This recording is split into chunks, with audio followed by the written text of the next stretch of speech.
live? I think it just said we're live. It says this meeting is being live streamed. Yeah. So don't, put your clothes back on. Make sure, you warn everybody. Well, Barry's traveling, right? He's not going to be. Oh, that's right. He's in Florida. He's in Florida. Does he I didn't know he was a Disney guy. I mean, maybe his wife's a Disney guy. A Disney person. I don't know. Have you ever been Disney? I just can't possibly ever think of going back to Disney World. I just hate all of it so much. You hate Disney? Yeah, kind of do. Doesn't stop me from being a stock investor, though. I have Disney stock. But I just hate the product. I don't know. I mean, I guess it's just so blah. It's just so milquetoast and so uninteresting. You hate Star Wars then, huh? I already told you I hate Star Wars. Although I'm going to watch that. Did you watch the trailer for Book of... I did. Book of something or other. What was the name of that? Speak Freely. What was that last line where he says speak freely? Oh, yeah. I do like the idea of that kind of show, but it doesn't seem like it has much to it. I mean, I'd say 6 episodes, done. How do you make that interesting for a long period of time? I'm already kind of done with Mandalorian. Just make something happen. I like the first episode. Mandalorian was like a, what do you call it? Cliffhangers. Right? I mean, it was a video game with cliffhangers and fun stuff. But now, when you're trying to tell the story, it's not got much of a story. Just finish it, please. Just be done. I'm all good. You're so jaded. I am. I mean, my time is valuable. Oh my God. It sounds so pompous. You're going to start watching it at double speed or something. Kid. Barry's traveling. No, I mean, here's the thing. I want solid quality entertainment if I'm going to spend the time on it. I feel like I had to watch Mandalorian just to keep up with it without getting spoiled on the internet, right? I could have gone another year without watching that second season. Really? I just don't care that much. Hmm. I'm so 50 years old now. What does that mean? Putting away the childish things. No, I'm kidding. I'm still a child. But I'm just saying, it just doesn't excite me like it used to, right? It just... What is the line or whatever? It's I don't know. Star Wars for sure, I feel, is gone off the rails as far as the story of it. I do like The Mandalorian, I guess. I don't know. I'm very contradictory. But I'm just tolerating it, right? I want it to be over and done. Move on to the next thing. They're going to milk it. Of course. Yeah, anything that makes $1, drag it out. Kill it. Beat the dead horse. Anyway. Yeah, I don't know. It is. Yeah, I mean, I'm not trying to poop on other people's, yuck on other people's yums. It's just I'm not that excited about it. I can't be I can't get all frothing and drooling about the thing. I don't care. I want new things, please. What do you want? I don't know. Show me what I want. Tell me what I want. I don't care. It's not my job to make up what I want. Do you not want series, or do you want I don't know. Really good movies? The Star Wars universe is just so goofy. I just you can't get serious in that universe. There's just no drama there. I know that being said, I have not watched the Clone Wars, and I heard Lincoln raves about the Clone Wars, and it's dark. It's got some dark shit. It is, but man, there are some seasons where it just takes forever for them to get anything done. Yeah. And that's the stuff that drives me crazy. What makes me I don't know. I mean, I really don't know. I'm just so blah over Star Wars. But I'll watch the book of, what is it? The Book of Boba Fett? The Book of Boba Fett, yeah. I'll watch that. Just because I like that character. You'll let yourself? It's one of the few characters that's actually kind of interesting. Well, the big thing about Boba Fett is that because I was thinking about it today. since it's between, like, this is between. It's between Jedi. It's after It's after Jedi, but before, and since you whatever the don't, abomination you call this one, the current one. Yeah. The So most recent Rise of Skywalker crap. Yeah, Rise of Skywalker. The 789. Yeah. So it's gotta have like, and since none of these characters show up, then it's kind of like, well, so they're either, I mean, they don't technically have to be dead, but they're also like, I mean, I don't know. Well, I mean, I know they made reference to Jabba in the preview. Like, he's dead. Well, yeah, because Jabba was killed. Yeah. I don't know. It's but honestly, when I heard about Boba Fett doesn't show up in 7, 8, 9, so whatever story he has is over. He's dead. They're gonna kill him. Please kill him. I mean, that would bring some drama into the Star Wars universe, right? I don't know. I liked Game of Thrones. I look forward to Game of Thrones every week. I really did. Because I knew nothing about that last season, though. Oh yeah, I consumed it voraciously. I wanted to see the ending. I mean, I was totally fine with that. I mean, I don't know. For me, it was just like, I can't think of a better way to end it. How would you end it otherwise? I don't know. Just some real milk toast where she becomes queen of the land and everybody loves her and nothing bad happens. Well, I mean, you gotta do something. There's no other alternatives. Really. I genuinely believe that ended exactly how it's going to end, right? Like, I genuinely believe that. Which part was the most offensive? The murderous rampage? No, I see. That was hinted at. I mean, spoilers. Yeah, spoilers. We're well past it, though, I think. Yeah, we're well past it. So everybody was like, "Oh, she would never have done that," and it was just like, the whole thing is that the entire. I mean, the major plot points of, like, this happens and this happens and this happens were all like what when he presented D&D, they're like, hey, this is how the story goes out, because you're going to write this faster than I'm going to write these books.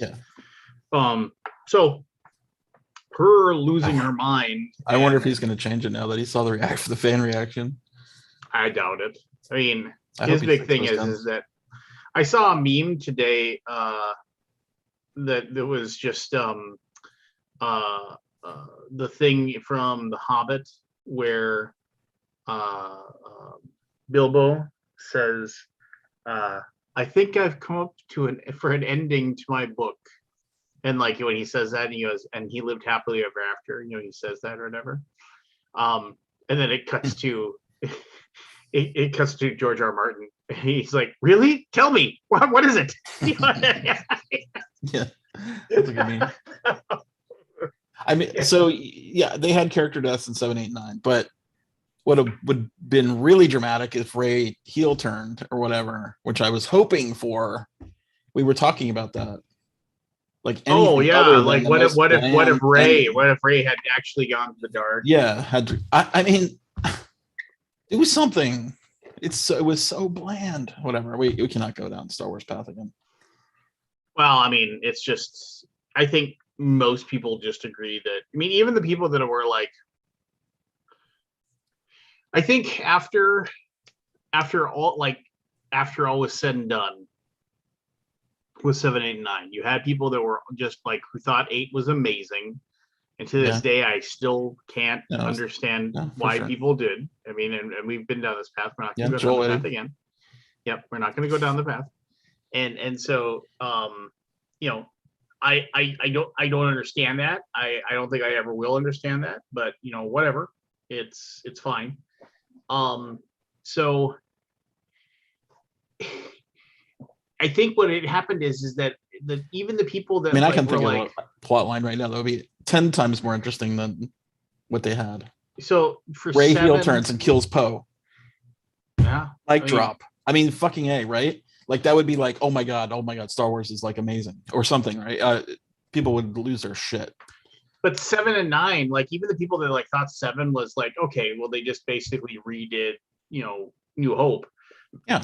But then when people actually go back and look at it, they're like, this still wasn't a really good movie. I mean, this was an average movie. It was an average movie that was like people That's were why it's excited like about. too much money, too many people involved, too much committee. Yeah. Give him And credit. so- George Lucas at least had a vision. And so then 9 came, and pretty much everybody was just kind of like, what the fuck? I mean, it didn't That was matter. a video game. Yeah, it didn't matter if you loved 7, hated 8.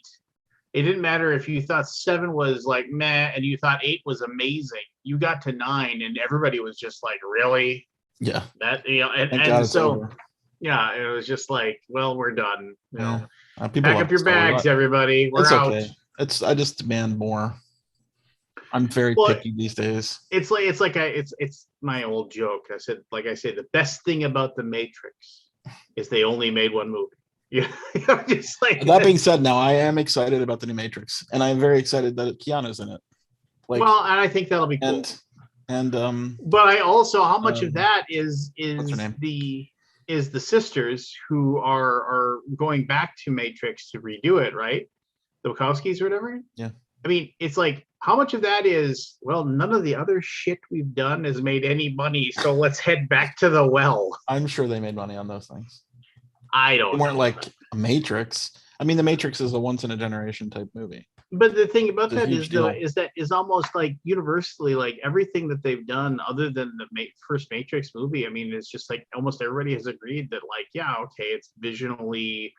I mean, like Speed Racer. Almost nobody thought that was a good movie. I mean, I really enjoyed. I don't know about that. Cloud Atlas, but I mean, that was just like this. That's a hard to understand movie. That was just sprawling 3-hour, like, we dare you to sit through this movie. I mean, we dare you to get through this. All right, we have to talk about The Empty Man. Did you watch The Empty Man? Did you do your homework? Oh, I've seen The Empty Man. Yeah. Okay. I think it's a 75-minute movie made into 2 hours. Yeah, I definitely. I wish it would have ended earlier, and I wish more stuff happened. I mean, I liked it. I thought it was cool, but I definitely did not. Like the first 15 minutes or whatever that prologue is or whatever, the early part is fucking awesome. Like I loved it. And I'm like, oh, wow. Okay. And then it turns into a really cool investigative movie that goes on way too long to get to its final, like, surprise. And I'm trying to think of like, how could you make that movie more interesting? And I mean, it was a 2-hour and 10-minute movie. Yeah, it should have been like 1 hour and 30 minutes, maybe. Like, there's a good half hour you could cut out of that movie.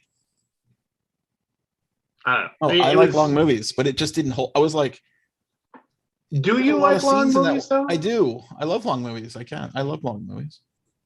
But when I'm getting to the point where I'm just not interested in what's happening, then I'm like, okay, cut this out. Like, there's plenty of stuff in that movie that could get cut out. It's a stretch movie. Yeah, it's cool. I wonder how I totally missed that movie. Well, lo and behold, I mean, it's just like board games. There's tons of movies coming out that you never see. Yeah, Did it come out before pandemic, or was it during the pandemic? Who knows? That probably is reason. I will say this: the 2 times that I've gone to the movie theater now, and I've seen Dune in the theater twice now. Once with my daughter and her friend, and once with my dad and my younger brother. And I've the second time I watched Dune, like, there were little tiny things that I caught. I mean, if I could deep dive into Dune. I mean, like, here, if you want to, because there were a couple of things about Dune that I kind of deep dove into. I did notice another Mentat eye flip. Yeah. Did you catch that? Oh yeah, like with the Fuhrer, I can't remember what his name is, but Harkonnen's eye flip. Yeah, when he was talking to the starter car. Yeah. I don't know why he did the eye flip, but he did it at the end of that conversation. Yeah. It was a weird, like. text message. Who knows who this could be? I have not watched it all the way through 2 times, so I could not.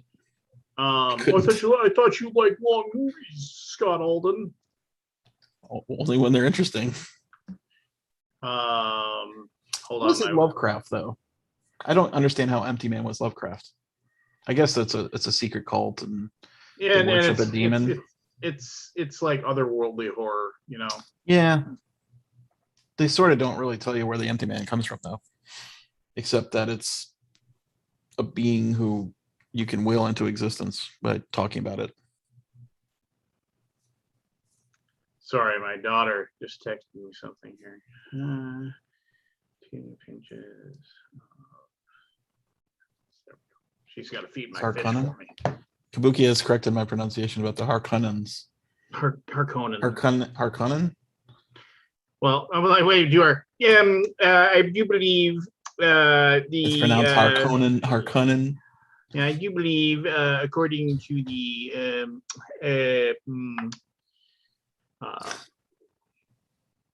what was I gonna say? God damn it! I had something I wanted to say, and then I got lost on what I was. Was that the Gnarly Hotep story? I don't know the stories, but the backstories well enough to know. Well, I don't read any of that. I can't read any of that Lovecraft stuff. I, for one, am so disappointed in you. No, I like the more modern Lovecraft stuff, like I like the Sherlock Holmes one. Yeah.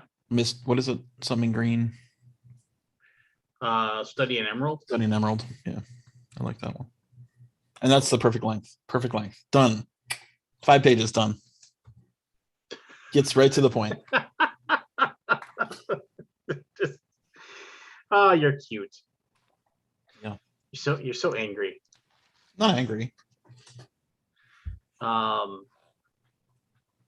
No, when I was watching that movie, the Empty Man, I was like, okay, this has got another hour to go. And I'm like, it must be a lot of stuff's going to happen, right? And no, found his daughter finally. But you know, or was it his daughter? I can't. The relation. I actually thought this was a weird thing. So you know the guy at the beginning in the cave. Yeah. That guy. I thought that was the guy running on the streets. Oh, okay. They didn't differentiate that character as look enough that I'm like, is that the guy who was in the cave? And for like maybe 20-30 minutes, I thought it was. So I was confused. But you know, because they're like, oh, you know, your friends died, or some death had happened. I'm like, oh, they're talking about the people in Tibet or whatever, wherever they were. Anyway, it's always like Tibet. It's always Tibet or some other weird out of the way place.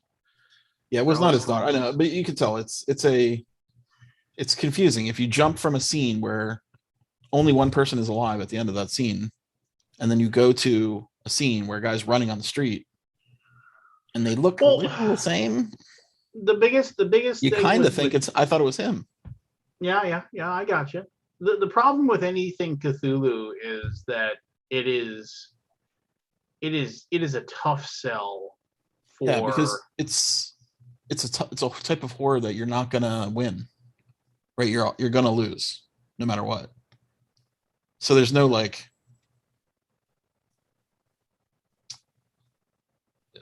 what's the word I'm looking for? There's no redemption. There's exactly no, yeah.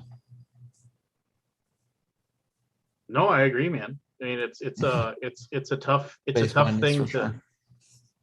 Well, they only show the guy's face like 3 times, and he looks very much like the same guy as the cop or the investigator or whatever, the police investigator, ex cop, I should say. No, I mean it is one of those things where, I mean, I think it's definitely one of those movies that like they got it made, which is impressive enough, you know, that they managed to like put the. Weren't they going to do like In the Mouth of Madness or something at one point? Well, supposedly Guillermo del Toro has been wanting to do Mouth of Madness forever, and it's like one of those things where maybe I don't like Lovecraftian horror.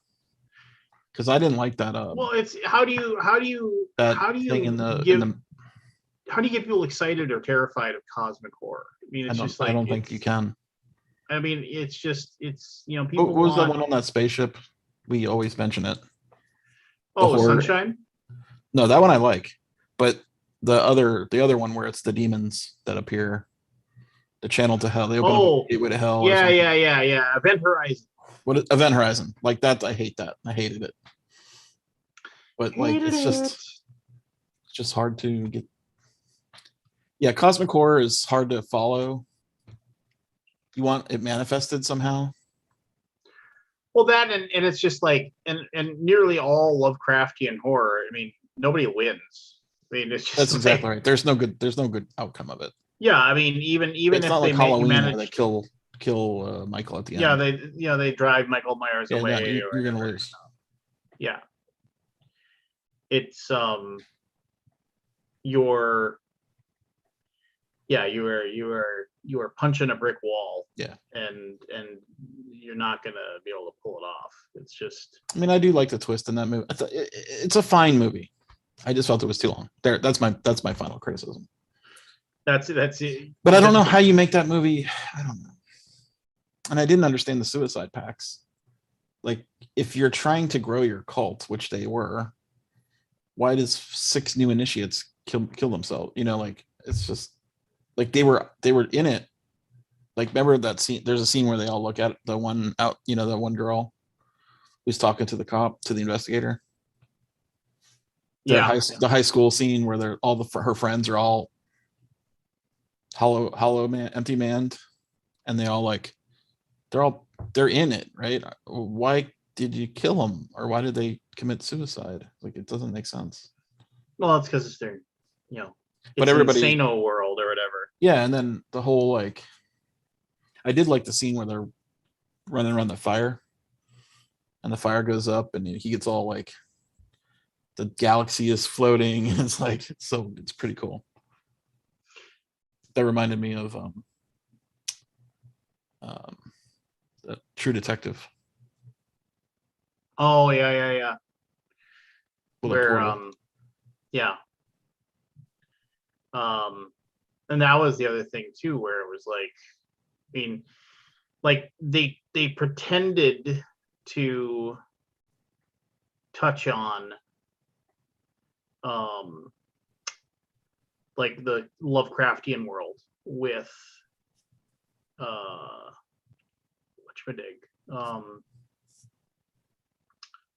what is it? They with True Detective, but they didn't really do anything with it, Yeah. They what was, I forget what that one was. That King in Yellow? Yeah. Something like that. But still, it was just kind of like, eh. Yeah. Yeah, maybe Lovecraftian horror is not for me. What other movies are modern movies are of low? There's that one in the mouth, not in the Mouth of Madness, but the one with Sam, Exorcist. That new Exorcist one.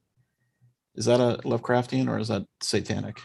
Well, there are ones that they actually tried to do it, but I mean, anything that's actually named. I mean, have you seen The Lighthouse? I mean, The Lighthouse is definitely. No, I need to watch that. No, I kind of know this. I don't know the story, but I know the premise of it. I need to finish it. I mean, it's a craziness, right? It's an insanity thing. Yeah, one of the most famous stories of his is Color Out of Space, and Nicolas Cage did a horrible. Well, there is a Color Out of Space movie too. Oh, and it's garbage. Okay, I mean, it's I bought it, but I never watched it. It is hot garbage. Hot garbage. Right. Yes. So here's what they say. What makes a movie Lovecraftian? The hallmark of Lovecraft's work was the sense that ordinary life was a thin shell over a reality, which was so alien and abstract in comparison that merely contemplating it would damage the sanity of an ordinary person. So, yeah. I mean, and that's true what the Empty Man did. I like that. I mean, I thought that was cool. I did like it. I mean, it's not my favorite, but it's good. I mean, okay, so I'm I looking at was a list. scared when there was a few times when the empty man manifests and moves really fast, coming at him. Yeah, And yeah. like, that's pretty scary. Did you ever watch the movie Annihilation? Annihilation. Yes, I love that movie, but that's not Lovecraftian, is it? That's considered. Alien. Well, that's considered Lovecraftian. Okay, then yeah, I thought that was awesome, and the music in that movie is so good. It is. It is. And it's really, So. really disgusting. There's I some mean, stuff in there that's you like, know, I'm cheating here, and I'm looking at a list here. yeah, But yeah. No, I need. they say Alien, the first Alien movie, is considered to be a Lovecraftian movie. Have you ever seen Absentia? I've seen it. Absentia. That is, yeah, that's a really, Absentia. Yeah, it's I can't tell you anything about it without. I mean, basically, a woman's husband's been missing for 7 years, and so they're going to declare him dead in absentia, basically, because of the fact that and right. So he's never come back. And yes, and to say anything else about it will give it away. Okay. So maybe I'll take a look at that. Yeah, I'm just looking at this thing. They say Cabin in the Woods is, I guess, yeah. That's Lovecraftian, but that's comedy. Cloverfield. No, I mean that doesn't seem very. No, that's Aliens, isn't it? Well, I mean that's just a monster. Is Aliens rampaging. Lovecraftian? No, that would be action. I didn't like Cloverfield. I wasn't a big fan either. I also didn't like that follow-up. I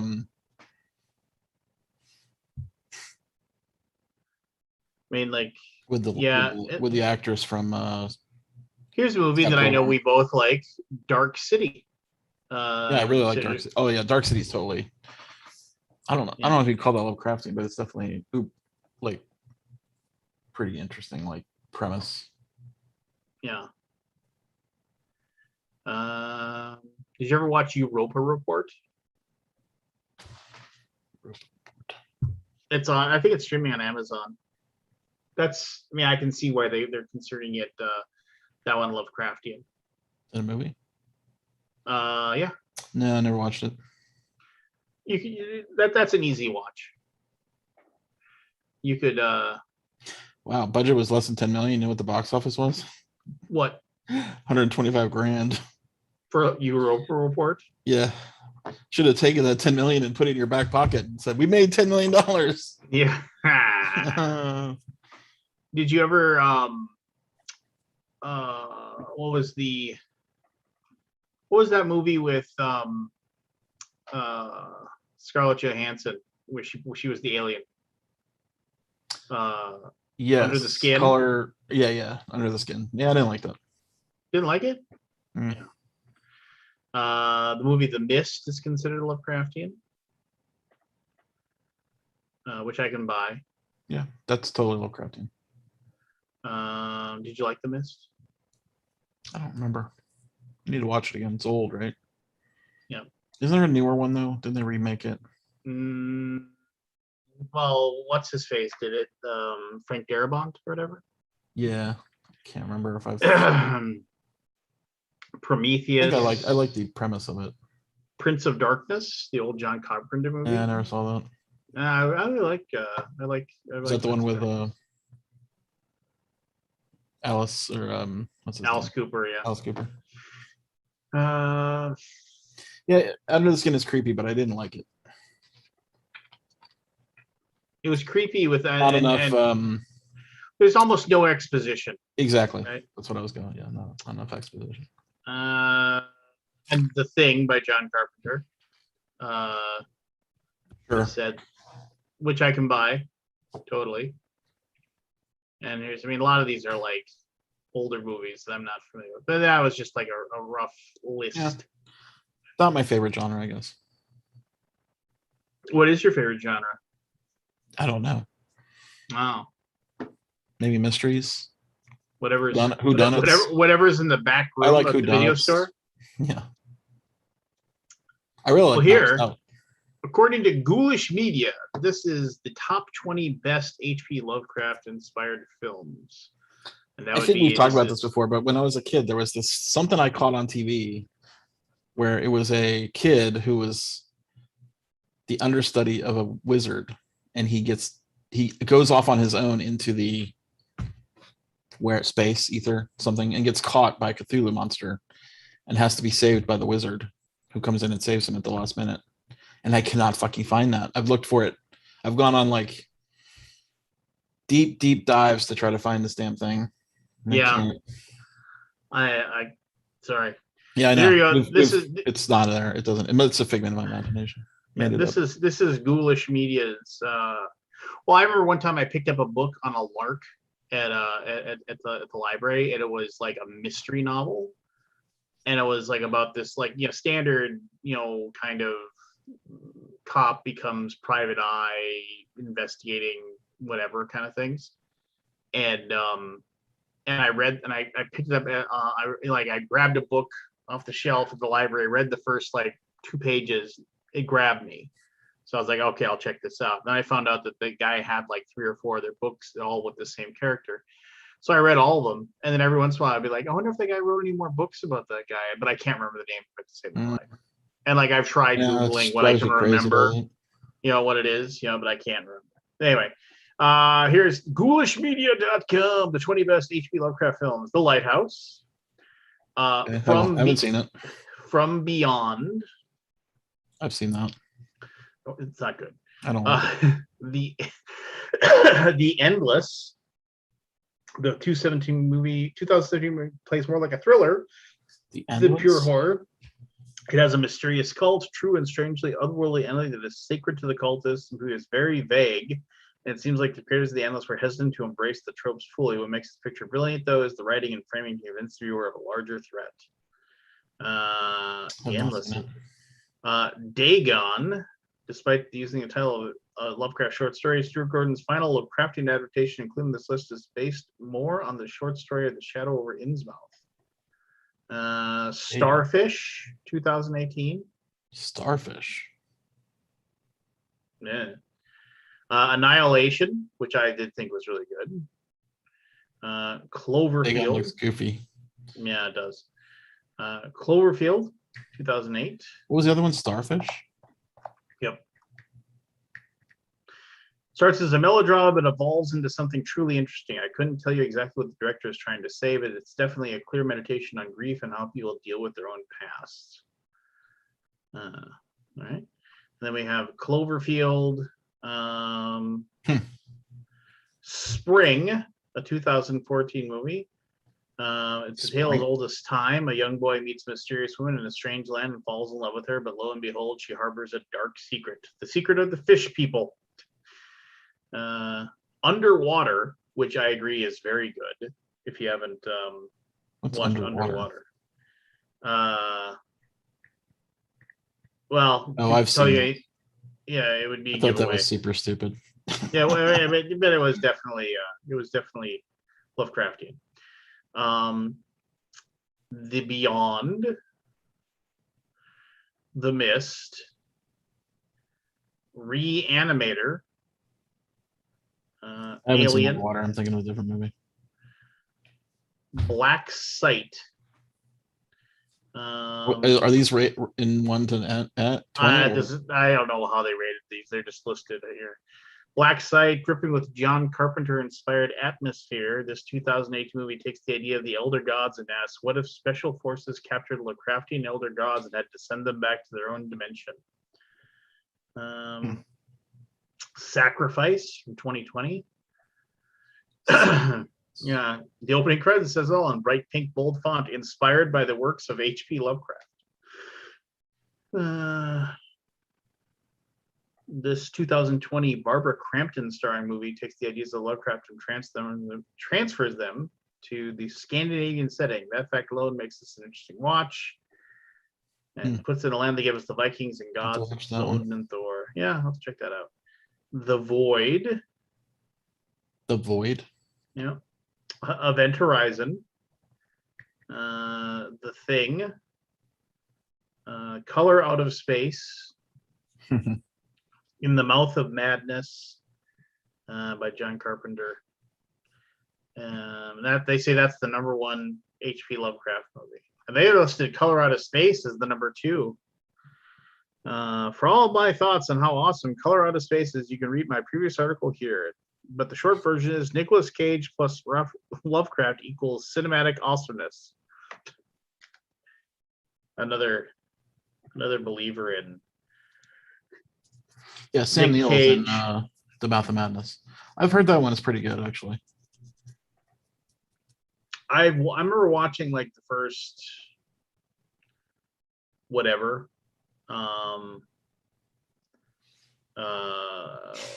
Like, you know, and not really being able to get into it. Just like, I remember I was at my brother's house in Vegas, and like he had like some de-scrambler, so I could watch any channel I wanted, and that was on. I tried watching it like twice, and I was like, yeah, this. At the Mountains of Madness, I think, is the one that Guillermo was going to do. Yeah, Mountains which is a good story. So. Yeah. And there's a board game on it where you go crazy. Have you played that one? Well, yeah, but it's party game. That one. It's more of a party game, not a board game. Yeah, it's a party board game. Yeah.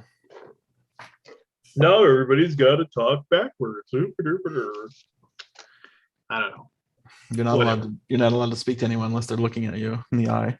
Yeah. Something like that. I thought it was fun. Yeah, but after. Like, but it's not serious. Yeah, it's like a serious game inside of a funny game, or a funny game inside of a serious game. I don't know. Like it's too goofy. Yeah. And you see the one where it's like you have to get up out of your chair and go as far away from the game as you can. Like, so, well, couldn't you just keep walking then? Yeah, if forget you're not allowed to like sit down at the table. You're supposed to like walk around the table or something. Was the rule? Like, okay, well that's. But at a certain point, if everybody knows going into it, you're just gonna be doing crazy, goofy stuff. Then yeah, that's why it's a hard game to pull off, right? Because you have to actually play the game too to win. So it's a cooperative game. I don't know. It's just a hard sell. Yeah, but it's fun. I mean, that goes without saying. It's totally a hard sell. It's just like, yeah. I don't know. I a yellow game. Started. What? It's a yellow game. Oh, well. Remember that? Yellow? I hope they can still get it to the US. I didn't even go there. If those of you who don't have their is anybody else going to show up? I don't know. Well, I mean, Evan and Ryan said they were going to. I mean, usually it's the three of us until like at some point.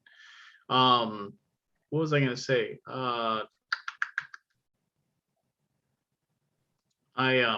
mean, for those of you wondering where the heck I am, I'm in Syracuse, New York, in my hotel room for QsCon. You at the Holiday Inn? The Ramada. The Ramada? The Ramada. Those are old hotels. Those are old hotels. They are, yes, most certainly they are old. My daughter, thank you for feeding my fish. Flying in a plane was weird. Did we read Sutter Kane? No. I hadn't because I hadn't ridden on an airplane and for frickin' ever, right? Yeah. And so it felt weird to get on a plane and ride in one, but I was so tired. You know, you don't have to test anything, right? Like you just get on. They don't give you you don't take a test for nothing. No, but you get my booster. For those people who care. I mean, did you have any reactions to it? I felt really run down. And I had to mix and match because they don't have the Moderna booster. So I got yeah.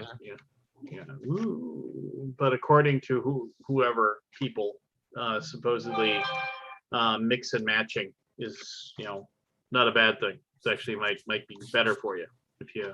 Yeah, it seems like it. I mean, you know, if you're. As long as you're... Which was cool because it was weird too, not to like make a story out of this, but it was like my kids had their checkup and so I drove him over to the clinic, and it's one of those things where I've known my kid's doctor for longer, like, than I've known my wife. I mean, like, she's married to like one of my best friends. I was in their wedding, right? Oh, okay. So I mean, like literally, I've known her since I was like 14 years old. So, and like, you know, and so she's just, you know, I mean, she's been my kid's doctor since they were born, and they and so, but then I was in there and I was just talking to her about whatever, and you know, my daughter has it, and I said, when can she get a booster? And then she said, well, you know, she probably doesn't need one for a while, so don't worry about that. And I was asking her about my son. You know, it's like, well, he's 10, when can he get it? And they said, in 3 weeks we'll send you an email and you can set up a time if he wants to get vaccinated. And he said, yeah, I do. You know, he just piped up, he's like, I do. And she was like, good for you. You know, and she was like, and then I was like, so when can I get a booster? And she said, well, you know, I was just like, and she looked at my card and she was just like, oh, well, you know, you want me to go get you one right now? I was like, really? Yeah, I'll just give you one. I was like, don't I have to like give you my insurance card? No, I'll be right back. You know, it's just like literally. Yeah, the prices have already been paid for. Yeah, and it was just like, but I was just weird. It was like, and she was just like, a little bit later, you know, she came back in, you know, and she's like, you want a flu vaccine too while you're here? I was like, yeah, might as well. Okay. Oh, can you do that? Both Yeah. Both at the same time? Yeah, she just. I should have done that. She mixed and matched, and I was on my way. So, Cool. Which I thought was just weird. Just like, yeah, let me sign your card. Cool. That's when I found out that like New York, if you want to go and sit down in a restaurant in New York, you have to have a vaccination card. No shit. Otherwise, you have to get food to go. Really? Yeah. Which I haven't gone and sat down in a restaurant here yet, but theoretically I will. Yeah, I mean, Johnny G shows up tomorrow, so I'll be hanging out with Mr. Gilmore soon, which I'm excited. I haven't seen him in a long time. I saw him at the gathering, but I didn't really talk to him much. Yeah, was the John Taraj with him? Who's the John Taraj? Don't you remember like Johnny Gilmore would like whenever you'd like see him at BGG Con, he'd have like his 6 really good friends that played all the games with him. Yeah, and that Travis chants, hey, it's Gilmore and the John Taraj. Speaking of which, I think I said this last week, but I like for background noise, like remember that show, The Entourage? Yeah, it's a great show. Okay. Love that show. So just Entourage though, right? Not The Entourage. Yeah, okay, yeah. But so when that show came out, my wife and I used to we bought the DVD sets. We just devoured. Oh, me too. Yeah, and because you couldn't stream it. There was nowhere to stream it. Yeah. So we just waited. As soon as we'd see, oh, it's out. You raced to Best Buy. God, I did the same exact thing. I had all those. I have all those DVDs. So ever we went and I've told you this story before. I remember I after streaming came up, I found a thing where it was like the show we always watched was Psych. Then it wasn't streaming on anything anymore. So I as a Christmas gift to everybody, I bought the DVD sets, the entirety of Psych on DVD as a gift for the family.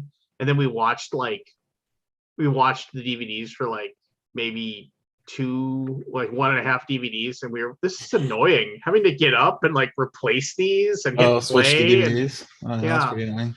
The thing about DVDs, and I'm getting off my topic here, that I miss the commentaries. Oh, did they do commentary for that? Well, they did commentaries on them, in the cast members and stuff like that.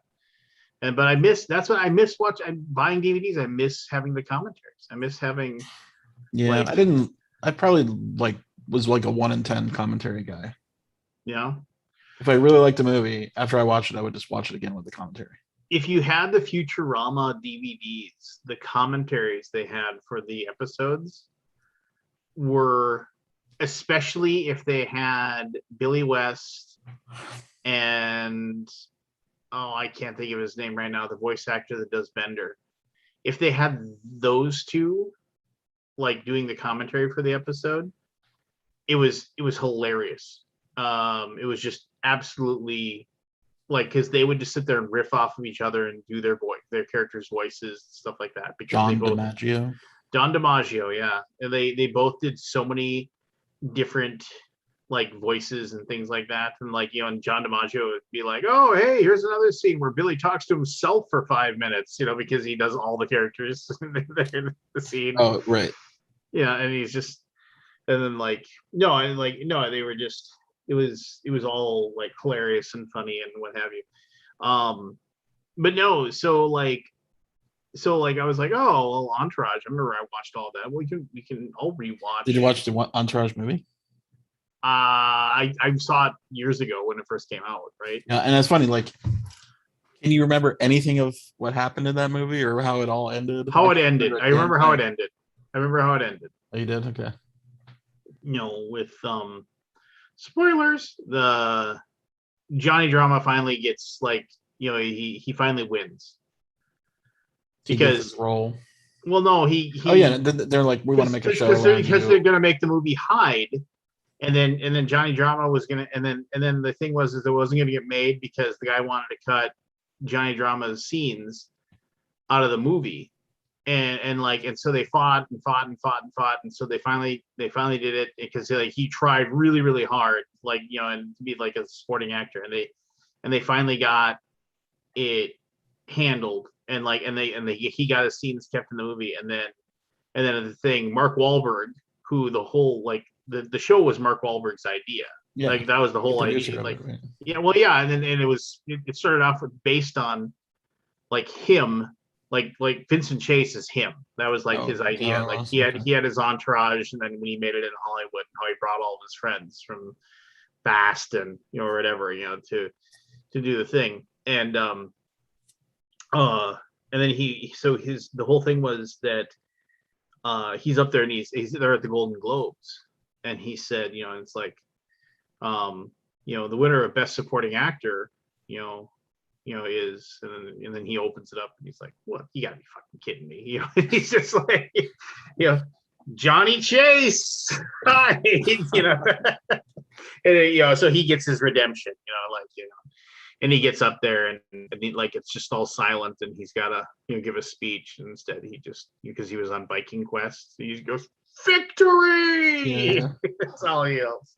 Yeah, it's funny you remember that. I can't remember a single thing. Yeah, I mean, it's such brain candy. It's like, it's in and out. It's like gone. Well, I remember, like, the whole thing with that was, and then the Johnny Drama was like, is that character that he always self-destructed himself, right? Even anytime he had ever anything good, yeah, he would piss the bed and fuck it up. Yep. Every single time. Yeah, what, didn't he have like a cartoon based on him or something? Well, he had Johnny's Bananas. Bananas. And he would do the he was, but he did something stupid. He pissed off somebody, you know. It was like a hit TV show, and it was like, and then he pissed off somebody because he, like, some executive. Well, Andrew Dice Clay, wasn't he like the secondary role? Oh yeah, they wanted to get rid of Dice. And he was like, no, I'm like, I'll walk with Dice. And then Dice didn't walk. They're like, we're gonna walk together. And then Dice didn't walk, and he walked, and then, like, they kept making the show with Dice. Yeah. Or something like that. Yeah, and it was just like, yeah, he ended up like, so he ended up with nothing. Yeah, you know, because that was just Johnny Drama's whole role in the show is just to always lose. You know, just he was the loser of the show. I want Johnny Drama's car. Like, I don't like cars. With the suicide doors, the doors? Cadillac. Yeah, that was a pretty sweet ride.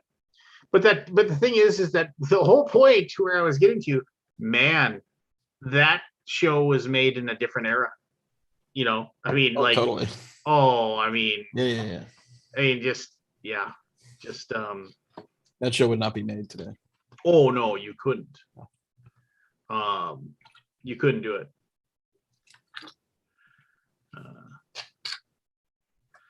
Yeah, it was crazy stuff. Whatever. I always liked those shows where he would just take them out shopping and, like, get watches or bikes or, you know, like, cars. Yeah. Hey, I'm just spending $1 million. Here you go, guys. Boom. Well, yeah, and then the thing was is that every scene with his accountant was just hilarious because the guy just losing his mind. Yeah. He's just like, well, how broke am I? He's like, you're worse than broke. He's just like, and he's just like, what do you? It was funny. Also, they made a joke about how it was going to be Aquaman, directed by what's his name? Aliens director, Kirk. No, what's his name? Oh yeah. Why can't I not remember his name? Come on, brain. Help me out. I can look it up, but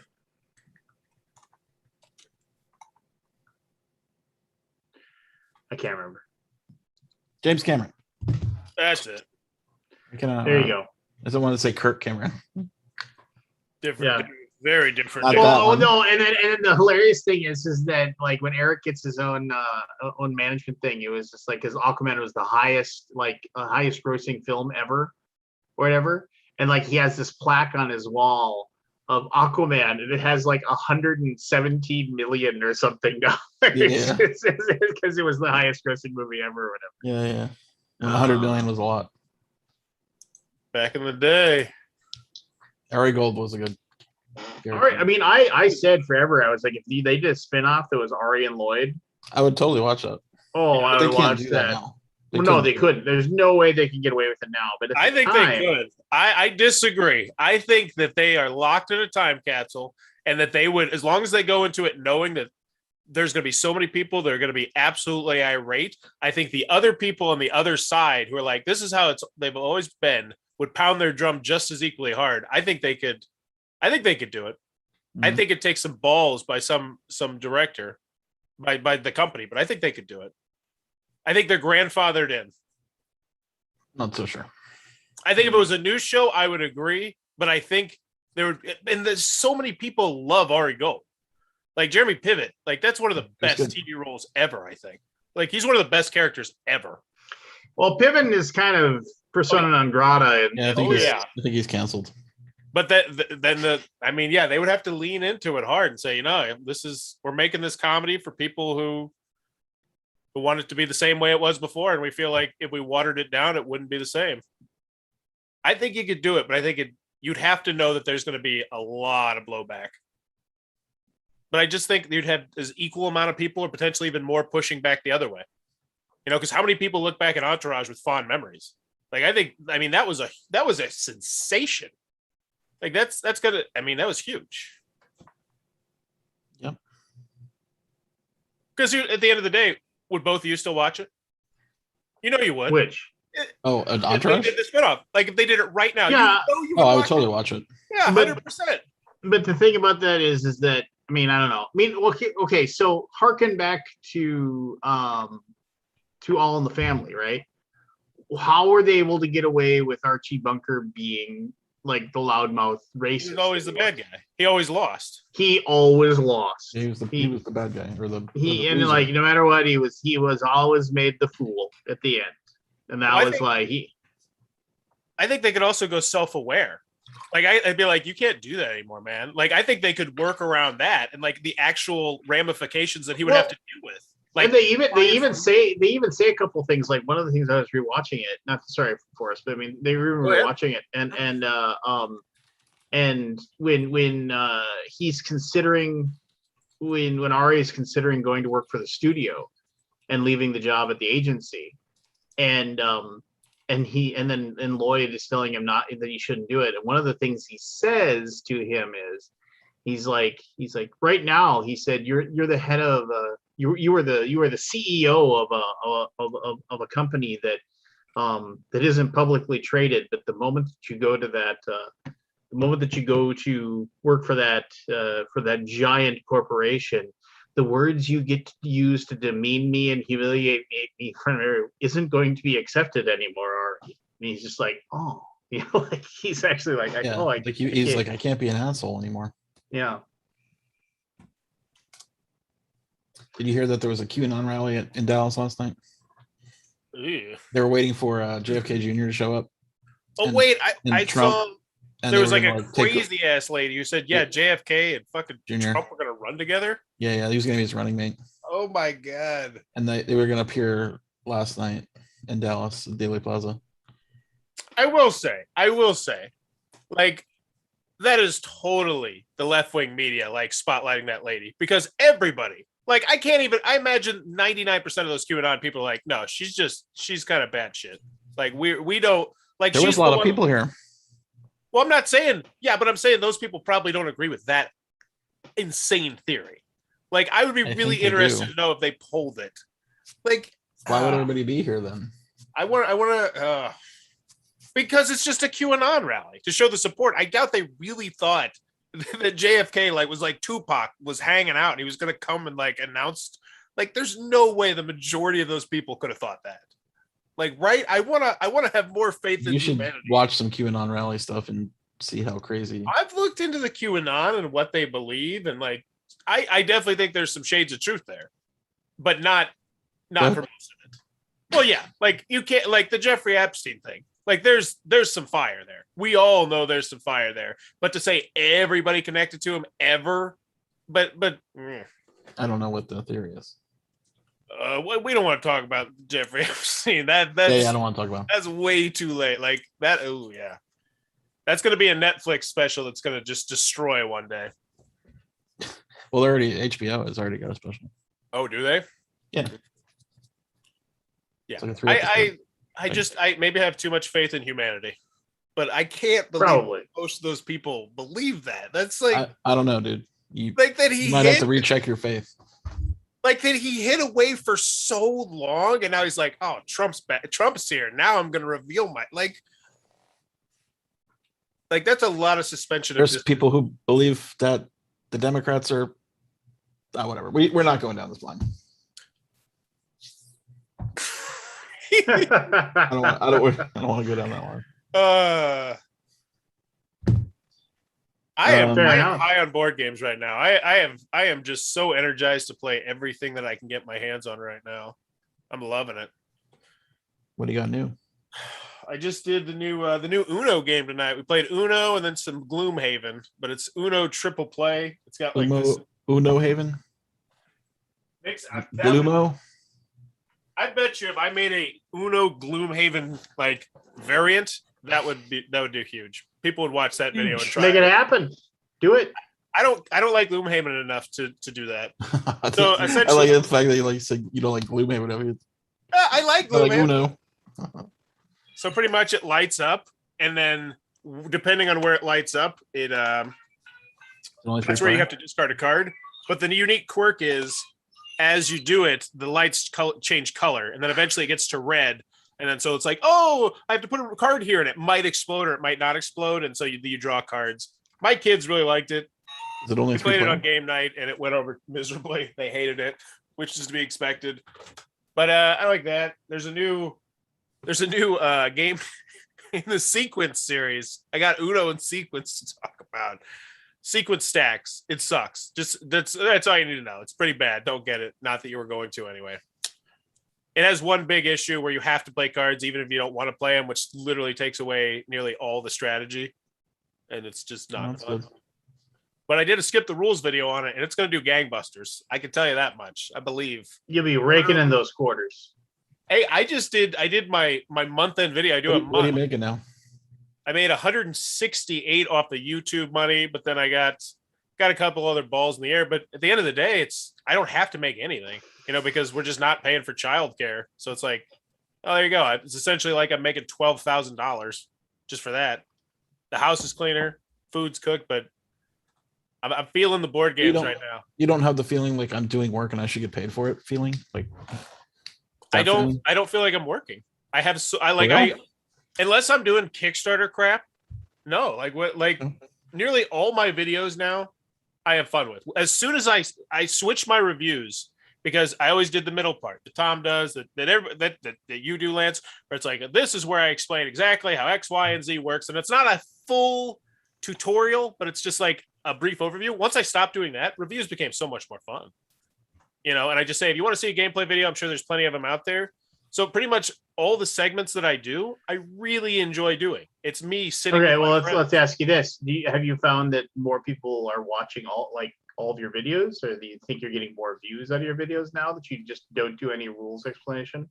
Well, there's the thing. I've been really closely studying. At the end of every month, I look at all my metrics, and I do this video segment where I break down everything. I show everything. Oh, this video made 30. Oh, I know. I've seen the videos. I didn't ask you for the explanation. I'm just asking for yes or no there.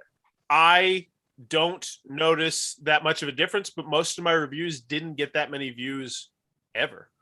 Honestly, the only reason I keep doing reviews is because I like doing reviews. Like, those don't move the needle most of the time. The Kickstarter critiques are the ones that are getting the views. The skip the rules videos, the gameplay. I was going to ask you, why is all your Kickstarter things have your hands over your face? Like, is it just because you're like, oh my God, I can't believe how terrible this is? Or because is that the feeling you're going for? No, I'm just not tech savvy. And so I only have like 3 or 4 green screen pictures that don't look like crap, where there's like green blotted all around. And I haven't converted them over to my new computer because my organization's terrible. Yeah, I really need to. I used to have like 30 or 40 of them I could pick from. But then when I switched computers, you lost all you got to move on to the cloud. How many views did you get on the McDonald's apple pie review? That one didn't do very well. That one didn't do. So my top 3 videos last month were all food reviews. And none of them were the McDonald's ones. It was like, sounds like you need to pivot. I don't. It's just so. I don't know. It's funny to hear your theory about work. This is well, at the end of the day, I have fun with everything. Like, I enjoy board games so much more now. Sure. And my numbers are growing. Everything's growing. This is my biggest year ever for every single thing, as it should be. Because I've devoted like growing in views and subscribers kind of thing. Yep. Going in views, subscribers, amount earned. I'm getting better in a lot of the behind the scenes thing. And I just see this as a lot of pre-work for what's eventually going to pay off. You know, I'm routinely hitting 20 plus viewers when I do my Kickstarter critique, at least once or twice a week, not every single one, but at least once a week, I'm hitting 20 plus people. And as long as I keep establishing that set time of 1:40 p.m., I think that's only going to continue to grow. I'm making more money on Fiverr because, you know, my credit, like, I'm gaining credibility. And it's just, I feel like this is the point where if I keep doing this for the next few years, which there's no sign of stopping except for, you know, we got another kid on the way. So that's going to throw a loop into it. But really? Those are expensive, I hear. You slip one past the goalie again, huh? I did. This is the last one. We're good. I'm getting a snip apparently because, yeah. But well, didn't you say you were trying before? Yeah. But at the end of the day, I don't worry about the money that much because I know it's going to keep coming. I know that as long as I keep just slowly pushing this forward, it's going to keep going. And eventually I'm just going to get a lucky break. It's going to fall fast. But the only person that can stop me is me. Okay. You know, I'm not like, I have nothing else to worry about. I don't have a boss. I come down here every morning. I have fun. I'm not going to get canceled because I don't have any, like, I'm not a hateful person. Like, I don't have to worry about that. You know, if I slip up, I can be like, yeah, I fucked up. But I don't worry about anything. I feel like this is the point where I'm eventually going to grow. And that's going to be in the next 2 to 5 years, I think. I think that's when the snowball is really going to start going down the hill, especially if I could do the YouTube shorts well. I'm still waiting for our snowball. We've only been doing it 8 years. Well, here's the thing. Your idea of your right. Your goalpost. I calculate how much work it requires to make a thing, and there's a number in my head that I feel like that's worth. And that's also goes to how you choose to do it. Like, sure. Your quality is so much higher than mine. Like, mine is literally, hey, put the iPad over here. No. Here's he has a website that is universally known as the number one resource for board games in the world in existence. You are going to put $20, just $20 on your tombstone. No, it's just, you know, I don't know if YouTube is, I don't know, we could go ahead down this conversation again. I mean, Ignacy got really hammered by complaining that board game streams are boring. Or what did he say? He said they suck first and then he changed it to boring. But I'm not like, boring? What did he say? Board game streams, live Oh, streams. like The Twitch. numbers back up his opinion. The numbers back up. They do. They back up his thing. Oh, But a lot of people live, don't care about the numbers because they're not in the business for it, right? Live Yeah. play of. a Here's board someone who's game in is- business for it. is- Oh, I know. Hey, Whenever Evan. Forrest starts talking about this stuff, I got to come in and hear his wisdom. This is awesome. Tom obviously was just That's watching. funny. Just We're like so goddamn interesting. you wait for Forrest to say something. Tommy, I send you the link every single week. You know that. Yeah, I know. Scott, I'm very busy most of the time. yeah. It's You're coming to BGG Thomas. Con, aren't you, Tom? I'm sorry, what? You're coming to BGG Con, aren't you? For a few days, yeah. Okay. Nice. I'm coming Thomas, up- I just want to say it's good to see you, man. I missed you. Well, it's very nice of you. Thank you. Oh, I'm supposed to say it too. I also missed you. No. I no. You don't have to say shit. But I mean, I'm just saying. No, it's.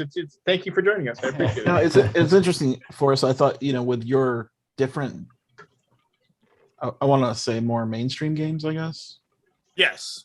that you would get more popularity just because of that, because nobody Yeah. else is doing that stuff. Well, the skip the rules. That's the other thing that I'm noticing. Those skip the rules. What is skip the rules? That's my version of how watch it played. Except I only do. What's your title? It's called Skip the Rules. Yeah, skip the rules. Maybe I you only change it to very how to simple play. games. Yes, and it's cut and dry. Keep them short. Change the title to How to Play. Mm. See if that, Yeah, do an experiment. Do an A/B. Like I think your Google hits will go like way your up. like no one looks Yeah. for the word Skip the Rules. You know what? I'm gonna do They that. look for how to right play. now. How to play. Blah. Yeah. This is the moment that's going to change your life. Oh yeah, here we go. I'm gonna. Remember me There's when, only like Forrest, 96 of remember them. me- I'm gonna change all of them right now, Scott. And we're gonna talk about it next week. Yeah, let's do it. Take a snapshot of your current stats, and then Oh, I'll know. Like you can- I'll notice. you'll know. Like, Okay. I look at my numbers like religiously, 5, Okay, 6 so you times a know. day. That's not good for you. Yeah, I mean, yeah, for sure. Motivates me. Live It really live streaming is way hard. I check my BGG page every day. That's good for me. It's good for me.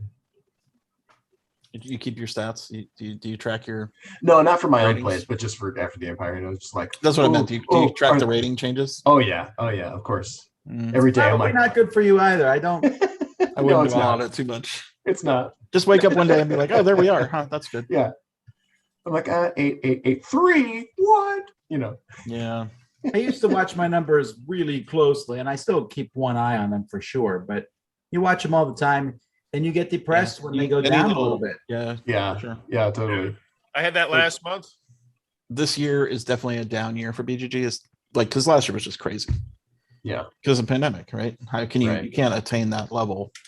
right. So I'm kind of like not at looking home closely. focus. Yeah, And not every business is going to go up all the time. It's just that's not attainable. Speak for yourself. No. Well, the other thing is, I I'm think sorry. I think you guys look at it differently. Like, I don't care if my views go down. I'm all about that subscriber number, and I don't ever see a scenario where But that's subscriber numbers don't translate to any money. Yeah, I never understood why do people care Like- about subscriber numbers? What is it? Views, baby. Views. Views. I don't know. So Eric did a All video wrong today things about dumping bits in a box and got 8,000 views. By the way, that's like way higher than a lot of the BGG videos that come out in after 1 hour. I'm like, what? I think Tom came up with that. To Kidding be me? fair, I know Tom totally did. Who did it? dumping bits. You It's did. on Twitter. Check our Twitter. Oh, Eric. And it's a video from like that he filmed like last year. Eric who? Martin. It's the Board Game Geek Twitter. Oh, I see. You never know what's gonna hit. So Eric's copying me, huh? yeah. No. If you look at the video, it's a cleanup video where he takes all the bits on the table, Oh, smashes I them all see. together, and slides them into the box in 30 seconds. And he says, "Why waste time if I think he goes, I might die before I'll play this game again. So why waste time cleaning it up?" To me, that's the convention cleanup because I know I'm gonna go play test it again in like 5 minutes. Yeah. It's like Why bother putting every piece in a bag? I exactly. do that sometimes just to save time at gaming night. You can Yeah. clean it You up can later. back it. Yeah. Yeah. The only problem is doing it that way is an easier way to lose a piece. Well, yeah. And Probably sometimes not. I've regretted it tremendously. Some games are much harder to clean up. Yeah. Some of those conventions have that like multi-pattern blends in camouflage carpeting on the ground, and you're like, there's a piece Oh down yeah, they here hate people. I love that I those- know exactly what carpet somewhere. you're talking about. You're like, I know there's a piece down here. Rado I is can't now a find it. Twitch affiliate or whatever it is called, so he's trying to do stuff live on a Twitch now, and then since they require that, yeah, only for 24 hours. Then post to YouTube. Well, YouTube is making a big play. I saw a video on it recently for streaming. Like they got a bunch of new features that they're going to be on, that they're going to be doing to like make it so you can automatically convert like small segments to YouTube Shorts. Like apparently they're all features Yeah, that other but places. basically have. what Twitch had. Yeah. So they're making a play for it. Do they have notifications? Like on Twitch, if someone subscribes to you or follows you or raids you, you get a notification, which then you can do like all kinds of fun stuff on your channel, like graphics and sounds and stuff. I don't know. I know No, they not are doing really, raids though. I don't know if they're doing that other stuff. But I know they're doing raids. I think that's sort of I guess that's a younger generation thing. The one thing that bugs me as a viewer of Twitch is if I go in and I see an interesting game, I can't rewind while it's live. Ugh. They used to have that. I'm not sure why they took it out. Yeah, that seems odd. Yeah, they used to have it as a VCR, and now you Oh, can't do it. yeah. So you have to wait till it's done, and then you can go back and watch the VOD, assuming that streamer puts it on their VODs. Maybe to protect themselves, like if a streamer makes a mistake. I don't know. Maybe I don't know. That's weird. You can clip it too. Like it only goes back like a minute, but they have the thing called clips Oh, where you can clip a video and it'll grab the last 2 minutes and then you can edit it and like put that's like its own entity. interesting. Yeah, Yeah, the source code. not Yeah, being able to rewind is ridiculous. during live. Yeah. Yeah, I don't know. They used to have it. I wonder what. There must have been a reason they took it out. Yeah. Maybe it's like too much server bandwidth or something with the number of people doing it. I don't know. I can't imagine that's a thing. I don't know how it works. Yeah, I don't know. Because if you're watching it live, it's the same as if you're rewinding and watching it. It's the same. Oh, I guess that's true. But I don't know. There must have been something. What's super cool and awesome that's going to happen with God, I can't even talk with BGG Con. You getting excited there, Aldi? Yeah, for sure. I heard I didn't First know. film. famed designer Evan Halbert's going to be there. That's what I heard, What? Sweet. Whoa. right? Famed. What were you going to Inter- say, Tom, about Yeah. Forrest's wisdom? Well, I mean, I'm still always tremendously impressed with your optimism. Because you talk about these views, and so I always go look at them because things. I mean, I need to learn. Well, I think my goals are just my. So here's the thing: if I could make $20,000 a year at some point, at any point in the future, I'm retired. I'm good. That's all I need to live. No, I get that, but aren't you doing the same thing that you would yell at a publisher for doing? Like if what? a publisher published 100 games a year and 80 of them were bad, wouldn't you get annoyed at that? Yes, So then why are you doing that? because I have tried to curate my audience to realize that I honestly wish I could change it to a flea market. Like, I never know what's going to hit because some of my biggest videos are videos that I would have thought were just complete throwaways. Yeah, And well, some then of isn't that on you? Shouldn't you learn what videos will hit? Yes, and that's what I'm Oh. doing right now. I mean, there's a reason that I just got this version of Uno Triple Play, and I bought that. Like, honestly, I've bought more games in the last 3 weeks with my own money because as I'm figuring out, if I can pinpoint specific games that have no coverage and they're going to have very long legs or sell very well. Like, I've started to like try and look into how many print runs there are in different games and then pinpoint, do they have a how to play video? Even if it's a super simple game, over the long run, those are, and right now about half of my top earning videos are all these skip the rule videos and I only have 48 of them. So I'm trying to pinpoint specific games that I can do. And then, yes, do all my random crap as well. Because I love doing the random I got crap. the feeling though, like you said this exact same thing to me a year ago. Yes, but I'm acting on it now. Because I don't have my kids at home. It's always good to get rid of the kids. Where are they? School. They go to Oh, school school. now. Yeah, yeah. So I just cook, clean, Yeah. do the Bowers. You're going to game. have another one at home soon. Yeah. So is there any amount of views that you find untenable? When you look at it, you say, that was not worth my time. I literally only look at the good stuff. Like if a video goes out and it gets 28 views, I don't even think about it because at the end of the Yeah, but day, you put time into that. I put so little time. That sounds Like bad. I I put do. so little effort into these videos. It's minimal effort. I No, barely try. I I will barely give you an try. honest example. I started a new segment called Bauer Plays with Himself where I literally just play a game like 2 or 3 handed. And I sit down, I learn the rules, I play a couple practice hands, and then I just turn on the iPad, and then I immediately edit it, and then I just put it on YouTube. I make a thumbnail, which takes me 3 minutes, and the time invested in that takes me 2 hours tops. And I just see that as a lottery ticket that I just scratched. But then I also see it as if nobody else makes a video on that game, I don't know. I just look at it weird. I Yeah, feel but I like don't that. think it's a lottery ticket instance. I was talking to someone about this today in the opposite way, where some people think, you could spend 2 weeks working on one video. And some people do this. I mean, no pun included, does, and other people do. And they make these big, grandiose videos that look amazing. But what if it wasn't so big and grandiose and it still got maybe 2,000 less views, but it still got a lot? There's a time versus time versus quantity, a ratio there. But you're saying the other extreme. Yes. Don't I you put feel so that little- if you put in double the effort in half the videos, you would get the same number of views? We've talked about this. I think Yes. almost a year ago, actually. Yes. And I That's true. And I apologize. I'm a newbie. No, but I'm I'm actually curious what your reasoning is. Okay. No. Well, let me tell you what I do, Forrest. Then I mean, I run video series, and I put out more than a couple videos a day, but I watch them all. And if I see a video series or anything that doesn't do tremendously well, we cut that series as a whole. yeah, Unless yeah. for some reason we really like doing it, like we do the marble one, and that only gets me 2,000-3,000 views, but we like doing that one. So I don't care. But for the most part, I'm watching what does well and what doesn't. Yes. Well, here's the thing. Most of my segments do like if I only focused on like the top Kickstarters, my Kickstarter critiques do well. My YouTube shorts, those are completely hit or miss. I never have any idea because sometimes they get on the shelf, sometimes they don't. I'm just learning that one. The reviews, honestly, are my least popular ones. Those are always consistently my least popular ones. So then why do them?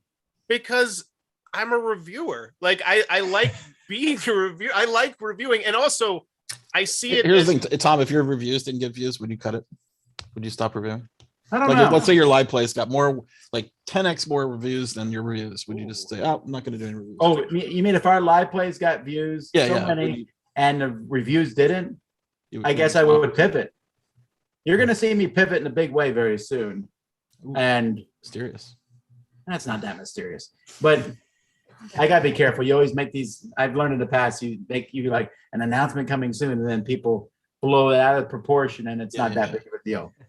But well, I mean, our Kickstarter's coming up, and that's the time of year that I make changes and do different things. But we try to pivot as much as we can. But for me, it's an actual business.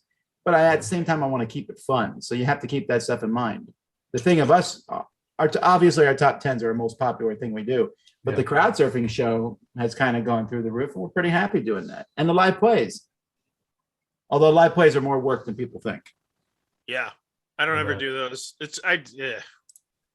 Well, for one, you would probably have to center your head in the screen a little more.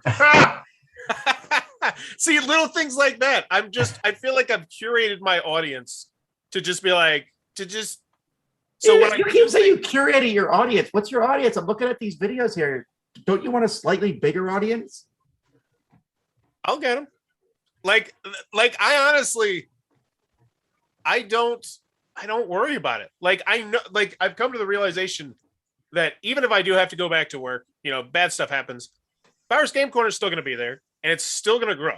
Like it's never going to be consistently going down as long as I keep putting in the work. I'm like Aaron Burr. I'm in no rush. No rush at all. You're like, who? Did Aaron you get Burr. shot in a? He just waits for his moment. Like I do believe that I eventually am going to get a couple big You breaks. shoot your shot. Is your opinion of Aaron Burr basically from the Hamilton musical? Yes, that is exclusively. Hey, For the I thought that drunk I history. No, I don't know. I don't feel stressed. I don't worry if it. Yeah. I don't know. I just run it There's all nothing different. wrong with not feeling stressed. And Yeah, I mean, if it's definitely not your agree with main, that. if it's not your main source of income in business, then who cares, right? Yeah. But I would Do what argue makes that it I fun. think you care about it more than you say so, because I only pop it on these every once in a while, and you talk about it a lot. No. You must care to some degree. Let me rephrase that. I 100% care about Bauer's Game Corner, but I don't ever worry about my rate of growth, because even if my growth rate is down, I just see that like, all right, what am I doing wrong? Like, one of the best moments in Bauer's Game Corner ever was when I believe it was Jeremy and Richard just tore me a new one. And they're like, you should do this, you should do this, you should do this, you should do this. And I'm listening and I'm implementing and I'm doing them slowly, like at the green screen now. I 100%. And if I ever sound like I don't care about Bauer's Game Corner, it is like my number one thing behind my family. Like, I give a shit hardcore, but I don't ever worry about it not growing, because I just believe that as long as I keep working on it, it's always going to keep growing. It's just the harder I work on it, the bigger it grows. See, is that true though? I've always wondered that. You know, that's the principle of just do something. I think consistency matters, but is consistency enough?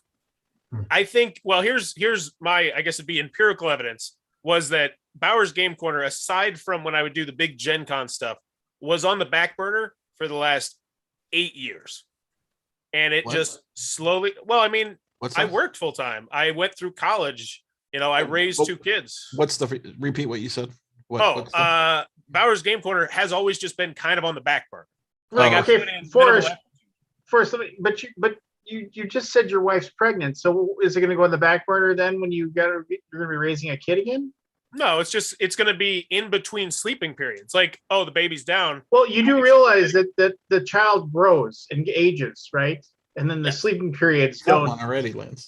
Yeah, I He mean, knows. okay, Yes, well, I I- realize all this, Lance, but the bottom line is, as long as my kids don't have to go to childcare, like, I don't have to go back to work. Like, and like, I cook, I clean, you know, me and my wife are happy. Like, there is no pressure for me to make money on Bauer's Game Corner at all. My wife has been like, you know, I trust you. You do your thing.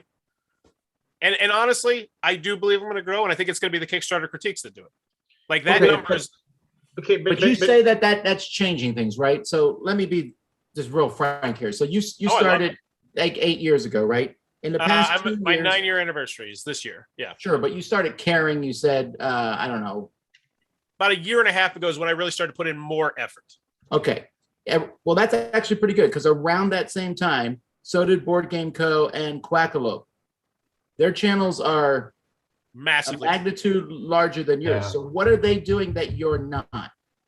Quality, they're hustling. You know, they get. You don't know. all You those said people- you're hustling. You said that yourself. I am doing hustling with kids. The thing that he is able to do, getting his hands on all those hot Kickstarter games and doing, this is great. Yeah. you do know that Alex is married and they have like 4 or 5 kids, right?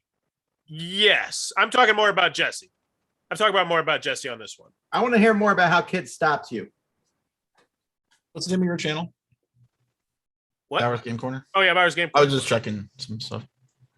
I honestly, so at the end of the day, if I really wanted to hound down those Kickstarter games, I could, and it would, and if I did high quality videos on them, I would grow rapidly.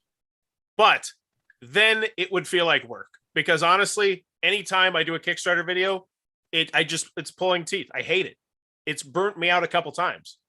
So yeah, I absolutely should. I should be reaching it, like when the post. So you think that's the difference, is the hot Kickstarter games? I do. I really do. I think also their quality, just their quality. My quality has been piss poor for so long. I get comments on a weekly basis that say, wow, this is so much better than I remember. It's like, yeah, because it's not foggy or blurry or crazy angles. But yes, I think if I actually did a lot of this, and some of the stuff I do believe, I believe this will be a very different conversation. What you were a year ago.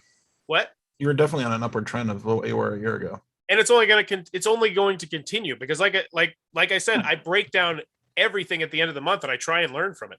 Like these YouTube shorts, I am seeing that I'm getting, like on the popular ones, I'm getting 10, 20 subscribers, 5, 10, 15, 20 subscribers, and that's a whole different audience that I'm hopefully bringing into board games. And then the Kickstarter videos that I do, that brings in a whole different audience. I'm just trying to get a melting pot. I don't know.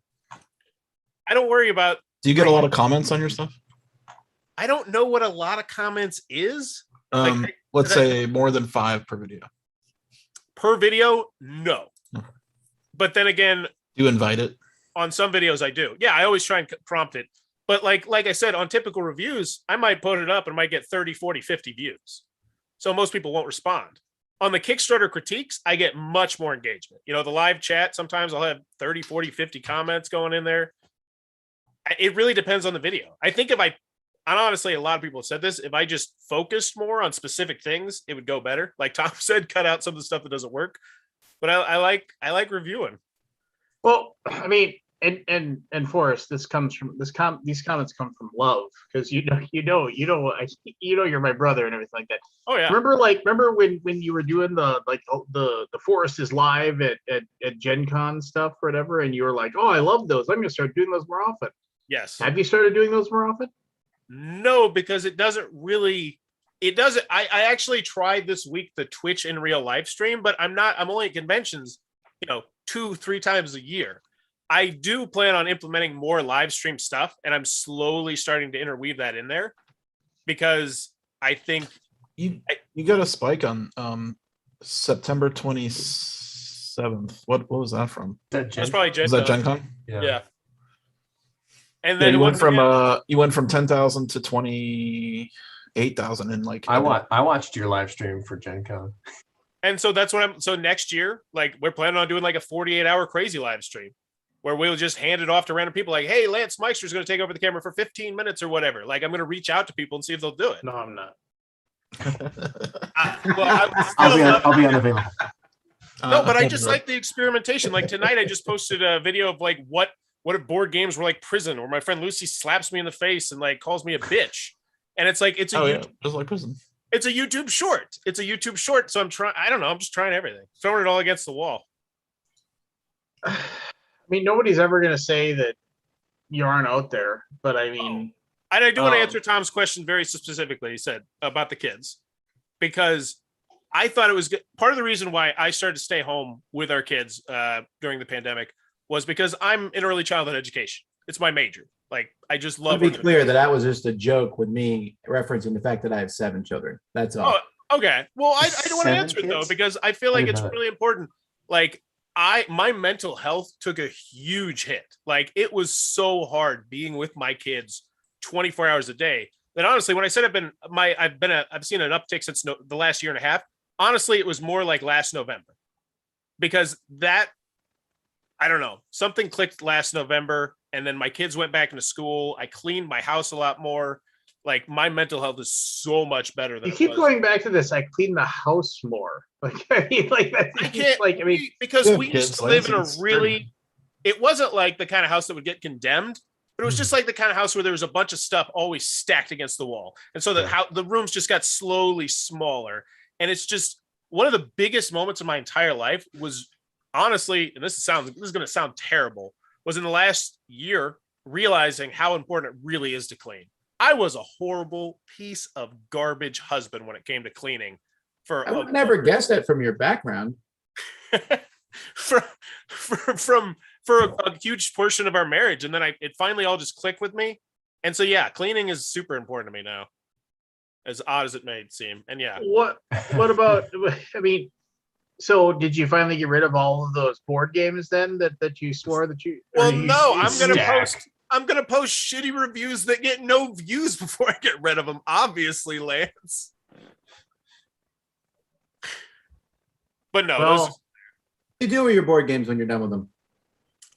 They go into a closet and they sit there, and then I do take them to half price books, but now I don't even do that because I feel like I just get robbed.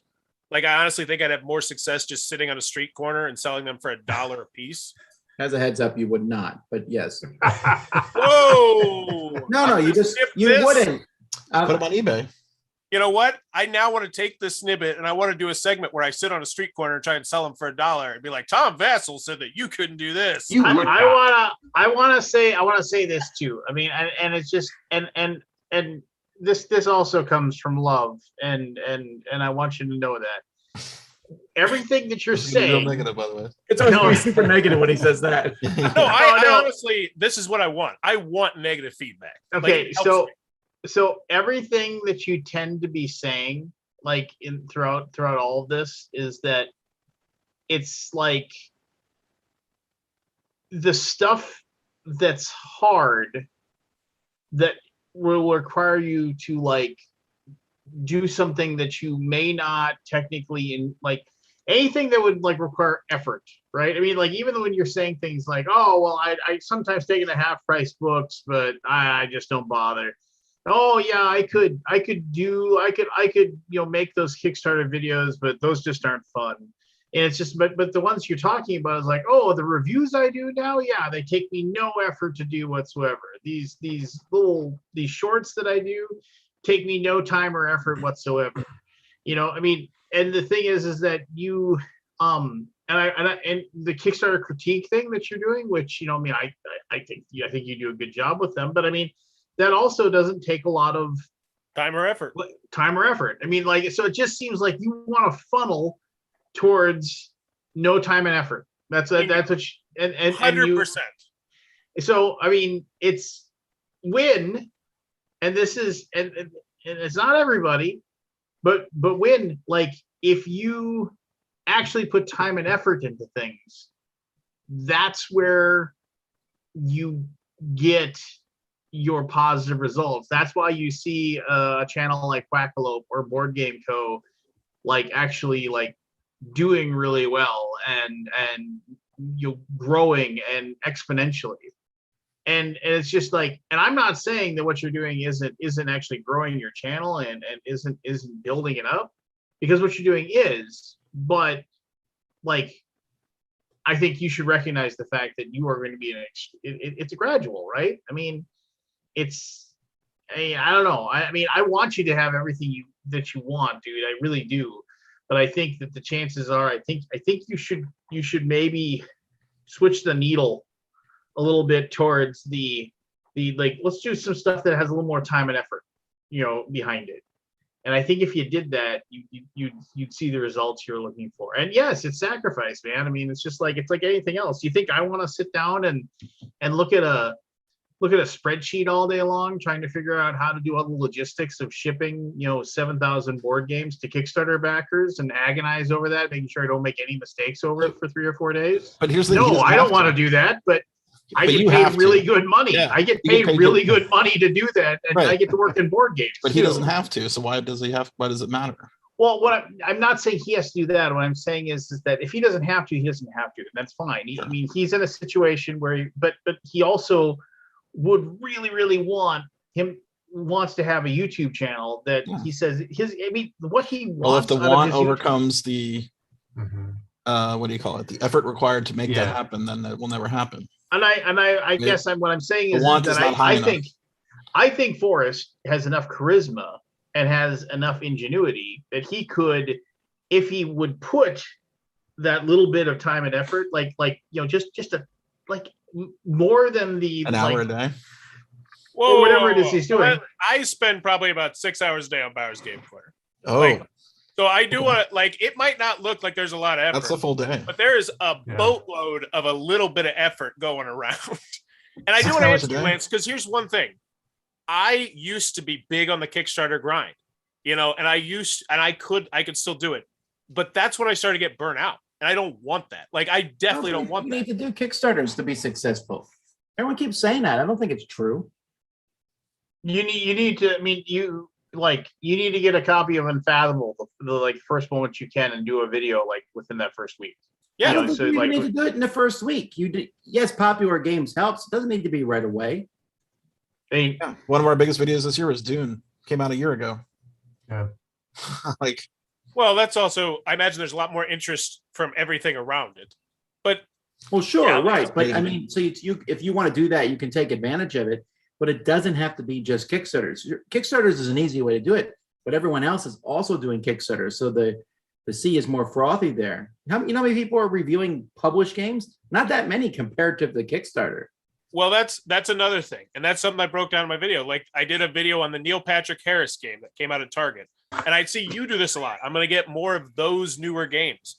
In particular, like I've been thinking a year's time from now, the skip the rules is or how to play or whatever it's going to be called is going to be a huge chunk of the bread and butter. I've really started to pinpoint very specific games that I think are going to have a lot of want and are not getting that want. And the ones that I'm pinpointing now, I see working.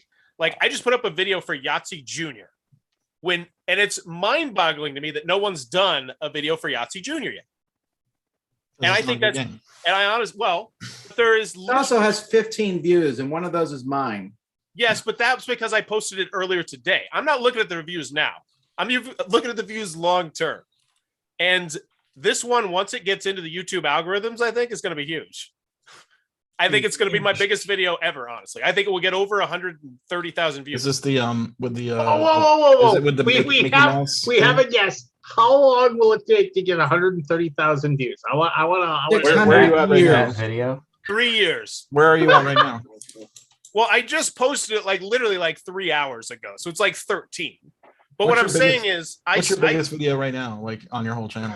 I think it's like 130,000. Which I think one I is got it? two around 125, 130,000. 136,000. It's What are NFL they? Rush Zone. What is that? And When that was was that? 7 years ago. No, 7 years ago. Okay, I'm gonna What was go the name of the, what game? 4.5 years. That's Well, Tom said 600 years. Wait, what? I didn't hear what the name of the game was. That was your number one. my number one. It's NFL Rush Zone, mass market. NFL Rush Zone. I'm so sorry. Tom. That's not that funny. I do love that you're wearing an NFL jersey, though. The fact that you said. No, look, here's the thing. Unless your video goes viral from getting a hit, it starts off pretty big and it keeps going. And then it stays strong. So there's a lot of videos I can tell almost right away if they're going to have a lot of hits or not, unless it gets picked up by some website or something. Your They Rick can and have Morty one is pretty consistent high. hits. Huh? His Rick and Morty one is pretty high. Well, that's true. Rick and Morty's a pretty popular. That's what I was idea. saying. Like you should focus on the stuff that at least is popular. Well, that's what I'm doing. That's why I did a sequence Junior skip the rules. That's why I was talking about the new What Uno. makes you think that's popular though? Because I look at the view counts. Is it like number one on Amazon or something? Go on YouTube and type in Uno how to play. There's a guy who realized this about 5-6 years ago. All he does is mass market skip the rules videos. And pretty much what I'm trying to do is suckle all the stuff that he doesn't scoop up. Because Uno, not Yahtzee Marvel Junior. There's a no, difference. he does a lot Is of it them. Triple S Games? Is that the guy you're talking about? Yeah, I think it is. I mean, And I might be wrong. Who knows? We might have a talk next year, and I'm talking about some other crazy stuff. What is the name of this channel? I want to look this guy up. Triple S Games. Oh, he has and Triple he figured space it out. S space games. He Triple does like space poker S. and chess. Yeah, He's you got it. stole all the classics, man. Well, no, there's a couple that slipped through the cracks. I got Battleship the card game. I got that one's mine. Battleship the card game was never a classic at my. I got You- Guess Who the, but I don't it's know, I feel like you're mass sticking to produced. this, It costs like, like $4. I got Do you I Guess think Who you're the card sticking game. to these like bad games. I think Do you there's think gold this in them. guy? You think there's honestly- gold in them there hills, and I don't think there is. I think the gold's Well, been mined. And I'll You- figure it out next Wait a year. minute, time out. You said these things slip through the cracks. Do you think Triple S Games is going? Damn it! I can't do Battle of Giants. Forrest got it first. I think he is one day. I start taking too many of them. Oh, All right, look what you did, Lance. You drove him out of the You room. drove him away. Good job, Lance. yeah. Where'd he go? He'll be back. He went to think about what he's done. Also, Forrest Yeah. plays with himself is not a good title for a segment. I'm sorry. The fact that nobody heard you and I did just made me laugh. It's gonna have 135. You know how long is it gonna take you? 600 years. Well, that's probably not true. Let's do some math here. I plan on So we doing have- Bowers Game Corner for the next 40 years. Like, so I don't know. It's just I don't. Okay, so 130,000 views. Wait, you're gonna do? You think you're gonna do this for 40 more years? Oh yeah. All right, I lie, Lance. It can happen in 12 years. Okay, I'm you were I'm still being 4.5. hilarious. I don't know. I think this year is going to be this next year. I think is going to be the biggest wake up call for me, one way or the other. Because this past year, Yeah, because you're gonna be You a keep dad coming on the again. show, and Lance keeps giving you love. Yeah. no, it's just I'm putting. Lance, you're totally right. I do look for the segments that require the fewest amount of effort, but I'm trying to get as many of those segments as I can. Like these skip the rules videos that I do, I pump that out in about 40 minutes tops. Top to bottom, 40 minutes. I just try and pinpoint games. I'm gonna go through all these old crappy games in my collections that they have a bunch of preprints. And as much as you scoff, like half of my most popular games just in the last 48 hours, views-wise, are just random ones of those videos. I think they're going to be evergreen games. Do you have any like top 100 BGG games in your under? Do you own any? Yeah. Pick one of those that you feel comfortable seeing how to play. Do a video for it and just test the waters. Oh my gosh. See, that's Just test the terrifying waters. to me. Why? That is like Do I something know easy. well, here's the thing, Aldi, and I think this is what Lance hit on. I should absolutely put all the effort into doing X, Y, and Z. And I don't. But what I do is I try and chip away at it. I try and chip away at everything. The green screen, the quality, the audio, the video, the skip the rules video is part of the reason why I'm doing the skip the rules But the video. content targets you're not caring about. I'm getting there. Part of the reason why I'm trying to do as many of these as I can is because I know I'm going to get better at them. And then eventually, yes, I do plan on pivoting to new hot games that are Pick an old hot game. Pick, I might do that. I might go through my collection. What do you got? What is your collection on BGG? It's pretty updated. Yeah. When are you going to update your intro? What's your username? like a He's never different going to person. update it, Tom. I He's never just gonna update it. updated that last year. I don't know What'd you about say? that. What'd you say? What's your Aldi? username on BGG? Elway fan 2K. I can change that for you if you want. No, hell no. Man. Okay. I mean, I should go Bowers Game Corner, but hey, John Exactly. Elway, respect. Wait, Elway fan 2K. Oh wow. Okay, Elway fan 2K. He's hoping that someday I'm gonna pick You a know game what? for you. Elway plays board games and we'll put his BGG thing will be Bauer fan. Mhm. Lance had it right when he said envy is the thief of joy, and I try not to compare myself to other people. No. And I don't think you should compare yourself to other people in an No. unhealthy way. I think that's a bad idea. But you should look at your goals. If your goal is that you're happy with 20, 30s of views, then you're good. But you always act like you're looking for more. Can you do I Seven am. Wonders? I am. Can Seven you do Wonders? Yeah, is that too hard? How to play? Yeah. I'm sure there already is one. I Yeah, only okay. want to touch stuff that. But why do you care? Because frequency, like it doesn't matter that there already is one. To me, it doesn't matter. Like if Because- someone sees a new video come across and be like, oh yeah, I guess this goes back to Lance's. That would be work, and that would be. I don't want to do that. I'd much rather do something that I think I don't know. I'm weird. But I'm moving into those, especially with some of those mass market target style games. That's why I'm kind of cutting my teeth on all this Uno and crap. There have been several golden comments in the chat here. Like John Edwards has said, "This is rough. I'm trying to eat. I can't stop laughing." Lord Javi said, "I'm looking forward to Bauer's review of Bicycles Dice." do Ticket to Ride. Hey, I'll ask some questions about games. If I may co-opt your thing Sure, here, sure. Lance, what do you think is going to be what's your prediction for the hot games at BGG Arc Con? Nova. Think so? Arc Nova for sure. I mean, have you looked into Yeah. that? Have you got a copy yet? I did It not. looks like actually. Terraforming Mars to me. Hmm. It looks like it has the complexity of Terraforming Mars with that 1 million cards to do 1 million different things. You know, the combo-rific type stuff for sure. What else? Probably Gollum. Everybody knows Yeah, I that's, think that one is there. what's the other? We only have one copy of.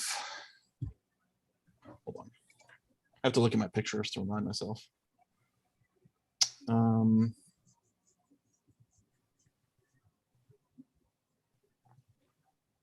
Are you talking about the one from Devere? Yeah, the Bituku. Yeah. Oh yeah, Yeah, the other ones looks awesome. Like the graphics on it are amazing. We only have one copy of that. the Toku. The Toku. We're doing I a like retreat Witchstone. next I know week. Witchstone is like so whatever, but like I love it. I think it's a great Dude, game. that stag maple in Batoku's freaking sweet. Oh yeah. It is. It's really. I just taught it last night to some people. It's a very. Is it a lot of rules? It's The a. board looks busy as hell. It is Whoa. busy. The game is not overly complex. I was able to teach it. I ran them through a fourth of the game, and then they were able to handle it on their own. They were gamers, but Oh, it's not bad. it's not too bad. Yeah. But it's a long game, so unfortunately, with one copy, Yeah, I wish we had Yeah. more. it's going to be tough. It'll be just sitting in the hot games room then. Like it'll just be on demand. You know, like people can Yeah, I think that bring your might- copy. Huh? Bring your copy if you want to play it. Oh, I don't know my pictures. Where are my pictures? yeah, we got the retreat coming up this week, so I'm curious what will be the hot game. Oh, is that this week? Yeah, I'm You know, suspecting. I bet Dive will be played a lot. You think so? Because I think it's quick enough and like looks good and like everybody's gonna want to try It that. doesn't work as well in a convention setting because of lighting. Ooh, yeah, I didn't Oh. think of that. What I does the agree with lighting have Scott, to do with or it? Scott, though. I think that is. I think it has the appeal of that. It's such an intriguing game. Just I don't know anything about it. What does it do? oh, you Wait, just is that- trying to look is through that a bunch with- of pieces of plastic to try and figure out how low. Like, so there's a fish on a piece of plastic. You're like, oh, is it on the first one, or the second one, or the third one? And there's sharks. Oh, That's with an so it's a exclamation visual point. It's a vision game. Dive exclamation 100% a point. visual game. Is it Dive with an exclamation point? I don't know. Because there's two, both in It's the one from 2021. Sit Down. It's. I think it's the kind of game that people are going to play. They're going to enjoy a lot, and then they're going to move on to the next game. Not because they think it's a bad game, but because it's more of an experience that you had fun with. But you may not purchase the game on it. I like it. I You give play it it an once and then you're 8.5. kind of done. I taught it at the last retreat several times actually, and everyone played it. They enjoyed it, and then they went and played another game. I wonder if Imperium will be hot. You know what I'm talking about? The deck builder game. Seen Yeah, it's a People hard mention that. teach though, and it's real tough from the rule book. It's almost Yeah, you it almost is. need someone to teach you. Yeah. The new Arnek expansion, I think, is going to be on fire. Oh my word, yes. Yeah. Yeah, Have you played that yet? I've not, but it doesn't matter. It's Arnak. yeah. I just got in the mail. I'm super excited. I just got X Oh, for cool. Dune Imperium. Rise of X, yeah. Oh yeah. That's going to be hot. I It's- think. I think so. Mm. I really enjoyed Dune. On the other hand, we're giving away copies of After the Empire. That game sucked. Can't give 'em away. Womp womp. I'm still Dice waiting to Miner- get a I think nice Dice copy Miner of will that be someday. hot. I still have a janky copy in the library. Because I got a pre-production copy, and then Oh yeah. Lance won't send me a good one. Didn't we send you one? You did not. I'm still waiting. Shane said he sent you one. Man, Well, it didn't happen. I'll check with him. I think Dice Miner will be hot, just because it's like I don't what, get that one. 30-minute Already. games? What is with that? That game It's sucks. just you think so?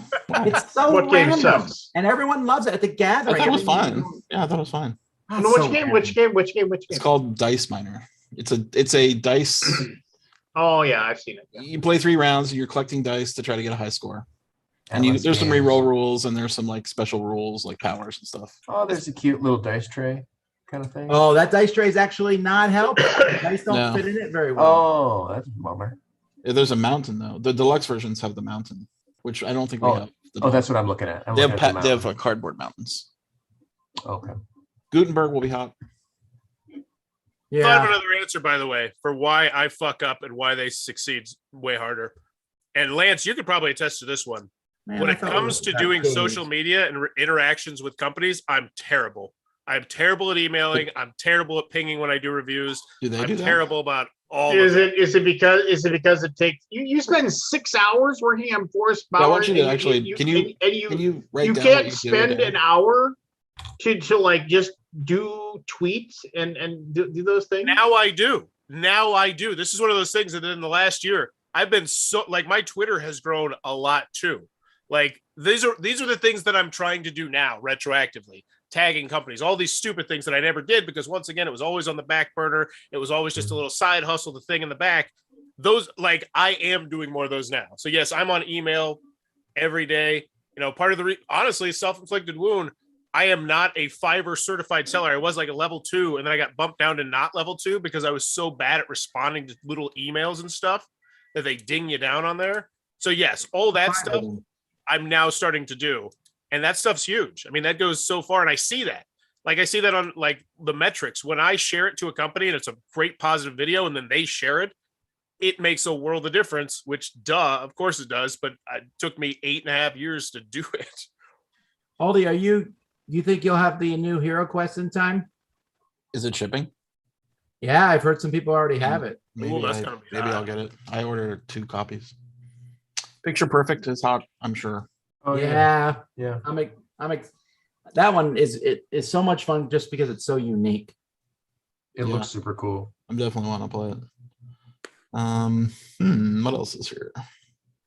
It's funny because our list of games has got all of last year's too. So it's like, Yeah, I saw your thing and you 'Cause said we don't have- the hot games. I thought, wow, that's a big spread for hot games for it once. is a big spread.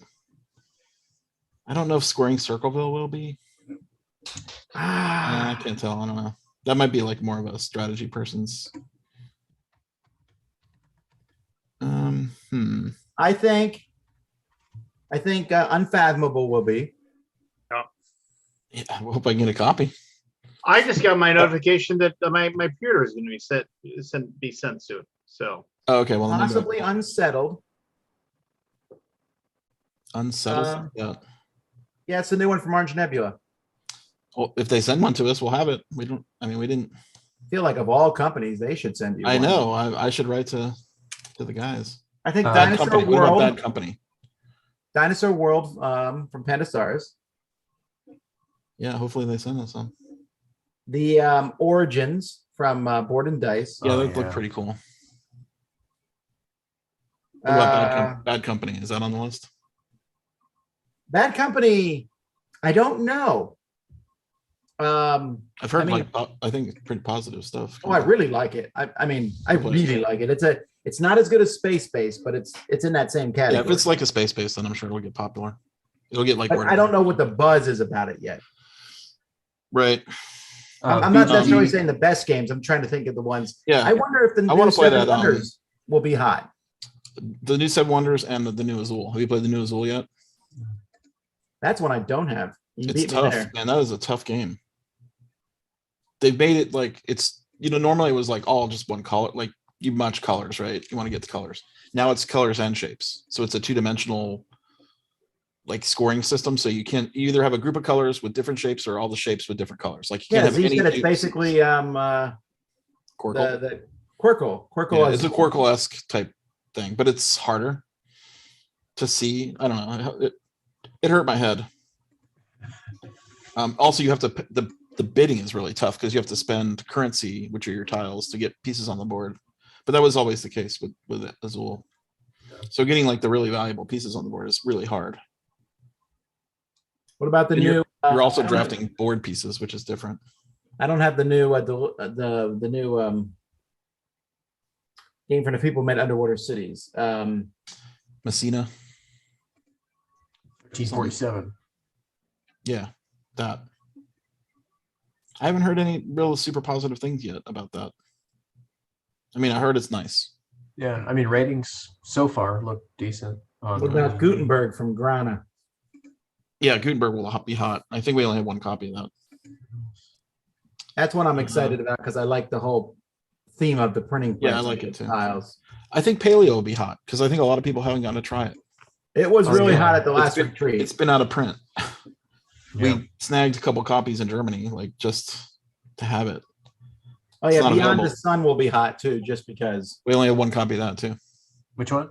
Beyond the Sun. Trying to get more from Rio. Yeah, I love that game. Yeah. I just hunted down a Yeah. copy from someone on Board Game Geek to get a second copy. Yeah. I've I only put my played it copy online, library. but I'm really liking it. Let's see what else we got here. Actually, what is the? What is this Boon Lake? Does anybody know about this one? Oh yeah, that's the new Alexander Pfister game. That will be hot. Boone Lake. We have one copy of that, I believe. Which one? Boone Lake, the new Alexander Pfister game. It looks interesting. Yeah. Modular tile setup kind of thing. There's an expansion from Maracaibo, but I don't know if it's in English, so it might be a little bit hard to play. I think we were going to get sent an English copy, but I can't remember. It's going to be a People say different they send you stuff and then you don't get it, and it's like, I also want to play Freedom and Freeze's new game, Free Ride. Do you think Not your Free Ride. your hot game room will be overcrowded then? I hope. Well, it's half as many tables as it was last time, But I mean, I think there might. but I think it'll be lines crowded of just people because wanting to play. the best games will be there. I mean, Well, the newest games. The Come on, newest play games. some old stuff. yeah, none of the old stuff will be there. Hold on, let me find. Where's that list? Why am I using this on the phone? It's harder. Don't know. This website sucks on the phone. I think you're totally right about changing the name of these. They just look so much better with how to play. Yeah, I think you're gonna get some hits too. 100% looks way better. Forrest, change the segment from Forrest plays them himself also. Yeah. So any other name would be good. Any other name would be good. I do like the double entendre, but yeah. Yeah, we all like it. Oh, do you think Furnace will be hot? I think it's a pretty good game. Yeah, I think first. Right. Seems like.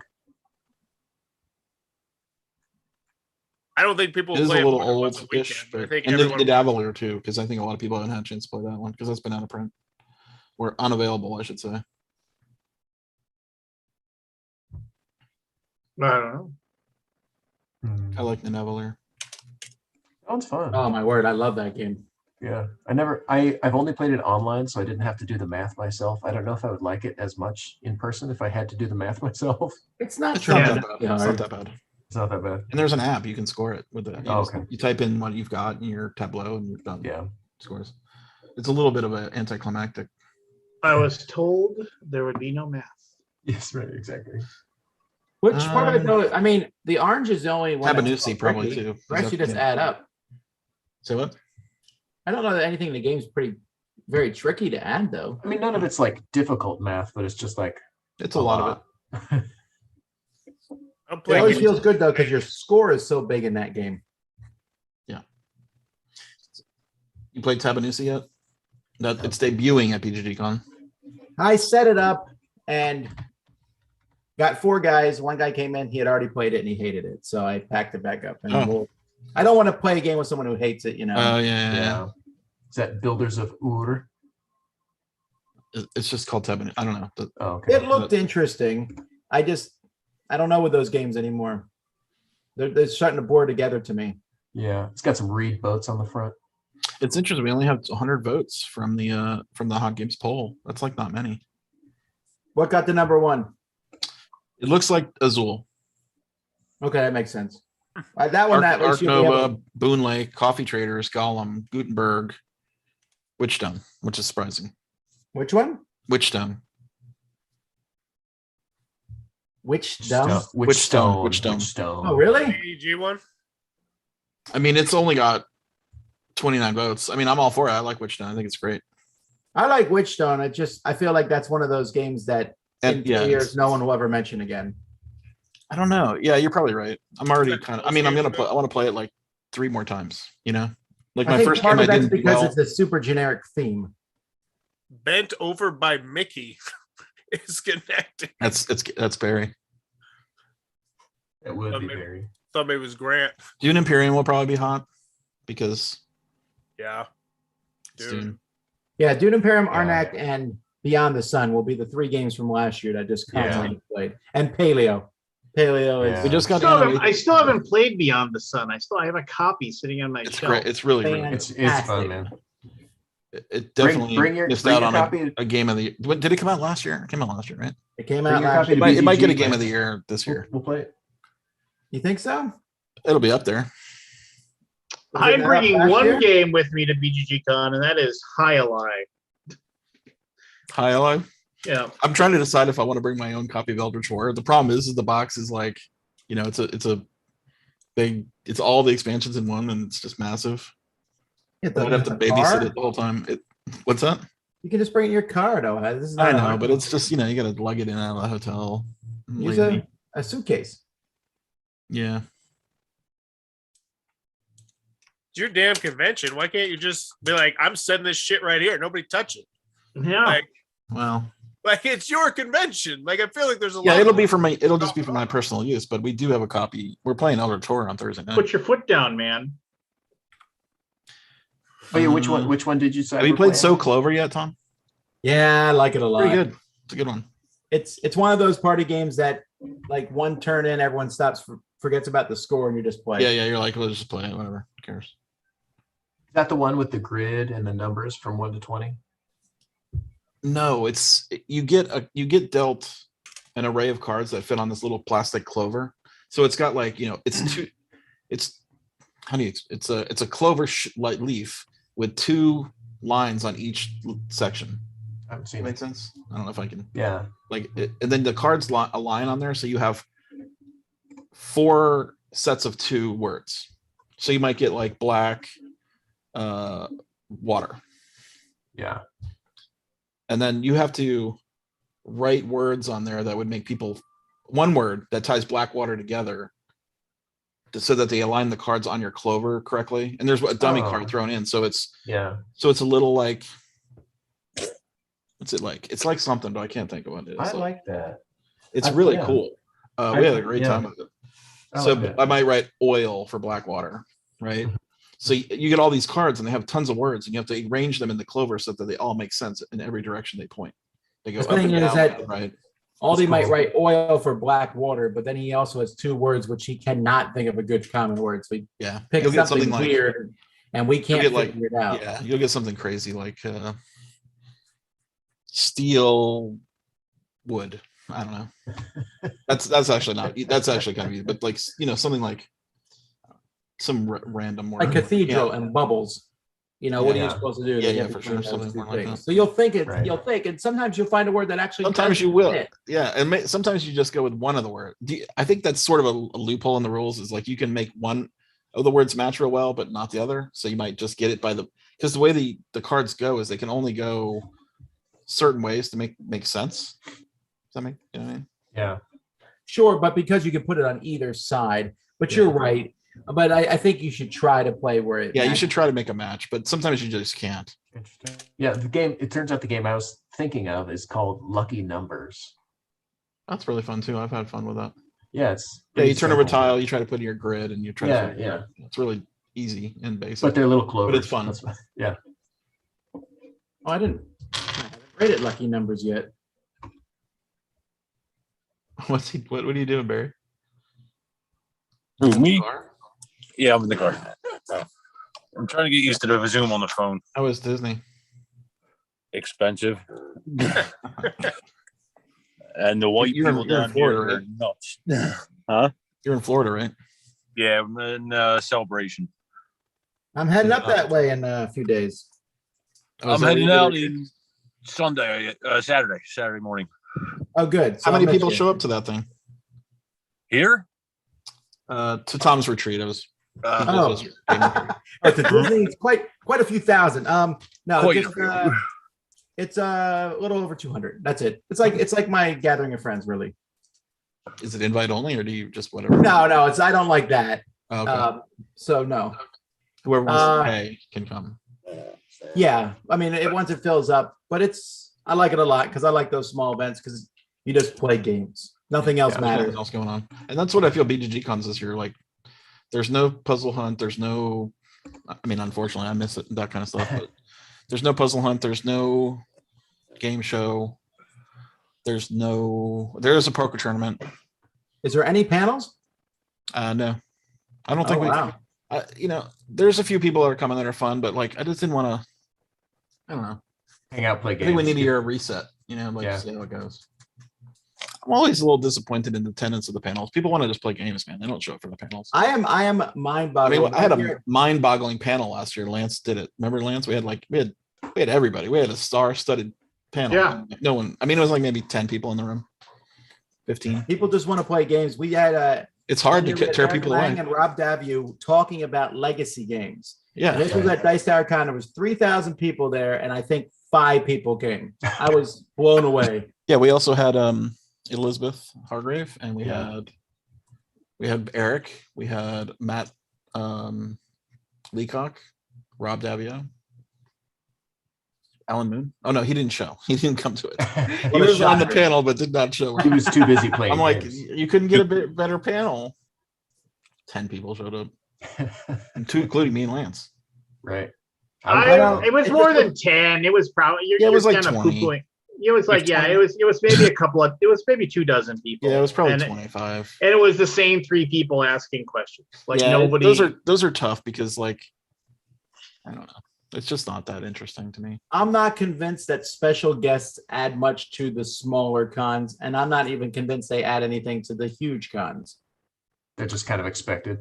The people mean- that get to run across Alan Moon or Eric or Rob or Matt are awesome, right? Like that's cool because you Yeah, can run across Running them. across them in the open gaming area. But to that end, then, when you bring in a special guest, you need to bring in somebody who's good in that regard. Mm. Like I always say, Richard Launius is one of the best people in that regard because you come walk by him, he'll be like, "Oh, you like Elder Char?" He'll sit down and he'll have his own custom set. He'll play you through it. He doesn't know you from Adam, but he Yeah. treats you like you're really important. That's nice. Tom Webman will do that too. Yeah, Tom's. I don't know if Tom's coming Mike this year. Fitzgerald will play with anybody and under the sun. There's just some people who are really good at that. And there's some people. And they who have don't like it. stories and they're interesting.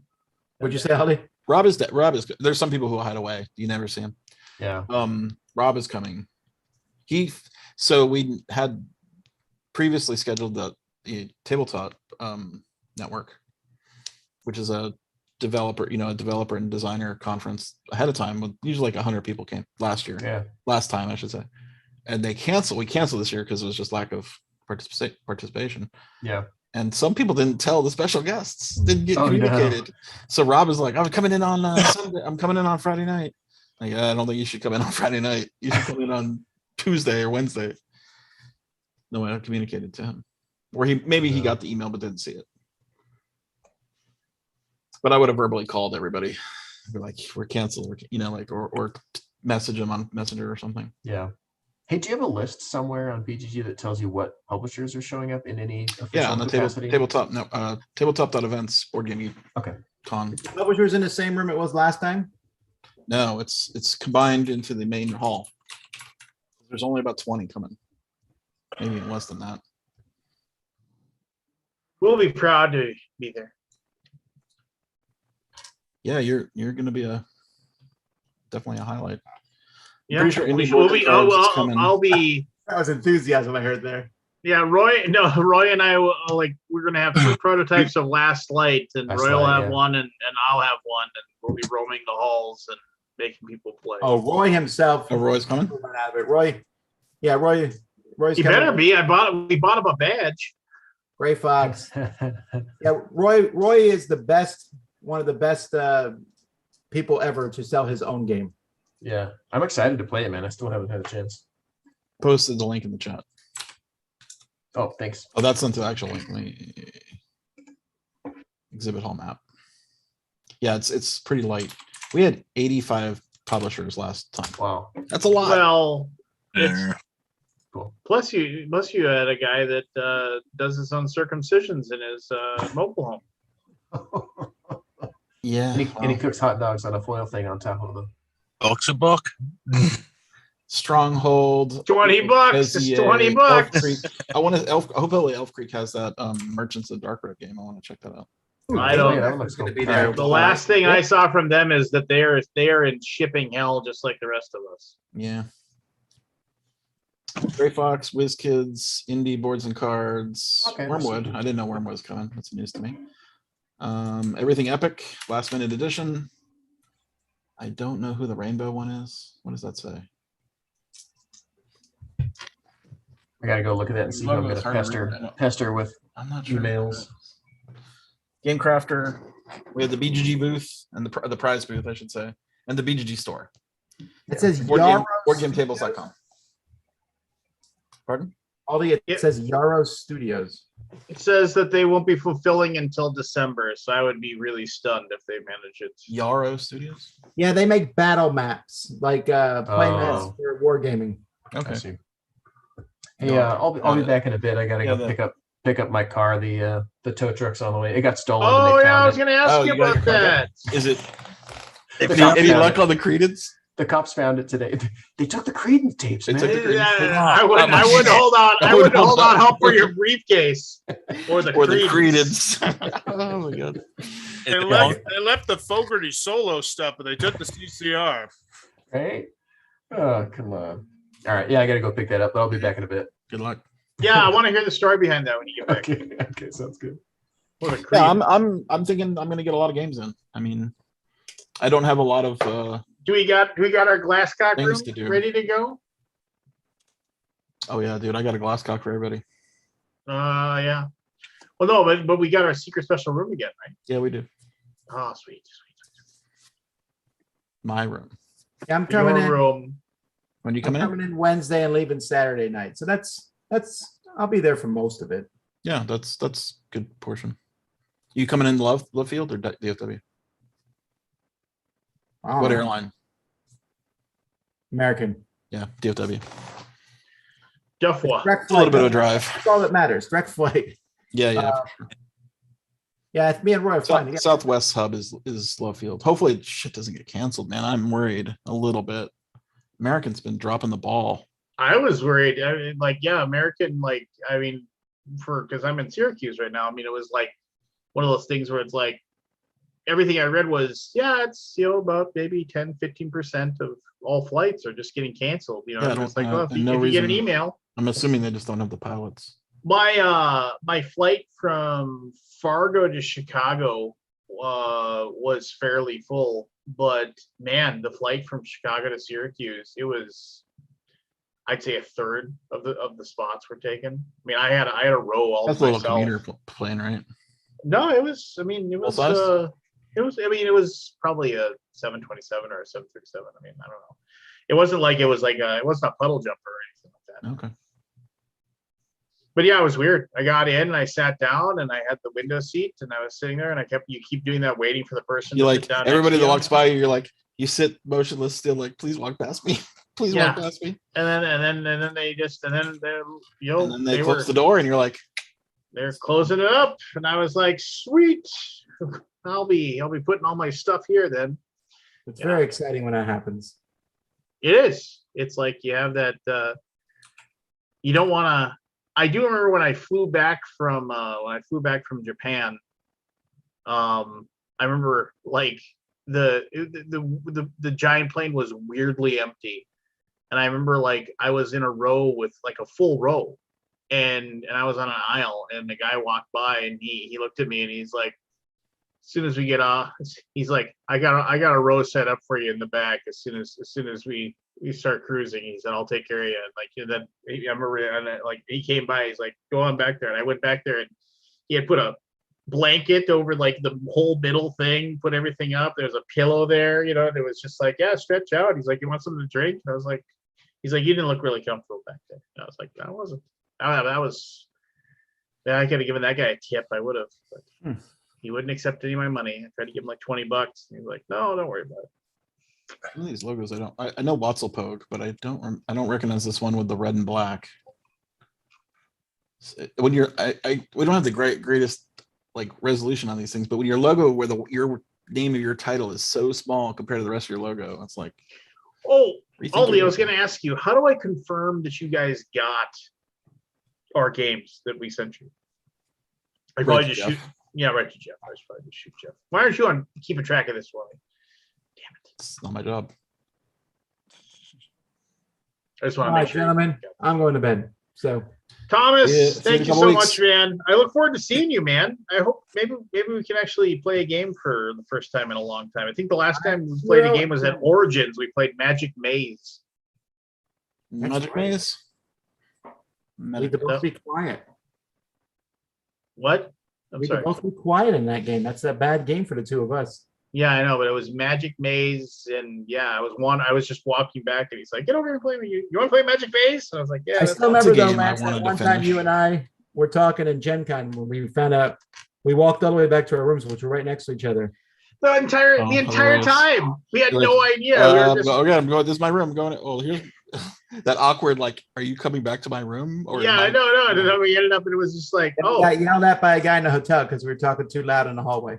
yeah, that's true. That also happened. I told that guy to go stick it. You did not. You were like, yes, sir, and scuttled in your room.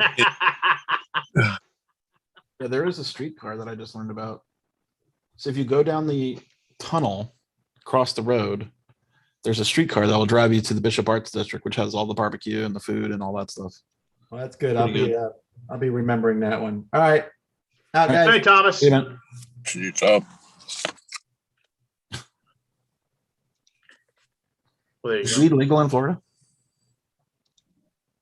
Jessica? Is weed legal in Florida? No, that's why it's in a cigarette. Oh yeah. No one will notice. It's very fucking You're tough. you're gonna get caught by the mouse cops. No, I stay clear of that, man. I've only smoked even a cigarette. I had 3 cigarettes today until I got back to the hotel. It's a hike to go to the smoking section to begin with, and then there's cops everywhere. The K9 units are down here. There's just cops everywhere. They've had a couple fights and shit down here lately. Where is it? Or fucking nuts, man. in Disney itself, they've had people fighting over merch shit on the ferry over the last couple of weeks. It's just, I think people just forget how to fucking act after the pandemic. You know, it's nuts in Magic Kingdom. I'm glad that today. That's the pain in the ass. Is medical marijuana legal in Florida? I don't anything. believe so. Georgia is. They sold flower of weed on the counter at a gas station in Georgia. I don't know about Florida, but my license, my medical marijuana license is like a gun license. It's state to state. Yeah, Right. I'm not supposed to travel across state with it either. Yeah, It is not legal, by the way. I did not think so. Some states the CBD is just like the oils and all, but some states they're not, especially down here in the South.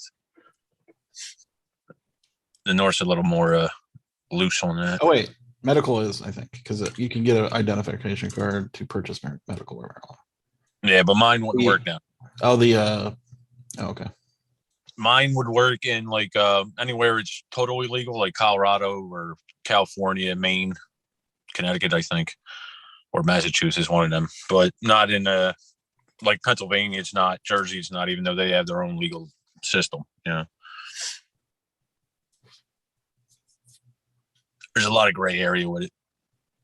Like somebody was asking me what the deductibles on it was. I'm like, it's not. It's all cash. It's not federally governed, you know. But I've been chewing a lot of gummies. Yeah. She got it from trick or treating, right? Oh yeah. I love how they were saying, what was it? Watch out for edibles in your kids' candy from Halloween. Like, yeah, right. Like someone's gonna waste their gummies on your Expensive. kid. Do you know how fucking much them edibles are? Oh yeah. Ridiculous. There's no way. So you know the whole thing about like somebody's gonna poison your Yeah, no one ever got poisoned. Yeah, the razor blade and the apples and all that shit. No. The horrible thing about that whole story is that yes, poisonings did happen, and it was you can Google it. It was some deranged person that actually poisoned his own children and poisoned other kids because he wanted to collect insurance money from his dead kids. But he also poisoned other kids as well. So it wouldn't look like it was him killing his own kids. Oh, Like literally and that the scent one of the trail. yeah, and that one person, like basically ever since then it's like, oh, it's like don't get Yeah, the isn't it apple funny because it's how got the razor blade in there. Whatever. Yeah. Hideous. Wasn't there a razor blade in an apple in a Halloween movie? In a Halloween movie, 2. yeah. Halloween 2, maybe. I feel like there was. Maybe. Bites into it and then Did you listen to Jason Brenner's 3-part podcast about Halloween? I did not. Yeah, 3-part podcast about the Halloween movies. I wish he would come on here and talk about that stuff.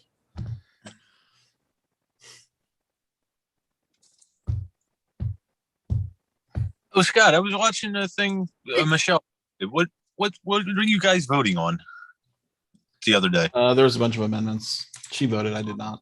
He said something about constitutional amendment. Why didn't you Yeah. vote? It's your civic Because I duty. just don't care about those. He worries about the big ones. Yeah, I did the big ones. I'm kind of the same way. Allow charitable raffles at rodeo events. That's the first one. Do I care about that? No. Authorizing counties to issue bonds or notes to raise funds for transportation and infrastructure in underdeveloped areas. Fine. Banning the state from prohibiting or limiting religious services. This is crazy.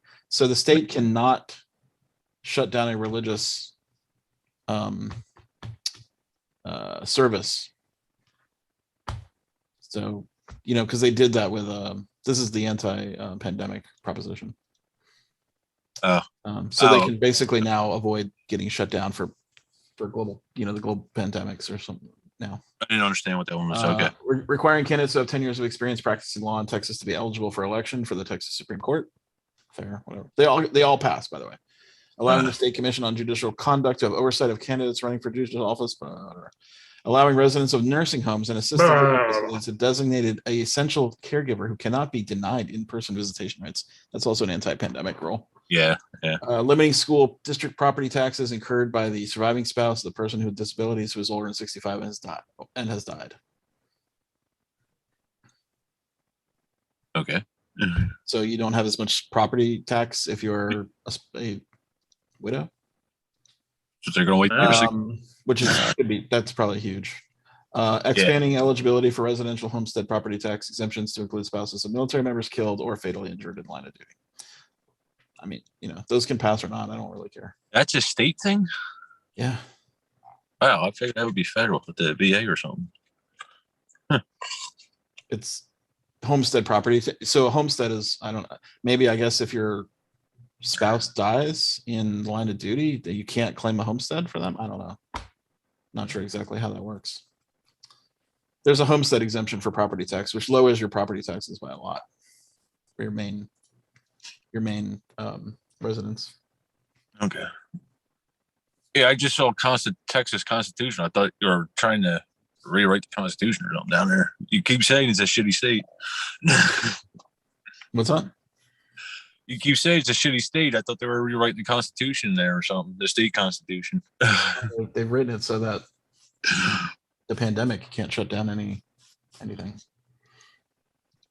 Yeah, I bet a lot of states will be doing that stuff now. Yeah.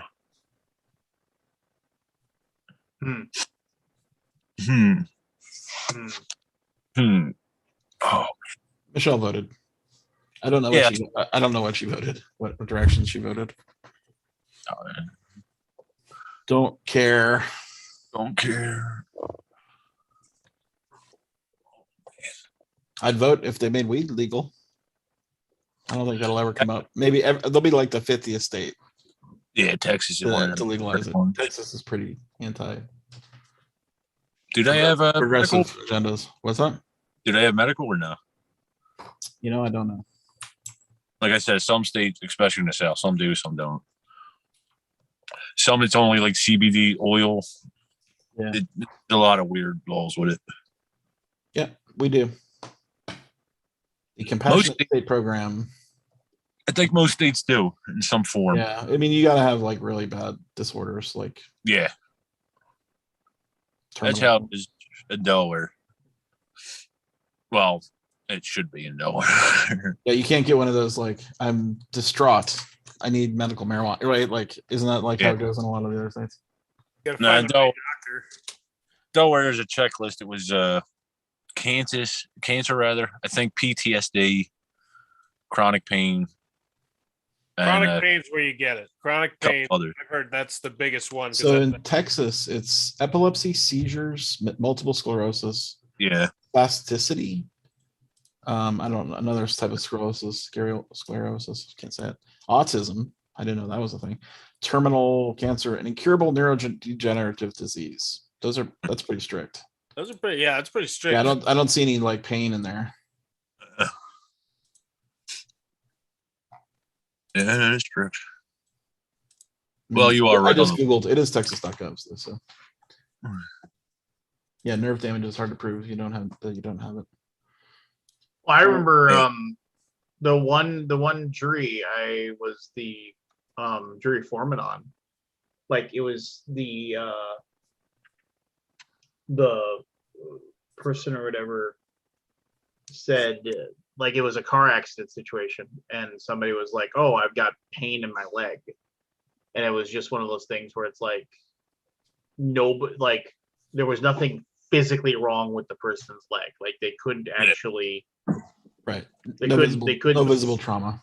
With all of the MRIs and scans and X-rays but the person was just like, yeah, from like this woman said from this car accident that she was in, like her leg hurt from like about 6 inches above her ankle down through her foot. She would just get these radiations of pain that happened, and it was like, okay, and it's just like, and so we were supposed to figure out what we were supposed to like who do you believe when it came down to. Yeah, like, I mean, and what's the big damage here if someone's faking it?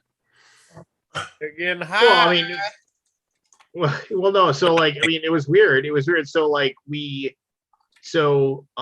because I like literally it was so weird.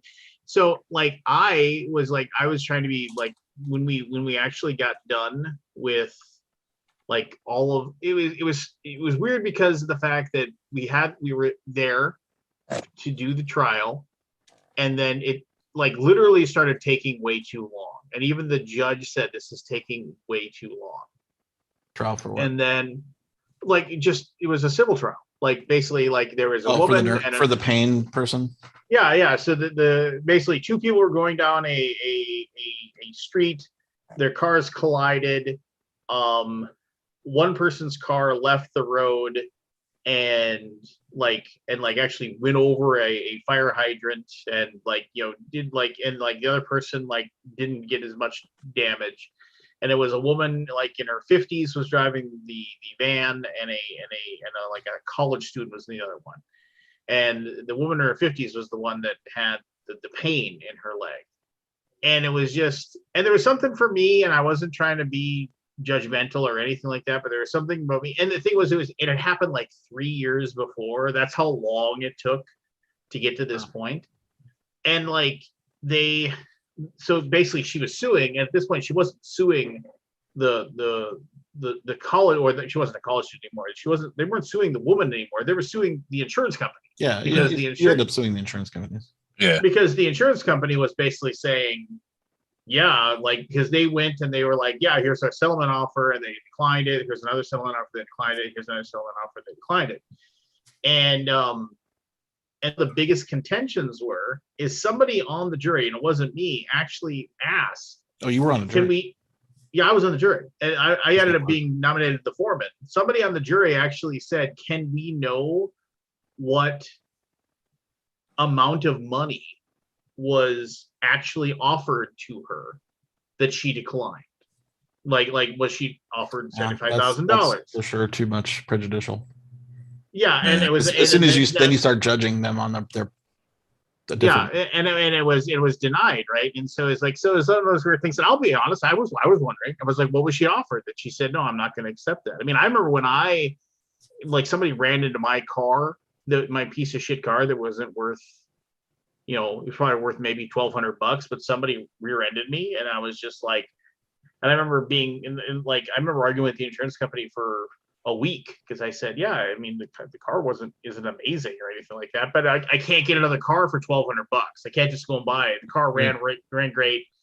You're gonna give me $1,200. I can't go and replace it. And I ended up getting like $3,000, which I was then able to go buy another piece of shit car. But anyway, so the thing about it is that so they couldn't prove it. Like she couldn't prove that she had any damage at all, right? Except for the only other person that said, oh no, she does all these exercises every night to like stretch her leg, and she puts cold packs and heat compacts or whatever on her ankle, or every night she does this. And the only person that does it that said that witnessed it because she wasn't married, she had no kids, she lived with her sister, and her sister said, yeah, she does this every single night. And then like they lived in like, you know, I mean, it was just one of those things where it was like, it was heavily implied by the insurance company that like if they were able to get a lot of money, their quality of life would improve a great deal. You know, and it was just like because it sounded like neither of them worked. They were both living off Social Security through like disability and something. So the else. insurance company insinuated that they were gold digging. Well, I mean, just the fact that like, you know, I mean, you know, it was just there was an insinuation about it or whatever. And That flew? What? That flew? Well, I mean, they didn't say anything. I mean, they just left it out there.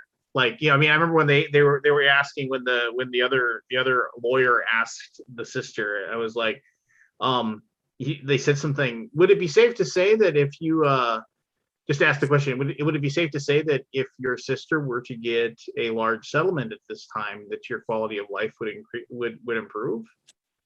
And then the old and her sister said, I don't want any of your goddamn money, is what she said. And then it was like, then that was the only like moment of anything. And then the judge actually admonished her for saying that. And you know, it was just like, you know, and it was like, what, you know, it was all, but when you ask the question, you know, it hangs out there. Right. So when we got into How much was she asking for? So they, Did they tell you that? I can't remember what they asked. I mean, they weren't able to like, for some reason, if I remember correctly, they couldn't specify a number for some reason. Right. But we did ask like, but since she didn't work, and like, so she wasn't like, she had worked part-time in some bicycle shop, but like, you know, so she was making like, you know, 12 grand a year working part-time, you know, for $9 an hour at some bicycle shop somewhere or whatever. That like, you know, it was just one of those things where it was like, you know, it's like, okay, well, so she missed out on 12 grand a year for the last 2 years. So it's like 24,000. But I do remember that when we got into deliberation, like almost immediately, everybody was just like, there was like two people that were on my side where I was just like, yeah, let's just, I mean, she missed out on 2 years of work. So let's just give her 24 grand. I mean, seems logical to me. I mean, she still was collecting her Social Security. She was still collecting everything else. I mean, it seems to me that's all she really missed out on. And then it became like this kind of weird argument I was having with this one woman on the jury. And like, and she was, because she wanted to give her like $250,000. It was just like this like ridiculous amount. And I was like, I can't. And then me and like these two other people were like, I can't understand why you want to give her $250,000. It was just like, you know, it's like, well, because she suffered. And I was just like, yeah, but we can't prove any suffering. I mean, it was like, she's sitting right in front of us. She's smiling, joking with her sister. She got up and walked to the thing. You know, it seemed like she was fine. You know, it was like she wasn't in a neck brace. Yeah. I mean, it wasn't like, you know, I mean, it just didn't appear like there was anything really going on that made either of us think that it was like, and then she got up, and then the woman started crying in the middle of the room, and she got up and she left the room. And then like about like 30 minutes later, because like we were like, and then like the court person came in and said, you're not allowed to say anything until she returns. We're like, okay. So we all just kind of sat there in silence in the jury room for like 40 minutes. And then she came back in, and then it was like, and I didn't find out until later, when I ran into one of the other members of the jury at like the mall. And they were like, yeah, so like she left, and like she tried to ask the judge to have me thrown off the jury because she was arguing with me. And like, and he said, well, you can leave if you don't like what's going on, but like you need to go back in there and do this. And like there was like something where like it was weird. The woman that wanted to give her like because she said I was arguing too much. And they were like, no, you need to go back in there and figure this out. But I remember like, and I remember they they argued like we finally I think we finally got up to like we agreed to like $30,000.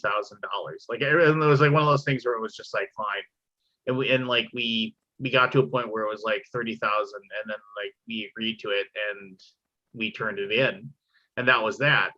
And I was like, oh, I didn't really think anything of it one way or the other. I was just like, it just made the most sense to me. I mean, now I don't know if my viewpoint would have changed at the time. I was a lot younger then. But I do remember about 2 weeks later, the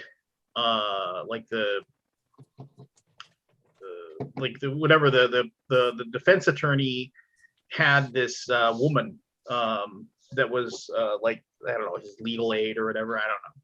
And she actually called me and just to say, hi, I'm so and so, you were like the person on the story, and I just wanted to ask you a few questions as a follow-up. We just wanted, and I was like, and she's like, you don't have to answer any of these questions. You can't get in trouble. We're not asking you to divulge any information. We just wanted to like talk or whatever. And I was like, okay, that's cool. And this is, and she, so she did, I don't even remember most of the questions she asked, but eventually I was like, hey, can you tell me like what was she offered as a settlement that she declined? And it was way more than $30,000 that she was offered as a settlement. Roll the dice. And I was like, were you happy with? Oh, we were very happy with the result of the trial. It was like they offered her like 62 grand or something like that at some point. Yeah. And then but it was just, I mean, that was weird. That was a weird little spot. I don't know. Hold on one second, please. I'll be right back. So what's your favorite thing at Disney? It used to be Epcot till I came this trip. What happened Way after too that? much booze, man. It's like Way too much people booze. they got this it's not the flower, it's Food and Wine Festival that's been going on for most of the year. Right. And it's just people are drunk and rowdy and it's nuts. Yeah. Disney's changed. Right, I never saw a drop of alcohol at Disney in all my years growing up. I did it in the restaurants before, but not in like the Magic Kingdom and all. I remember Epcot and the hotels, and that's it. And then Epcot would do the flower, and then the other one. And then the last time I came, I think, What's the flower? which was the flower show they have during the spring and all that. They have that, and they have booths with wine and stuff like that. Okay. And then the last time I came was like 5 years ago. I think they just started booze in the other parks, but very lightly. You know, it was like beer. It wasn't even hard liquor. Now they got mixed drinks, all sorts of shit. Bourbon flights, know. Yeah. I imagine they have to throw out a lot more people then. Yeah, it's like I said, there's people getting sloppy drunk. You know, they do that drinking around the world thing at Epcot, which I've done myself, again, with beer, not booze. Yeah. But they're going to pay, $15, $18 a glass for booze. That's on them. Yeah. Oh, It's not free. I'm getting drunk on that much. Disney is crazy. There was a pack of candy, like the Swedish fish bags, medium-sized ones. It was $7 or $6.50 a bag. Them candy apples are like $10 or $11 an apple. It's nuts down here. Wow. It's $140 just to get in the park. For one person? $135 for a kid, 3 to 6, I think it is. $140 for a day? A day. And it's only $5 parks or one per park? kid. One park, one person. Wow. And then if you do like that Halloween thing, that's like $200. Yeah, and my biggest gripe with this trip is I got to do everything on this fucking phone. Everything. I got to order my meals. I got to, the fast pay. Well, I have a disability thing, which I'm glad I do. If I didn't, I would have probably been arrested by now. What is that? What is that? The people down here are just fucking nuts, man. they're not what the kids. They're pushing the strollers, not watching where they're going. I ran into 2 people with the scooter thing because they're just walked right in front into me. Yeah. Fucking Karens down here, man. Me. No courteous. I have not been there since I was 18. I could not try to I mean, a few imagine years ago. anything there with on one of those scooters. There's so many people. It took me. It's really not that crowded here. The first, we didn't go Halloween to the parks, but Monday we did. It was a little crowded in Epcot the first couple hours, and then it eased out. Where we're staying was nuts. There's a park across the street from the hotel, and on Halloween that was nuts. It took us. We're 3 blocks from the main highway. It took us 25 minutes to get there. Yeah, What it's hotel? nuts. Is it a Disney hotel or is it a? No, I wouldn't stay. It would cost me $200 a night to stay what would be like a standard Comfort Inn or something at Disney.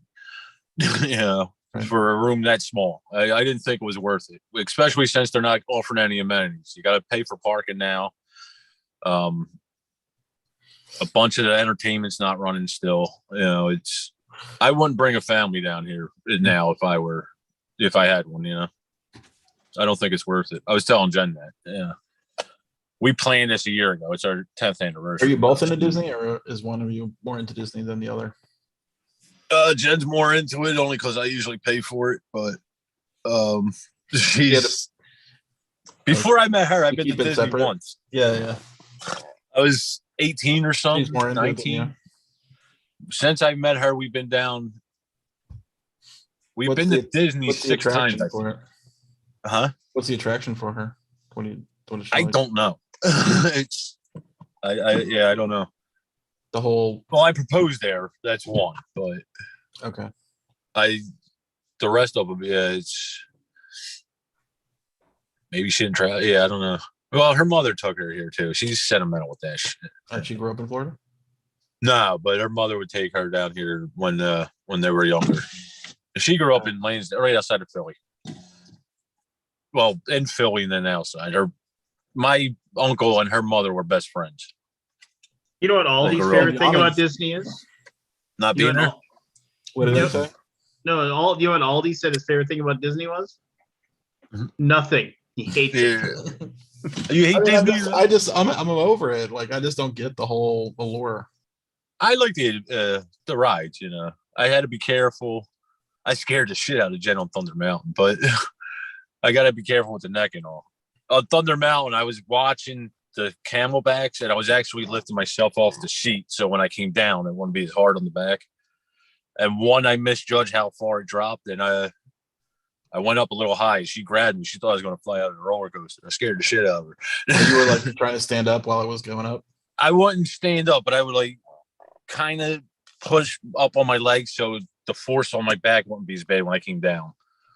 Right. I did that at Remember that one being that rough? it wasn't. Pretty It's rough? just sometimes them camelbacks get me. I see. The camel humps. Yeah. The Tower Terror I thought would really mess me up, but it didn't. It actually kind of helped me. I think it decompressed it back. But yeah, I enjoy the roller coasters and all that, and the shows. The live entertainment. But I don't enjoy the fucking people. It's Yeah. like I said, they're just nuts I down. would not want to be around any of those people. Mhm. But believe it or not, I felt more uncomfortable at Buc-ee's than I did in any of these parks yet. Oh, really? We went to Buc-ee's up in not Fort Lauderdale, the other one. Not Tellett. Jacksonville? Is that it? Yeah. Up north Yeah. by St. Augustine. Augustine. We went there and it was mobbed. I mean, the lady said they just got like a bunch of buses in, but it was like shoulder to shoulder there. It was worse than anything I've encountered in Disney so far. And that was like my first introduction to people again, in crowds. Oh yeah. If that's your first, did you get to go to the bathroom? No, I walked in and I turned around. Jen went in. I walked in and I was like, nah, I ain't doing this. Buy anything? A mask. We're gonna hit it on the way back. But Mask? she saw a little stuffed animal she liked. There's some. And then we're gonna look There's some around. fun snacks there. Yeah, that's why I wanted it to go in there. But like I said, it was just mobbed. Yeah. Gotta go at the middle of the night. Nobody's there. Yeah. Like I said, we're going to hit it on the way out, which I usually drive at night through the night. Yeah. Did you go up 95? Took about 15 hours. We stopped for breakfast. And You do one day? Yeah. Oh, wow. Okay. I drive straight through, Scott, if I get. I didn't this time because of leg. I drove about 7 hours, I guess. But I avoided like up where I am, DC and Baltimore. I didn't want anything to do with that just because I don't know the reflexes. And then I avoid Florida because I know how they drive down here, especially down this far. Actually, when you get closer to Miami, it's even worse. Yeah. Are you going down? You're going down South Florida? Nah, we're gonna go back up. We were talking about going to Savannah on the way back up, but I don't think we're going to. We usually do that. We'll spend like 4 or 5 days here, then we'll stop in Savannah on the way up. She loves Savannah. 4 or 5 days, huh? Wow. Hmm. That's a lot of Disney. My best friend's down That's here. a lot of dim. Which happens often. We just can't line up because with Disney, you got to plan everything, you know. But he's staying for 12 days, I think it is. I'm like, how the hell are you affording that? Yeah. But how can you tolerate it? I don't know. Whatever. It's not my jam, but I know some people freaking love it. Yeah. I told her this is going to be the latest time for a while. Yeah. I'm actually sick of Florida. I'd rather go out west. You know. For Disneyland, mix it up. I told her that, you know, because I'd like to see Star Wars stuff open there yet? Yeah.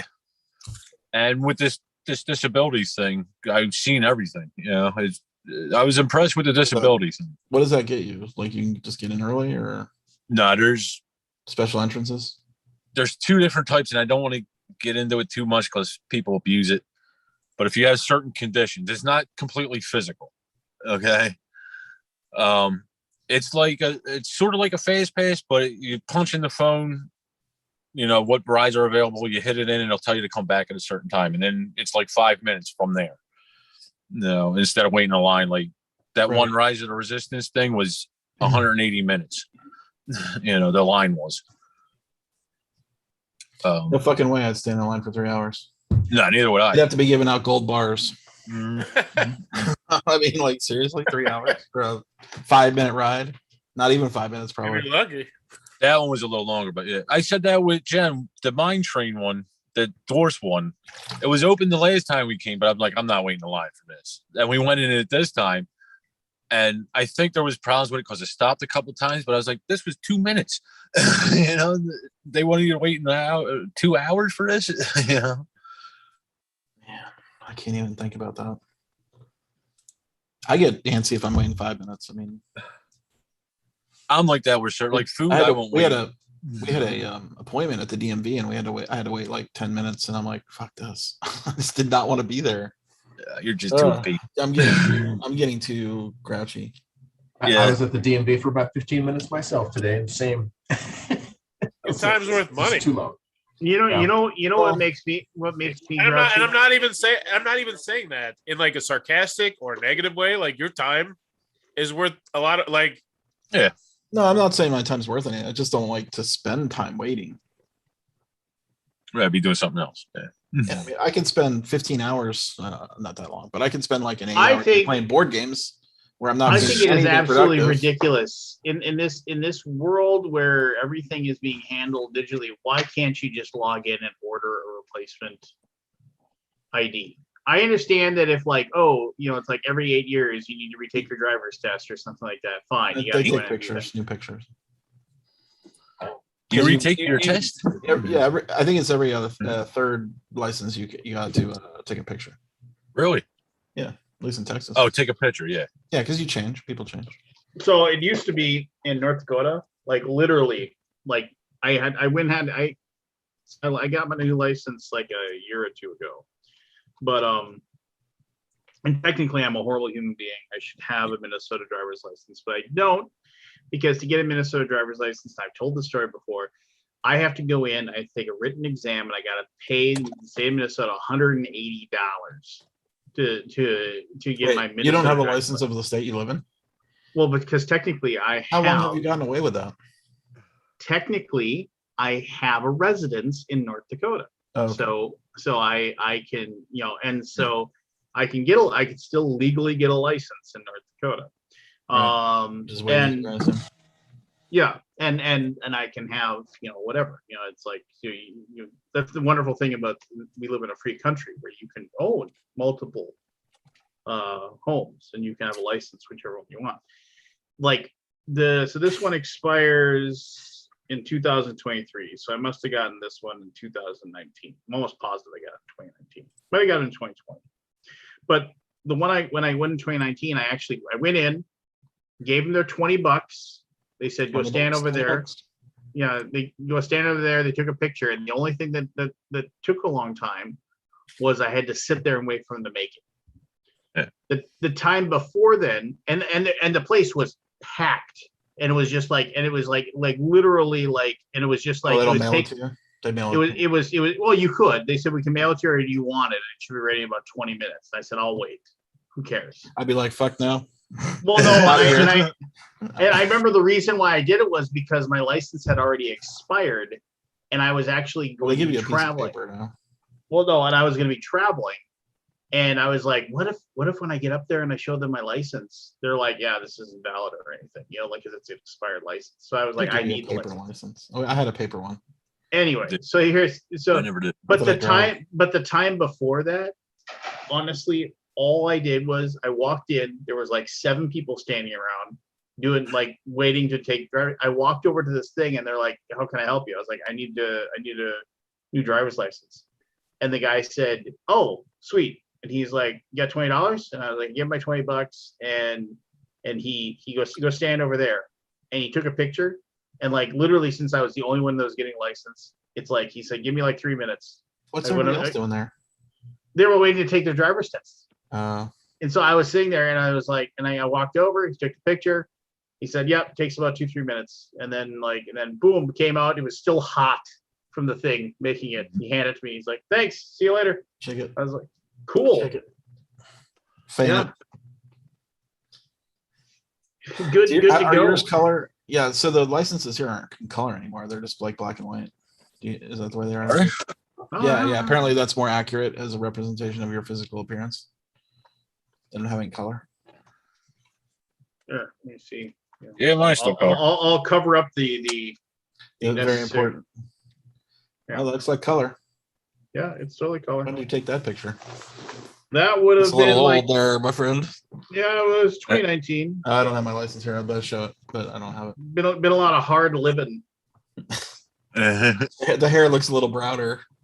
Yeah, well, a little more brown. God, my beard has just gone like completely you're gray. almost completely gray. Yeah, I'll be. I mean, I got like a little bit of gray, but I'm surprised that I thought eventually I'm like, okay, shit, it's gonna turn fucking gray. Yes, I'll be doing Santa in the mall soon enough. Mine's actually getting darker. The one gets your beard, my hair. Oh, the hair's getting darker now. The longer it gets, the darker it gets. Jen was saying, like the browner, the color's coming back. Oh, cool, interesting. You would probably actually. There were 2 things that I actually want to talk about here. One of them was when I went to go. This is all going all the way back to watching Dune in the movie theater. Both times I've been in the movie theater, man, oh man, oh man, they had several trailers for movies that I was like, I want to go see that in the movie theater. I want to go see that in a movie theater. It was like, so King Richard, the story about Venus and Serena Williams. Yeah. Like, why do you want to see that? Here? I don't know. It was just like I want to see it, but I don't care about the theater. I go to that movie. West Side Story. I mean, like, I don't give a shit about West Side Story. I'm like, why? Wait, you make a new movie. It's an old story. But it's West Side Story, man. Who cares? Tonight. I hope it really flops. I hope it flops. It's Steven Probably Spielberg. will. It's not gonna flop. I want a better Steven Spielberg movie than a remake. It's whatever. I'm so grouchy tonight, aren't I? You are. I'm usually the grouch. Licorice Pizza. Paul Thomas Anderson. Yeah, I'll watch that on my TV. Oh no, I'm gonna go watch that. Why? I don't know. Well, I'm super jazzed. On Friday, the Art House Theater in my hometown gets the new Wes Anderson movie, the French Directive or the French whatever. Oh, I don't yeah. know. Yeah, That so looked pretty good. Yeah. So my wife and I will go to that one. Yeah, that's a test of Michelle's will because she really wants to see it, but she really doesn't want to go to the movie theater. Really? So I think Well, she likes the Wes Anderson. we both do. Well, I knew there's a reason why. Have we discussed Kickstarters at all tonight? No, but we can just moment. And then the Batman, that new trailer. Oh, Good. Yeah, looks good. Oh my I'll wait for God. some reviews. Who's the Still new got a year Batman? for that. what now? What'd you say? Who's the You still Batman? got like a year for that, don't you? No. It's not. Vampire It's, guy. It's Yeah, I know. But The that's guy not who- going to be out for a year, right? he's the No, you. It's like Oh, March. Pattinson. Robert, Is it March? Robert Oh, Pattinson. yeah. Yeah. Yeah, he was Keep Yeah. asking the same one of question. the Cullens. Of, Yeah. Oh no, that looks intense. Yeah. Looks super good. What was his name in that movie? Batman. It was Team something versus Team something. Edward. Team Edward versus Team Jacob. Oh Oh yeah, yeah. Jacob. You know, but I liked Edward. do you know the thing that probably drives me more and more crazy is the fact that is when you actually go in and look at the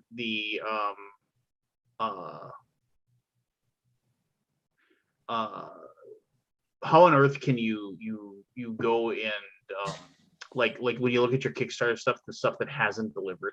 And I understand being working for a company that has Kickstarter stuff. I get it. I totally do. But I'm not talking about stuff like the last. I'm talking about I have things like 2018. Yeah, you're never gonna see it now.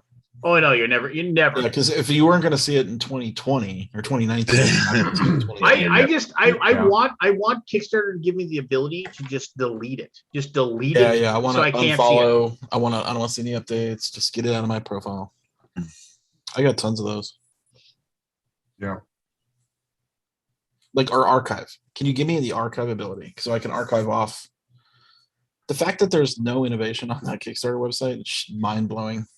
I mean, I'm sure they're working on it here. I mean, what are they doing? We work every day of the year trying to fix BGG, right? More stuff. They got way more resources than we do. As Yeah. someone who uses Kickstarter for 30 to 40 minutes minimum every day, the only two things that I've noticed in the last year they've added is the community page, which I think is awesome, that breaks down how What many is the new community people page?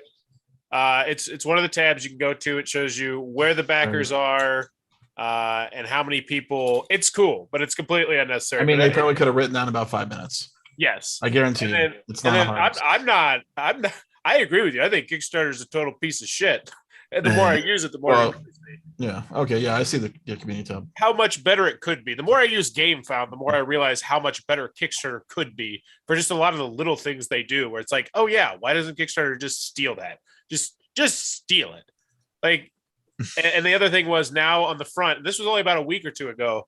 They got a new tab where it's like, hey, here's how much money we raised today and how many games got funded. It's just it's a little ticker for the day. And that's about it. Those are the only two things new that, at least on my end, that I can really think of. What about you, Lance? Have you seen anything new in the last year or so? I can't think of much. No. Are you guys in on the oh, I thought we were gonna talk about projects, but the Skyrim board game? I don't know much about it. I mean, it's another giant game that I'll never play. I mean, that I've got 4 or 5 of those that I backed that I'm still waiting on that I'm never going to play once I get them. Yeah. I mean, it's just I got the giant box a month ago. I haven't even taken it out of the box yet. Which game? Onk. Oh, Onk. Oh yeah. So you're just You know, done. I'm looking at it. This would be easier to sell if I just left it in there. You know, that's what I was looking Yeah, at. probably so. I don't back stuff like that pretty much ever. And you're like, My main thing was it's from Modifius Entertainment, and I said this in my video. I have never heard anything good or anything bad about their board games ever, which always concerns me. Like, But can you which, think? which game is their most recent game?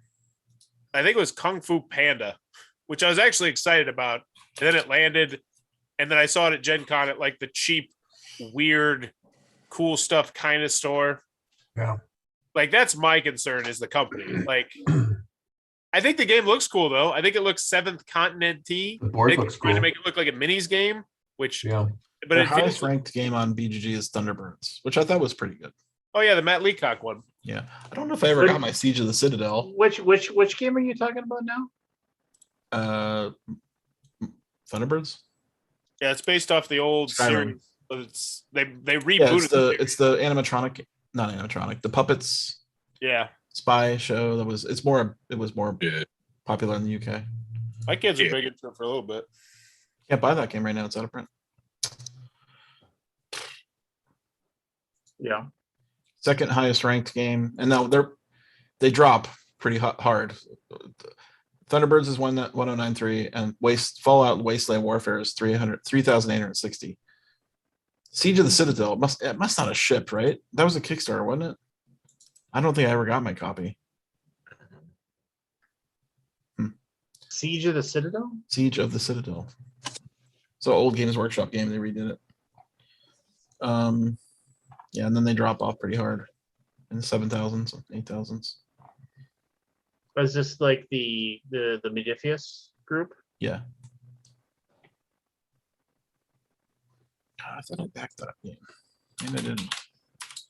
Thunderbirds. You don't remember Siege of the Citadel? It was a game like I think it was like a Oh, I know what you're talking about. Yeah. the first edition. Oh, I didn't pledge. Who did Siege of the Citadel? The original, No, the Kickstarter. Modifius. Well, yeah, and it was so weird because Modifius was like Chris Birch in Modifius and Cabinet in Modifius, and it was just kind of like it was all kind of bouncing all over the place. 1993. Richard Borg was the designer. I think it was like Pressman or something that probably came in the States. You remember it, right? It had like the big plastic mini, and then it had a bunch of like marine type characters. It was very Games Workshop-y. You would probably not recognize if you saw some pictures here. Yeah, if I saw it, I'd recognize it. I think I owned a copy of it at some point. You probably did. Recognize that? There's a lot of add-ons.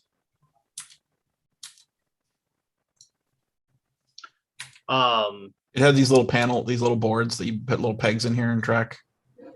their Oh, stats yeah. and stuff. Oh, that was cool. Yeah, it was. I think it was ahead of its time. Here. Mutant Chronicles. Siege of the Oh, Citadel. I have that game actually. I think it's in this pile over here. Do you? Is it fun? I don't know, I never played it. It's Richard Borg, so I mean, I'm sure it had some fun. Yeah. No, the one thing I've discovered is that if you actually go back and look at the stuff that you haven't had delivered to you, it just makes you angry. Makes you want to what? It just makes you angry. It just Oh. upsets you. So don't look at it. Just I stopped looking. Stop. I haven't had a Kickstarter. You know what? That's not true. I got Assassin's Creed delivered the other day because I paid the big bucks and got it Oh, delivered. yeah. That's right. So So I'm you're ready. gonna dive into it like tomorrow, right? And We might just, bust it out this weekend. I don't know. I got other games I want to play though. just gonna pour through it. Not gonna stop. I don't know. No, exactly. Which begs the question: why? I got picture perfect, and there's another game that got delivered. The Hunger. I want to play The Hunger. It's perfect. The board game. Picture perfect looks fun. It's you're setting up a little table with people standing around it. No, it's super adorable looking. Oh, yeah, okay. It looks more like an event than a game. There's a game to it. A shared experience. A little bit of game. Which isn't that everything? Everything's a shared experience. Nobody ever experiences anything on their own. I want to play the Night Cage too. Oh, actually looks really cool. It would have been nice to play that before I think Halloween. Grant was talking about. I got my copy of Questeros from Yes, I got mine friend- too. From West. and man, the cards in it. I don't know if you cracked it open. I haven't opened Cards it. inside are super awesome looking. I mean, for a tarot deck, Tarot deck cards. It's a pretty cool. It's a pretty Who cool. was deck. that? He was on. Why can't I think of his name? Yeah, and he's been on since just to hang out and BS with us. And of course, I can't remember his name right now. I've been Wasn't trying that to get Wes? William Brown. I've been trying to get William Brown to show up more often. It's fun. He posted on the BGG group about this really cool game he loves, and you cannot find a copy of it anywhere. It is gone. What game? What's it called? If you have a copy, save it for me, Lance. What's it called? I'm gonna find out because I can't remember the name. I'll find out in a minute.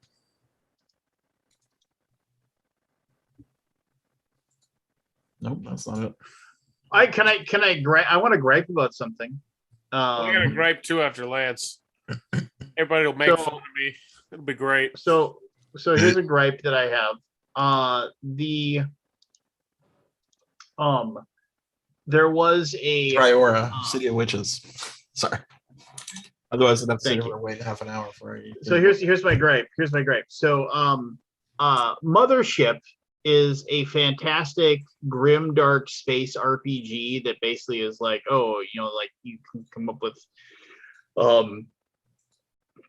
like scenarios much like the movie Alien or things like that, and it's made to like just be, you know, just evocative to a more suspenseful, almost horrific experience. And you would like it, Albie, because you have to pretend to be something, or you have to. Okay, yeah, I don't like pretending. Yeah. So, anyway, so they have a Kickstarter where it was like, oh, it's Mothership, and like in the Mothership, the box set, or whatever. Inside it is like basically the base book, and you know, all these different books, all these books that I already own, except for one brand new book, like, and then some like special dice, and there's like a special badge or something. But it's just the one book. And it's like, from what I've read on the Kickstarter page, it's like the only way you're going to get that book is if you get the box set. But I already have all the other books. So why would I give you $75 for a bunch of books I already own? So is it a tactic to sell more games? I have no idea. And and also one of the things is, one of the special bonuses is a backers within the first 48 hours will automatically get this X thing.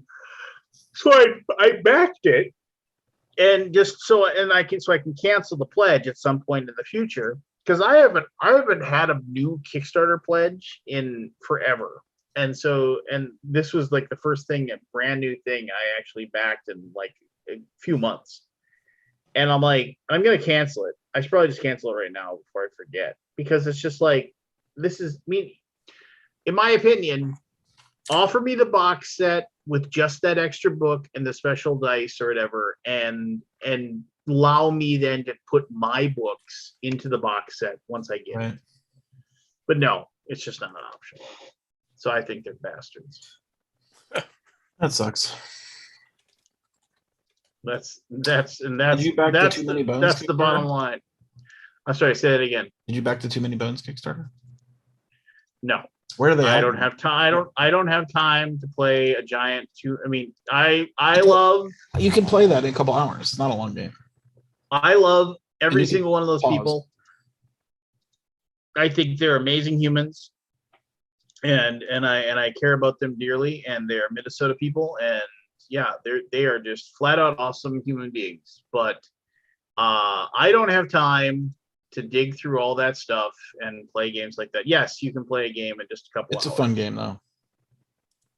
I believe you. I played the original Too Many Bones, Okay. and I enjoyed it immensely. But I ended up like, oh wow, look at all this stuff I have. And then somebody came over and they were like, I really like this. And I said, if you give me $50, you can take the whole works and take it home with you. And I was like, and they Venmo'd me the money, and then it was gone.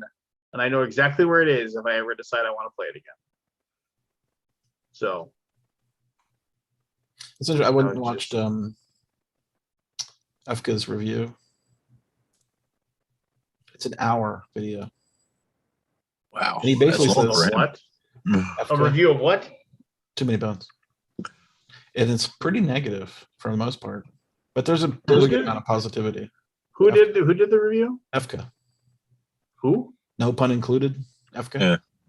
Oh, Efka. Yeah, it's pretty long for him. Yeah, it's an hour. It's like It's a pretty long I'm familiar with this one. Yeah, you know Efka. So mostly he doesn't recommend the base box at all. Really? Most of the boxes he doesn't recommend. It's like one specific box I think he recommends. Undertow, I think maybe. Can't remember now. Well, that's just one man's opinion, I suppose. Yeah, I know, but it's a long opinion. It's 1 hour. I'm curious how many views it got for an hour-long video. Oh, I'm sure you get those. The thing about hour-long videos is like you barely ever get people staying through the whole thing. Yeah. It drops off so far. People tend to click around. Yeah.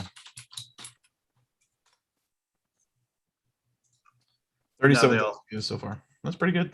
Oh, I got a gripe though. 1 week. I decided I wanted to be rich, so I bought some crypto. What'd you buy? We what? what did I buy? Shiba? Shiba, Inu, Yeah. and then 2 other things. You lose like 35%. No, actually, well, It went down. here's the thing. We spent $300 and our total portfolio now is at like 400. So it actually one of the things we You bought, made money. yeah. But we're just holding. This Where are is you one buying of it those through? Are you buying it through Coinbase? Coinbase. Okay. Well, I'll go with my grievance, which is scammers suck and stupid people like me suck as well. So I was on Twitter and it Did you was get like scammed? I thought it was the official Shiba. And they're like, "Hey, if you send us some, we'll send you back a little bit more." Oh Those no. are always Like, we're doing scams. a How did big you fall hit. for that?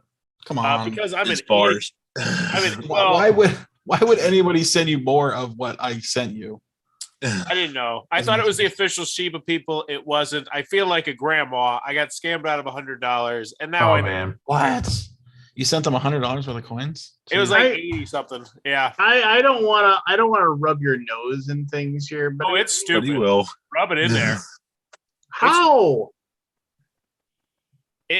The way they did it was they made it look like, oh, it's like everybody was doing it was like 78% complete. So there's only 22% more we're giving away. And I was like, oh, I gotta do it fast. And then like the second I clicked there and I was like, wait. And then like things like start, and then I was like, oh, they're not a verified account. It's like, oh, oh God.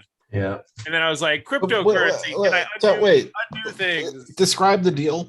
What is the thing that they did? So it looked So it I looks like clicked- the official Shiba account. Shiba I was on Twitter and I was just I typed in Shiba and you because like a whole bunch of people talk about it, like 2,000 people an hour.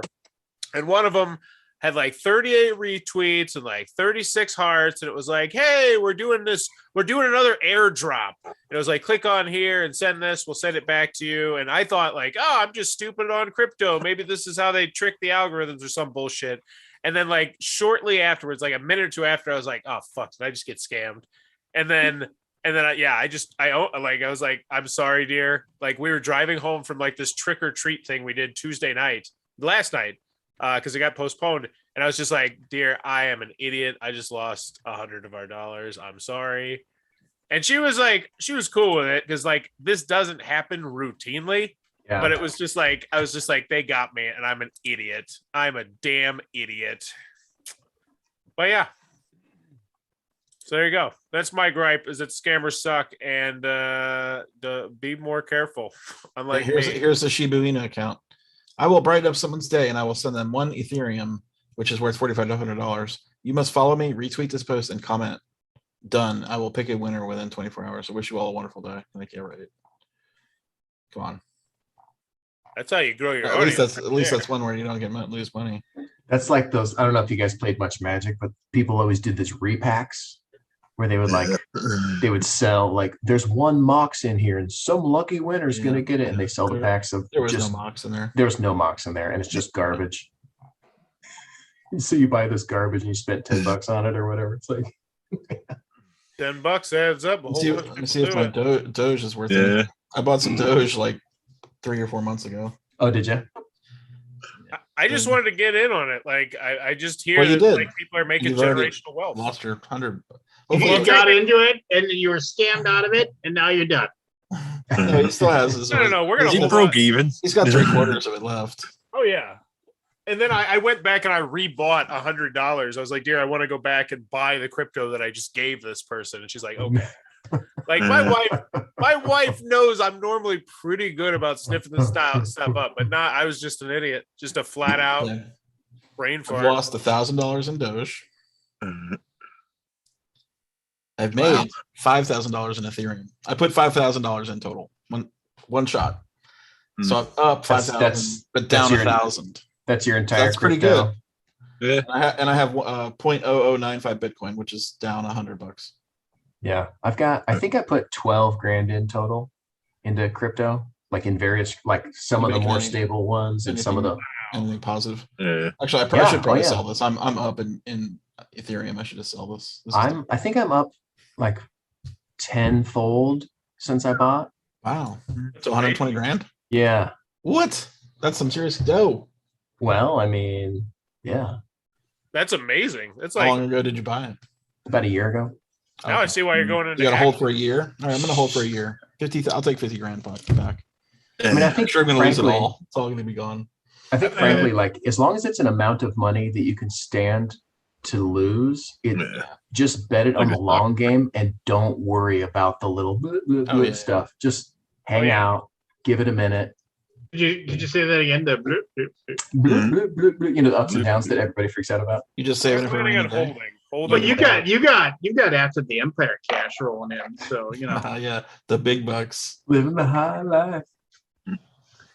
Whoa. And once the expansion comes out, would you say you'd be back in the high life again? Back in the high High life life again. again. Oh, I mean, we can't sing. Yeah. Hey, I recently Are you played. getting any flags from the Family Feud theme songs?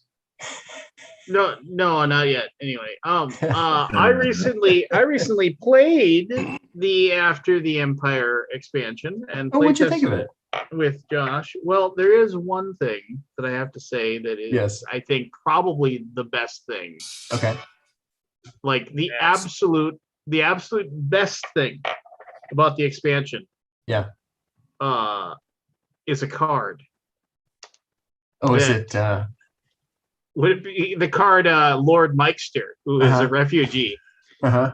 whose power is that he's so enthralling with his stories and charm Uh-huh. that he recruits the raiding parties instead of having to battle them. And so, Well, we like, tried to make it true to life. Yeah. That should have been the scare away.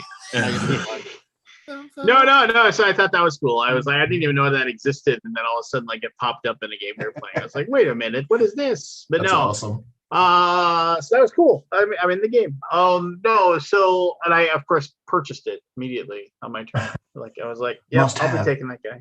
No, and I already had a lot of knights anyway, so it actually Yeah. worked really well. Nice. So I like the knights. I like the inclusion of that. I like the raiding parties to shorten up the board a little bit. Yeah. If you haven't played After the Empire, people won't have anything to know what we're talking about. I did really enjoy the fact that now the invader cards could be attacking from multiple directions. You know, Yeah. so it tended. I don't think it. I mean, I think it already was pretty well balanced. I mean, as far as like it seemed like I was getting beat up the same amount because the stuff. No, I mean, like I was getting beat up the same amount that I was getting beat up before, right? Even Right. though the invaders were tougher, like with the inclusion of the knight units and the new upgrades that you could get, it seemed to stay pretty much the same. Yeah. I Yeah, tried we to bumped break up your it. power. Yeah. Yeah, I tried to break it as hard as I possibly could, and I haven't been able to do it yet. So, Awesome. Which doesn't, I don't know what that means. I mean, it either means it's like perfect or I'm just not a good player. But like I did play it one time. I tried to do like my old reliable thing, which I Yeah. kind of fell into with After the Empire, which was make stone towers as quickly as possible. Yeah. That's always been kind of my go-to strategy. Yeah. And I tried to just hammer away at that, but the new siege engines make that way tougher now. Mhm. With all of the stuff, and plus, man, the battering ram guys bashing down, tearing apart your gate, and man, I'm messing with you. Yeah, it's tough. It makes it really difficult to, which is good, right? You know, it's just and the last time we played, I was on full coast mode, and then last turn there was just this wave came in and just obliterated me, and I was just standing there looking. I was like, because there's all these first strike melee strike people and everything like that, and it they just poured in and tore my place apart. But was it one of those everybody got sacked, or no, I was the only one, because they of course attacked the one side I didn't have a stone wall. Oh, of course. Well, the invaders are smart, man. They always know. They do, even though they shouldn't, right? But people say it's random, but they always go for your weak side. Yeah, I have a buddy whenever they just know.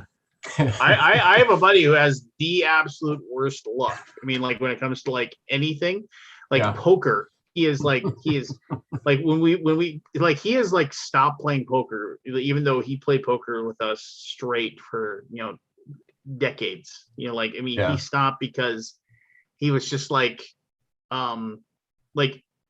anytime he's got the pocket pair and the other person's got two overs, or he's got the two overs and somebody's got a pocket pair. I mean, multiple times in one night, pocket queens versus ace king. He was involved in 4 of those hands and he lost every single one. I mean, it didn't matter. It didn't, and then the last one, it was he had queens, the other person had ace king, and we were all laughing he was going to do it again. And then flop came over with junk. The fourth street was a jack, and then he spikes an ace on the river, and he just sat there and he looked at it and he goes, and somebody said, man, it's 50-50.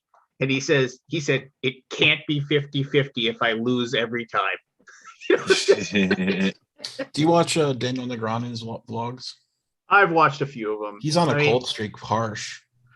He's losing tons. He basically was saying that if he could lose a flip, he'll lose it. I mean, it's a bad beats. I mean, that's just. I mean, you whenever he burned all his luck when he was in his 30s.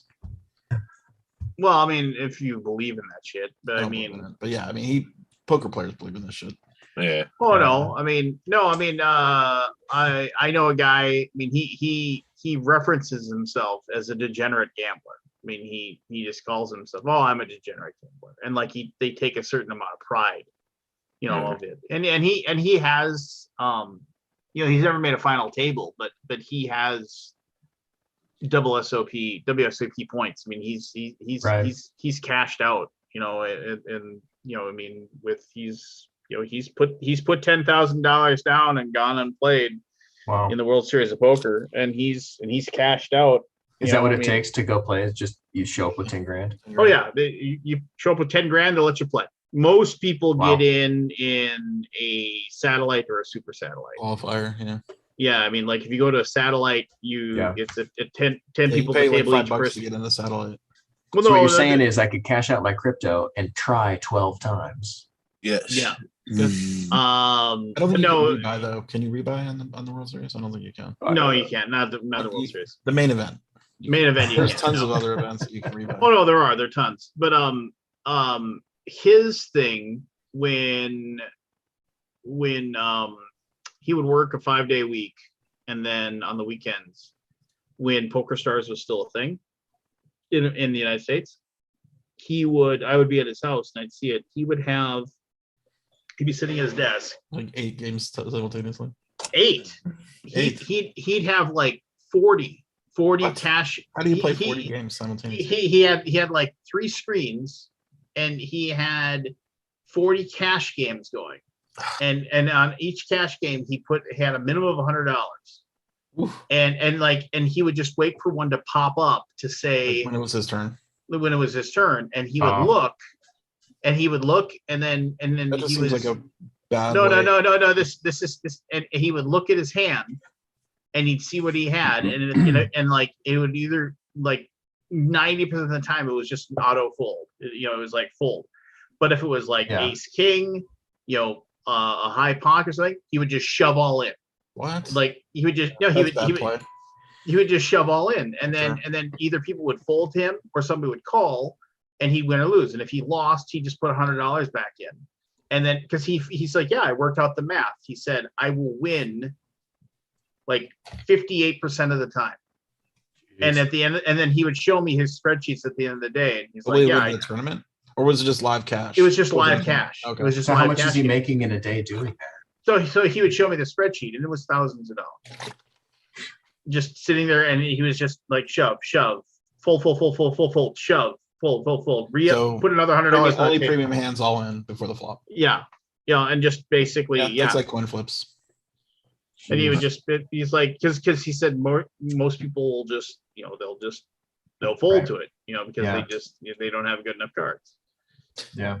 Gator Dave says his lands have witness protection and varies the getaway car.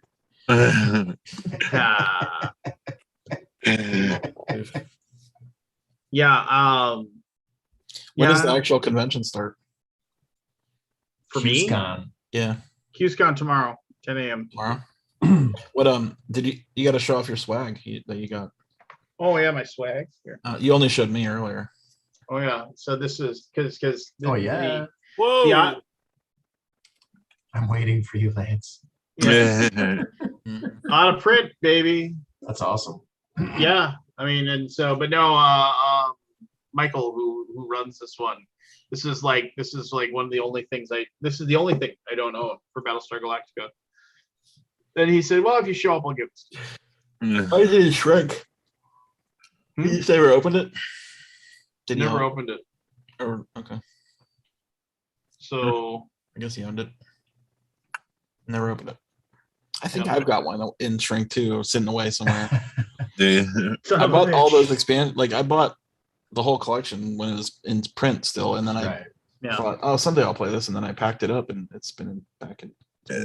I still got some Arkham Horror stuff in the shrink. Now it's called original. Now it's called Unfathomable. Unfathomable. Which I'm excited to play. It's fun. What's that? How long does it still take the same amount of time? It was long. I probably played it once, but it was long. Is it like the original? Is it like Battlestar? The feeling of it, or okay? Yeah, it does, and I think they translated the theme really well. Oh, there it is. The more I talked about it, the more I liked it. I don't know if I like it better, but I don't think you need to own both. Right. Is this more streamlined? Not that it was tough to begin with, but or do you remember? I don't remember that much, honest. Oh, I see. It's on a boat. Yeah. It's going fast, and on a boat instead of a ship. Yeah. Headed towards Cthulhu. It's on a boat instead of a ship. Oh, spaceship. Spaceship, yeah. Yeah. Those synonyms. It's called the Battlestar Galactica. Come on. Oh yeah. That's the name of the boat. It's the name of the ship. Oh, that's awesome. Oh no, the spaceship is called Battlestar Galactica. Oh. Yeah, the spaceship. Yeah. I don't know what the name. I thought you said the name of the boat, Battlestar Galactica. Yeah, what is the name of the ship in Unfathomable? I know this. Hold on. Well, I know there's a character called Starbuck. It's a dog. Oh, that's awesome. You are a cultist. You are a hybrid. You are a human. You are. You've got mail. You've got mail. Really would like my copy, please. I don't know. I don't have mail. Where is the image? That's tiny font. I felt bad. My daughter, with her RPG group, which has been meeting fairly religiously. Oh yeah, you were DMing it, right? No. She was running her own thing. Oh, she's running it herself, right? With her chums. Yeah. She ran into the most evil of all monsters in any RPG ever. Tarrasque. Scheduling conflicts. Yes. Yes. They The rust monster. yeah, they're like everybody who's in it who is playing in it is either acting in the school play or part of the tech group for the play. Yeah. So that takes all the time. Oh yeah, it's just like, and then when it comes time, when like they finally have their Sunday when they actually can get homework done, nobody can do anything. And so it's just like, and it's and the play continues. My daughter was going to come to BGG Con and she can't because she's doing tech for the play. Oh man. Yeah, it sucks. I was really looking forward to her being there, but it is what it is, right? Yeah. So and nobody says that about anything that's awesome, as my wife says. Nobody ever's like, oh yeah, I found a zip drive that had 150 Bitcoin on it. It is what it is. Just like, right. Here's what it is, I guess. No, hopefully she's enjoying it. I picked up an acting class. I'm really liking it. She's enjoying it. I mean, like it's weird. Like she was trying to explain to me, it's like, so the like I can remember when I was in high school, like the one play that I was super excited that I was a part of, we did The Hobbit. Oh, cool.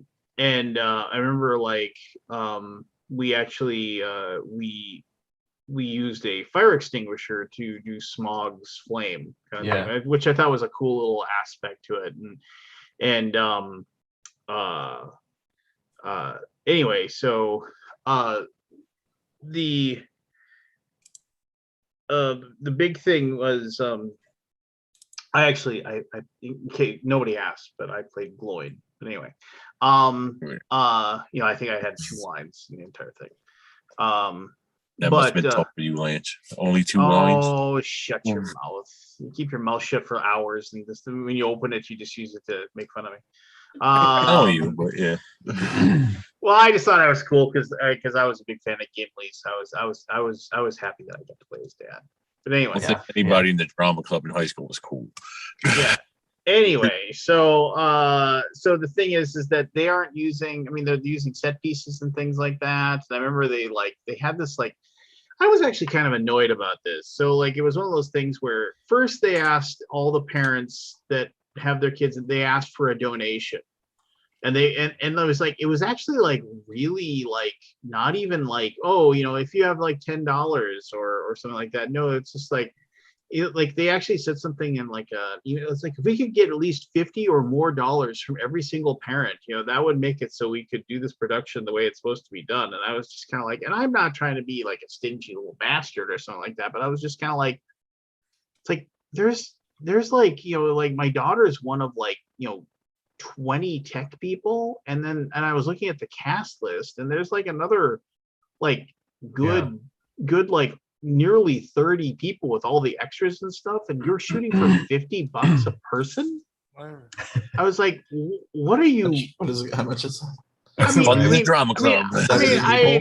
I mean, one, okay, it's still being run by the school, right? I mean, it's just like, and I'm not saying the schools have tons of money and whatever. I understand funding is whatever it is, right? I'm not privy to the books, I'm not, but I'm also just kind of like, I don't remember having to do any fundraising back when we did it. We just came up with ways to figure out how to make it done. You know what I mean? When I was, and I make it cheap. Times have changed, Lance. Yeah. And it was just like, oh, and I was kind of like, and so, we didn't, I felt bad, but I was like, yeah, I'm not going to donate money. I guess I was just kind of like, yeah, they can, figure it out or whatever. And it's just like, because the last time I checked, and the thing is that like they recycle all the wood they use. So it isn't like they go and buy new lumber or anything. So I was in the back of my head, I was like, I'm not trying to insinuate any nefarious intent. Like somebody's like, ooh, I made $1,000 off these stupid kids. I'm not thinking that at all. But I'm also thinking like one of those things where it's like, what are you spending this money on? Like, I just, I mean, I would love to After see. party. After party. I don't know. This is How many expensive. kids man. was it? You said like 50? I'm guessing. I don't know. Is 50 times 50? Yeah, I mean, you can do the math, and so Eh, I mean, what do they have to I don't do? know.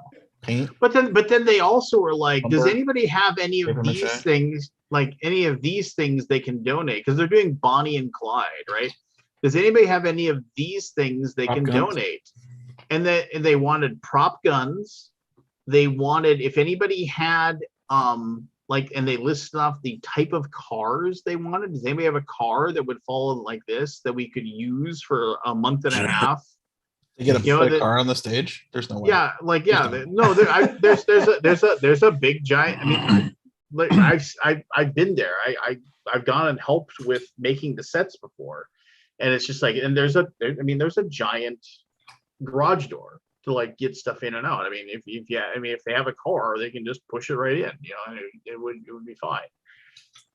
But I was like just sitting there, and I was like, Is there a play for Bonnie and Clyde? I guess there is. Yeah. I mean, there's a movie, but I don't know. If Yeah. there's- I don't Well, know. anyway, so they wanted this, that, and the other thing or whatever, right? And then it's just kind of like, okay, fine, you know, whatever. And I was like, it was like they wanted, and then they actually said something like there was like a waiver on like the things that they're like, we need a old style claw bathtub. Do you have one of these? You know, it's just like, Oh yeah, just lay it around. Yeah, Come pick it everybody up. got one of them sitting around. Oh yeah. I was just, I You mean, need it was just 7 like, people to move What them, the but Yeah, right. You have to like And I- replumb it. and I was just kind of like, okay, who's Oh, gonna it's a have? musical, by the way. It's a musical. Okay, I'm sure. I mean, is it? they need singing lessons. I haven't gone to Oh, okay. they don't have their first showing until like next week or a week and a half from now. During BDG. Well, part of it by the is way, maybe The name of the ship in Untitled is the SS Atlantica. Yes, Atlantica. so I That was in remember Call I of was, Cthulhu. I had wasn't to look yeah, that it up. was. Yeah.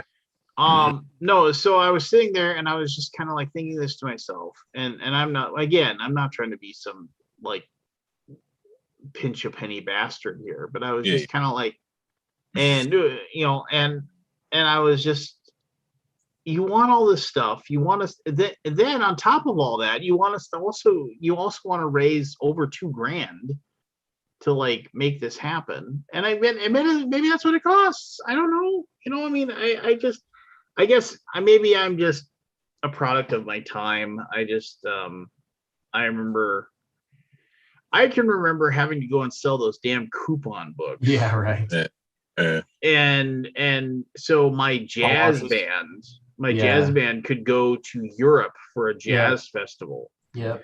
And there was like, and I remember being pissed because like it was like you had to sell if you wanted to be part of the group that went to Europe to go to the jazz festival. And I actually got to see Miles Davis play. Oh, that's awesome. Yeah, well, I didn't appreciate it because I was 18 and Right. stupid, but I can Yeah. say I've seen Miles Davis play his trumpet live. Yeah. But it was some number of coupon books. You had to sell X number of coupon books to be able to go. 2,000. So I don't remember. It was a ton. Each kid had to sell X amount of them to be able to go. Did your And parents just end up buying them all? no, I didn't. I mean, I signed up for the times. It was like they actually the people that were in charge of that, the jazz band teachers and like the parents who were volunteering times, they sectioned off quadrants of the town. Yeah. And it was like, okay, we're gonna go this, and they would send kids down a walk and just walk into each door and like literally canvassed the entire city of Fargo, hitting up these separate places. But I can remember, and I was sitting there, and you could tell, like, and there was a chart, of course, of how many you'd sold and whatever like that. And as soon as who's you the got, leader? and as soon as you got to the end, you didn't have to anymore. You didn't have to go out any more of these things. And there was like a requirement, like you had to go out and be in this thing. And it was like, you know, and it sucked. It sucked. You were like walking up and down these streets, ringing a doorbell. It's like, oh, I'm part of the so and so, and I'd like $10, and you can get this coupon books. You can get a buy one get one pizza or something. And I remember, and I hated it, right? I mean, I absolutely hated it. But I can remember seeing, I was looking at that chart and I was seeing there was all these other people that were just way behind me. I remember I hit it and I was like, I'm done. I'm out. I got it. I don't have to ever do this ever again. And I remember sitting there looking at that chart and it was like, and then we were like, because we were going to go on the trip in the summer. And it was the summer between junior and senior year. And I remember we were sitting there and I was looking at it and like, there was like, we're going to leave in a month. Right. And I could see there were still like these handful of kids, these like, you know what I mean? Like 7 or 8 kids who hadn't sold enough coupon books to go. And I was just kind of looking at that. How much did you have to sell? Do you remember? I don't remember. It was like 100 or 150 of these coupon books or something. I don't remember what it was. How much were they? $10 a piece. Oh, that's a lot. Yeah, Well, and plane it was- flights and stuff. Yeah. Yeah, and I remember I was sitting there looking at it, and I was like, "That's really weird." Because I mean, and I wasn't the only one. There are other kids too. Because after we hit it, and the thing was, it was like, and they stopped planning those escapades of going out and doing it, and it was just like the expectation was these kids had to sell the rest to do the rest of the stuff, right? And then I remember like 2 weeks before the end of the year, that chart just got taken down. Huh. And I remember I was like, "Well, that's weird. The chart's not there anymore." And then, sure enough, it was like those 7 or 8 kids went to Europe, and I remember sitting there, and I remember like, Community. and then It's a socialist project. And I remember- Everybody's money pulled together. and I remember it was like one of those things too, where I finally and like I asked one of the guys when I asked the guy, his name was Sam. I was like, Sam, did you end up selling all those coupon books? And he's like, fuck no. He's like, I wasn't gonna go Oh, walk so you around. missed out on your slacking that you could have not. You can miss that. Yeah, and it was just like, and he was just like, nah, I didn't go. I was like, oh, did you have to pay for the rest? No, I didn't have to pay for anything. What are you talking about? Lance, Yeah. look what just popped up on my Facebook. What popped up in your Facebook? Can you see it? Mothership? What is it? Is it backwards for you? Oh no, I see it. Yeah. Is it mirrored? No. That's the box set. That's the Facebook. Listen to me. Yeah, There's is. no reason why this should have popped up on my Facebook. It is, man. They're always way. watching. There's Always watching, Mike Did you Google Wazowski. it? Did you Google it just now? I know I didn't. Mothership, wa- the RPG on Kickstarter. We just talked about it like Always- an hour ago, half an hour ago. Always Wow, that's watching, Mike amazing. Wazowski. Always watching. I tune out so hard the second anything RPG comes up. So I find it funny that I was actually working on creating a Mothership RPG thumbnail as you were talking about it, and I still didn't even notice. Did you do I'm doing it tomorrow. Yeah. what do you Because call it? that's one of those things that I've realized is that the RPG content I put out, that gets pretty good views. I mean, RPGs are big on Kickstarter. There's like 5 or 6 of them right now. They got 100. More and more board game companies are leaving and going to GameFound. Yeah, I can see that. I see that, but I also see like unless you're like one of the heavy hitters on GameFound, like I don't know. I'm very interested to see how it goes. Well, here's the thing: they could fail on GameFound and just go to Kickstarter and make it, right? Yeah. They do that. Well, but the thing that I'm interested in is as more people go to GameFound, GameFound's actually going to have a way to sort these out on the front page, the popularity chart, so to speak. And I'm curious to see how they go about that because right now nobody on GameFound has to compete with pretty much anybody. You know, whereas Kickstarter, there's 150 plus projects at every second that are competing directly with you. Yeah. Too Many Bones is almost 3 million. Lords of Ragnarok is 1 million euros. I commend my friends over at Too Many Bones. I mean, they are awesome. I know that's amazing. 2.85 million. Wow. Almost 10,000 backers. Is that on GameFound or Kickstarter? GameFound? I don't think it's reached its peak either. I think it could probably get another mill. I mean, there's only just ticked up a little bit. It's coming to the end of one more day left. I think they ran a short campaign too. Wow. Say what day it went live. $3 million.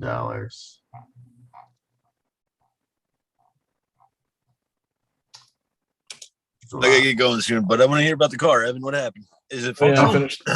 It is not Oh yeah. functional. So wait a minute. Time out. You tow it? So Yeah. they sold.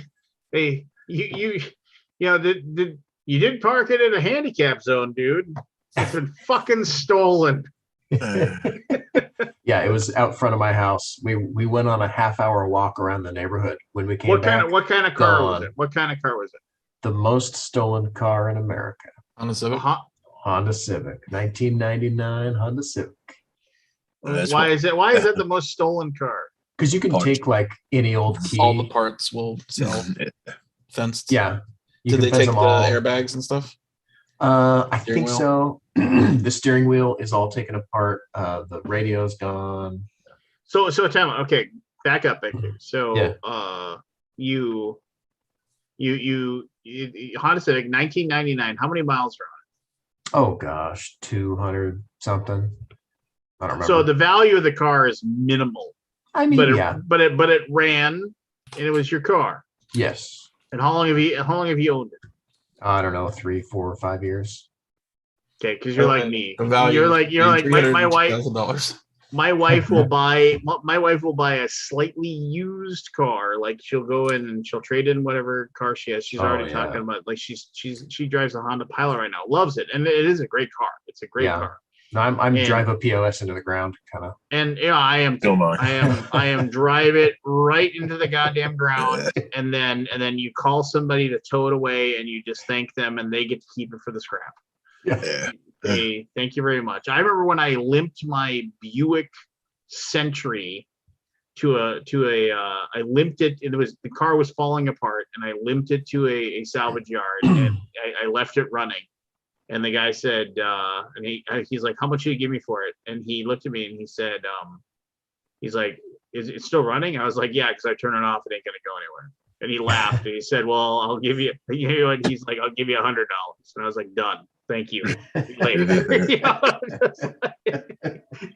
I was like, "Where do you want me to put it? Because you're not gonna get started again." He's like, "Oh, That's no, awesome. no."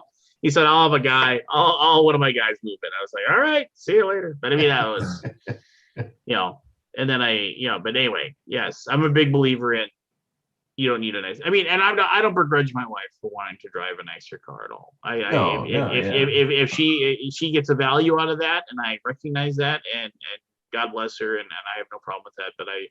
But I tend to think of it as a situation where I'm like, I am removing a car payment from our household. So Yeah, exactly.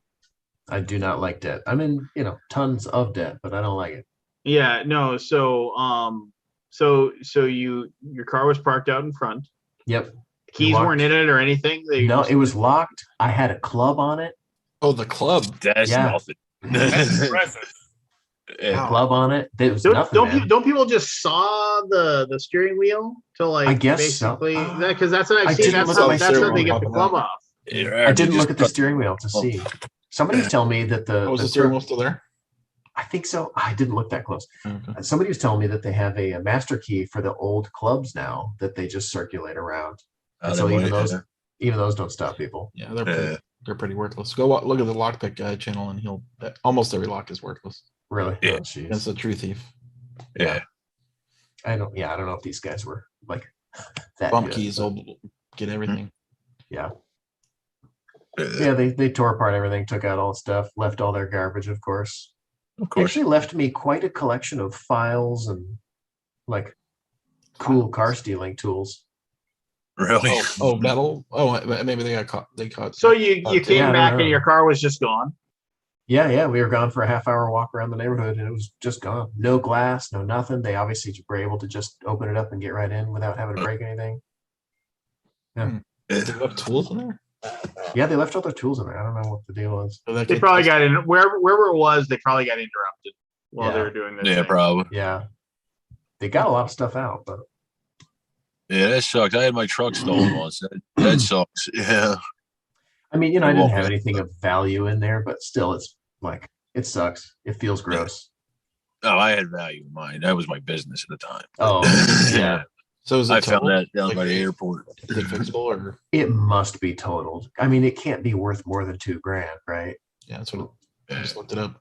yeah, it can't be worth more than $2,000. And they, you know, like disassembled the, like Console. just destroyed the console and Yeah. the steering stock. And like, yeah, there's no way that it's not totaled. Hmm. But we'll find out. I'll call the insurance company. They'll come check it out. Because I had it towed back to the front of the house. Hopefully, I don't think anybody can Might get steal stolen it at this again. point. I don't think anybody even could steal it. I don't think it's drivable right now. Where'd they find it? Like 20 blocks away. It was parked Oh, up not that against far. an embankment. Looks like say they left it there after a joyride. Someone took it. Oh, it smells like Yeah. crap in here. Yeah, it looks like They have looks like a homeless man was using it as a bathroom. Yeah. Yeah, I heard there's a lot of that going on out where you are in Oregon, Oh, there yeah, in man. Colorado, and Yeah, Did out you west in did general. it's getting bad. please tell me? Please Is the tell windshield me. cooler? Please tell me you told you asked you got to it and said, "Oh man, my briefcase is gone," and said, "Do you got any leads?" It had $40,000 in cash. No. No, I didn't do that. There was, I mean, yeah, there wasn't much value. What's the punchline of that about the leads? Oh, Yeah. He yeah. goes, he goes, leads? Oh yeah. We got three, he's like, we got 2 detectives working on it nonstop. what is and that from? We got What is working that in from? shifts. It's from the Big Lebowski. Oh yeah. And he goes, oh yeah. He's like, leads. And he just starts laughing as he walks That's away. right. My briefcase is gone. I wouldn't have much hope for the briefcase or the credence. What Oh, the Credence. what do they put in the? I put my laundry in the briefcase. Yeah. It's my whites. Or my Well, no, blue- because he thought the money was in the briefcase, and he is just like, what was in the briefcase, sir? And he's like, it had my papers, my business papers. And he's like, and what do you do? I'm unemployed. He just that's when he gets the phone call that said, if you're looking for your missing rug, it's like, I was the one who took it. It's like, oh, well, we can close the case on that one, because he mentions that, so my rug was stolen. He's like, separate Yeah. incidents. Oh, he closed the game. He's closed the I need to case watch that on movie one. again. I haven't seen it in a long time. Yeah, Oh, it's been nice, yeah. Lebowski is just it's probably, I mean, No Country for Old Men obviously is the movie that it was, important or whatever, but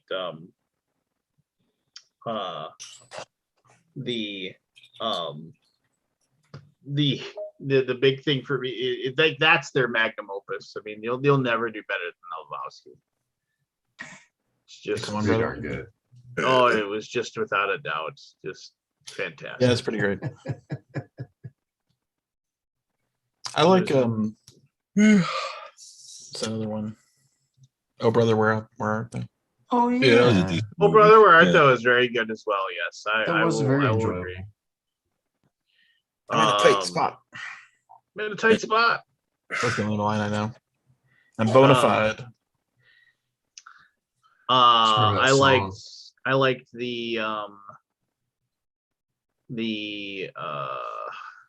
line when he's well, no, just like when you realize when they drop the hints throughout the entire movie, and they're hidden, but they have the moment where he says, God damn it, I can't remember.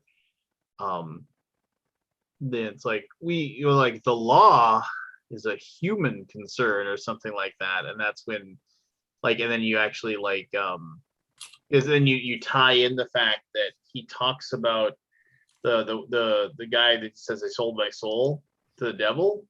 Yeah. And he goes, the devil, it's like, did he look like it's like, he was ready to have a forked tail, and he said no, he's as white as you, but he had dark eyes. Then you realize that that guy that's been chasing them or whatever, he's got those dark sunglasses on. And then there's a scene where you see the flames are reflected, and you realize that character's the devil. And I never noticed it. yeah, it's like a little hidden thing. I've seen that one a lot too as well. So I mean, no, it's Yeah, I like that movie. That's a good one too. But Big Lebowski, like I said, I mean, I was really bummed to find out that they were lip syncing the Soggy Bottom Boys song. Oh, and there's actual clips of them like actually like singing it for real, and they're Yeah. horrible. Yeah, they're hideous in it. Yeah, it was some real band that actually sung it. But. Yeah, I forget what the guy's name was. He actually had a little bit of a career after that, before he faded away into obscurity. I can't remember his name. Cletus T. Judd. Yeah, that sounds like it. I don't think that's it, but it was a good soundtrack. Like the it was a good soundtrack. Oh brother, what there was I got a there was that song, The Sirens Down on the Water. Remember? Oh yes, that was good. And then I liked when they go and they sing it, and then the guy's blind, and he said, and he's like, "All right, you guys got to come in here and sign the contract, so I can pay you your $5 a man." And then he says, "Oh, that's okay," but he's like, "But our accompanist, Aloysius and what's their name? They'll just have to sign with an X. That'd be fine." Which actor is that? He's in. He's in like all the Coen Brothers movies. Yeah. Was he in the Empty Man too? Thank you, man. I never saw that one. I don't think I've seen that one. Yeah. I didn't see it. Said that earlier. He was in it. I know exactly what you're talking about, and he's been in like, and he's in. Find it. He was the guy yelling pan shots. Stephen Root. Yep. That'd be fine. Aloysius. Yeah, Stephen Root is he was the he played the that guy. Yeah, he played Milton. He was Milton. Yeah, he was Milton. Office Space. This guy's swing line stapler. I could burn this place down. Yeah. He was the radio station man, right? Yeah, he was the radio station man. There's a man he'll pay you money to sing into a can.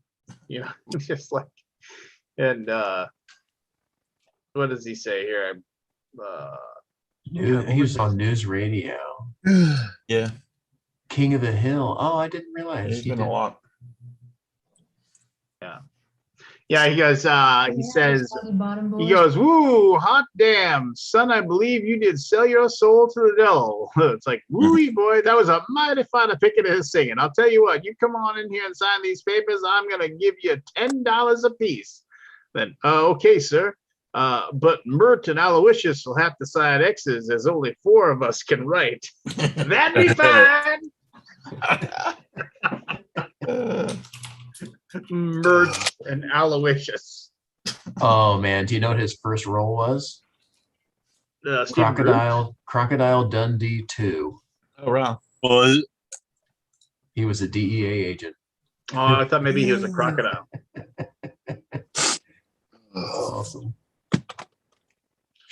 That's that he's got that because remember they can't there was that guitar accompaniment they can't get the accompaniment or whatever like they can't get that word, but yeah, when he say the guy comes in, he goes, the record's selling all that stuff, and he's like, whole damn stuff, the state's gone apey. Well, it was a powerful air. Man, they make such great movies, and then but the thing is, they make great ones, and then they slip. Like Wes Anderson slips too, right? I mean, it's just like, yeah. I mean, they can't all be winners, Like I'm excited to go see French Dispatch, but like, man, I didn't like the one about them being on the train. That one just it moves so slow. Throw Mama from the Train. No, the Wes Anderson movie about the train. Oh yeah, what was that called? That wasn't the Pineapple Express one. No. Oh no, it was Murder on the Hong Kong Express. No. What are you talking about? Are you insane? Just like you keep making me think like you're actually Darjeeling Limited. The Darjeeling Limited, yes. I saw that one too. I watch a lot of train movies, apparently. The Darjeeling Limited. And I was just kind of like, why isn't this going anywhere? This is just, I'm not. It has that twist, and it's like it takes a long time to get there. Yeah. Oh, it That's just the took one with like forever. Adrian Brody, right? Yeah. Yeah. And Danny DeVito, and Arnold Schwarzenegger. No. What are you? Why? Why are you trying to drive me crazy? I really enjoyed. I really like Tannenbaums by him, and I really liked the Grand Budapest Hotel. Yeah, that's awesome. Yeah. So That was good. good. Grand Budapest is. I've only seen it twice, which I need to see it more often. I mean, like I've seen Tannenbaums probably 20 times, Steve Zissou 20, Rushmore 20? probably 10. It's a lot of times. Oh, man. I can't. I mean, oh man, just the soundtrack for Steve Zissou, where they just get the Portuguese man to sing David Bowie songs. It's so good. Oh, my lead. And Budapest was so good though. It was. I love the final scene when Ray Fiennes finally freaks out at the end. When like the one guy that like can clear his name.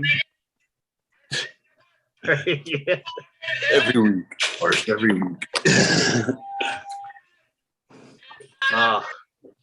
What is somebody playing in the background?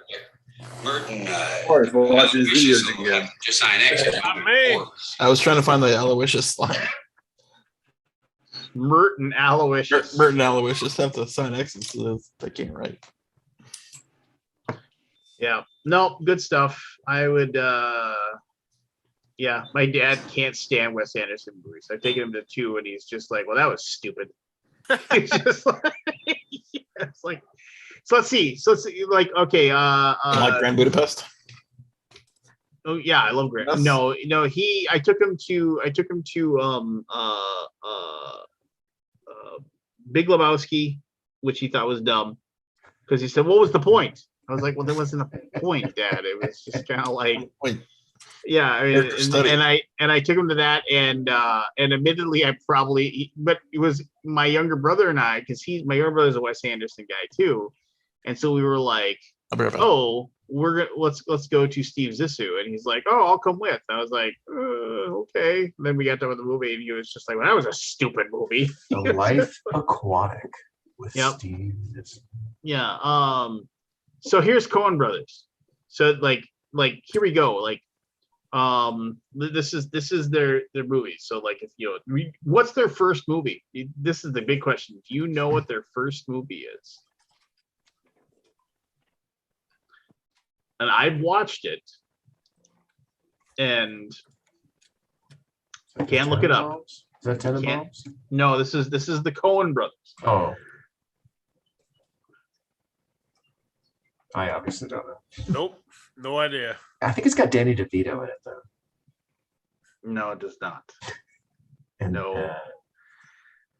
Billy It's, Crystal. And Billy Crystal. It is Blood Simple. I've never heard of that one. Yeah, not many people have. And it's got some cool moments, but overall 1984? it's yeah. Huh. So then Joel, you you go Raising Arizona. Total Oh, total yeah. banger of a movie. Yeah.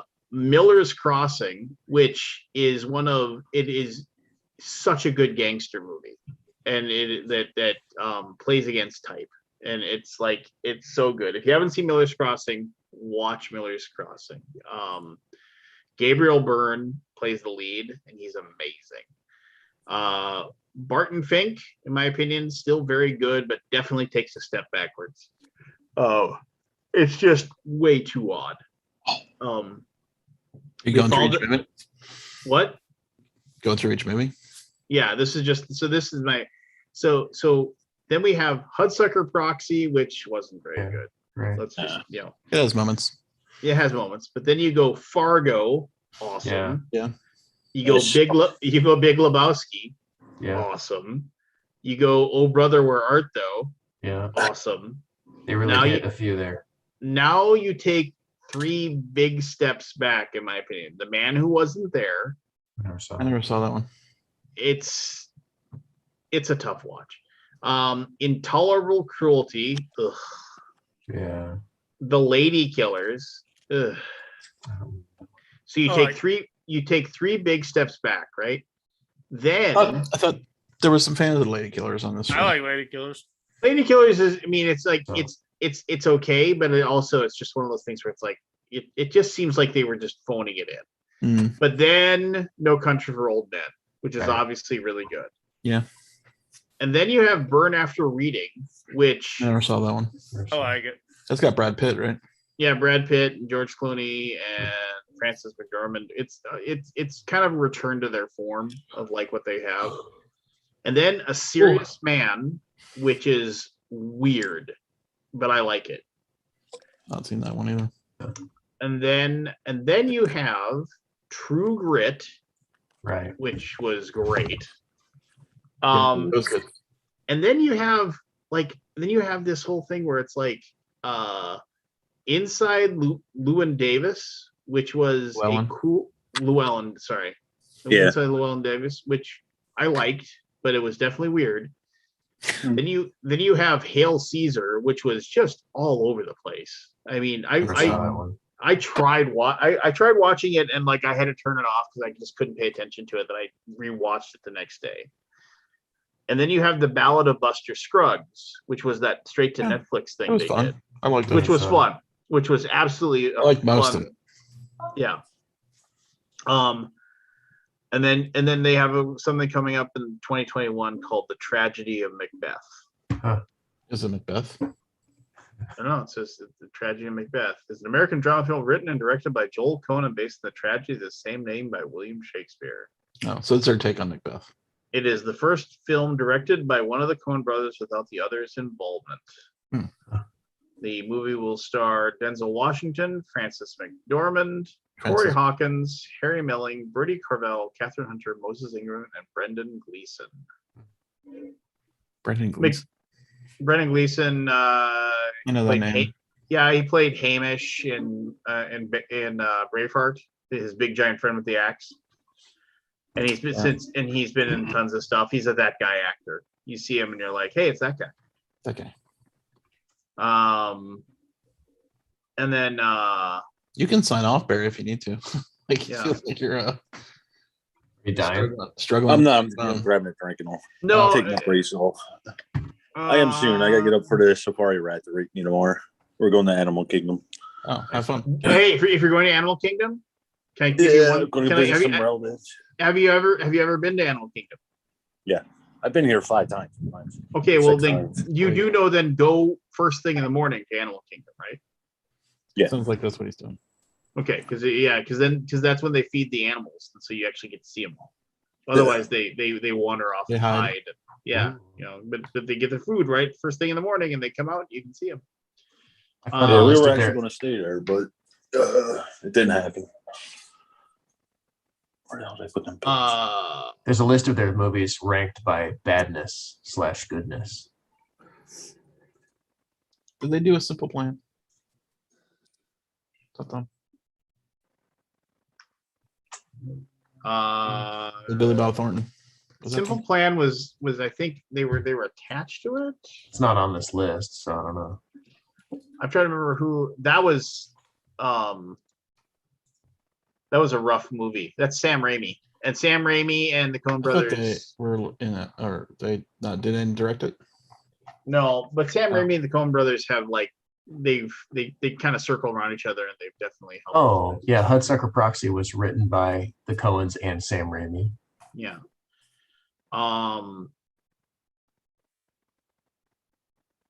That was a tough movie to watch. A Simple Plan. Yeah. Yeah. I thought that was in the Coen universe, but I guess not. Yeah. The Director Sam Coenverse. Raimi, written by Scott Smith. It's a novel, but they must have been part of it. They must have produced it or something. I don't know why it's popping in my head. And then he gets home and he burns all the money. What did you say? He gets home and he burns all the money. Does he? I can't Don't you remember. remember? Because after everybody's dead, including him having to Right. spoilers, kill his brother. Bill Paxton. Bill Paxton, yeah, Bill like Paxton. he gives the rehearsed story to the FBI agents, and then they basically say to him, it's just like, yeah, nobody could have ever spent any of that money anyway, because Oh yeah, it's all marked. because all the serial numbers were written down because it was part of a it's like Sting. just as soon as they spend anything, we'll know exactly where they are, so whatever, that kind of thing. And so then he goes home and he burns all the money, and with his wife trying to stop him from doing it, because she was the one who was like pushing for them to, Is that Bridget Fonda? yep, Bridget Fonda. Yeah, it's just So funny. I don't remember the end of it, but yeah, now that you mention it. Yeah, no, Good I mean, memory. and No, I guess it's not a Coen movie at all. I don't know why I thought it was. and Gary Cole is like, who's the bad guy. He's viciously evil and horrible, and that has one of those moments where he's just like,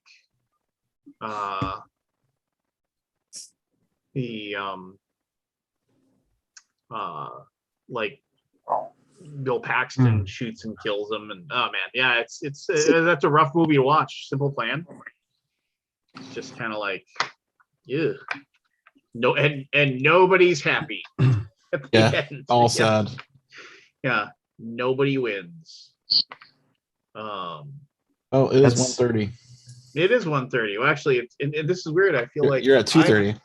I'm at 2:30. Yeah. But Oh my. what am I gonna do? Who cares? You East Coasters. Well, I'm only East Coast for the next few days. I'll be back to my old Central time zone soon enough. Well, Sam I'm sorry Raimi about did Evil Dead. I'm sorry about your car. Yeah. It gave me a good excuse to buy a car that I can actually Spend some sit up straight Bitcoin, buy a in. new car. Yeah, I bought a new car. I know you use that. Oh, Aldi. Hang on for a second after I hit out, because I got to touch on something real quick. Anyway, we'll be back to normal next week. Blah blah blah blah. I'll have. I didn't have my initials cards with me or anything with me here, so I couldn't I've got do mine. that stuff. You just replay the ones that we already done though. There's Yeah, like I'd have two. to There's guess two which one. left. Oh, there's 2 left. You don't know which one. Yeah. I don't even know myself. So anyway.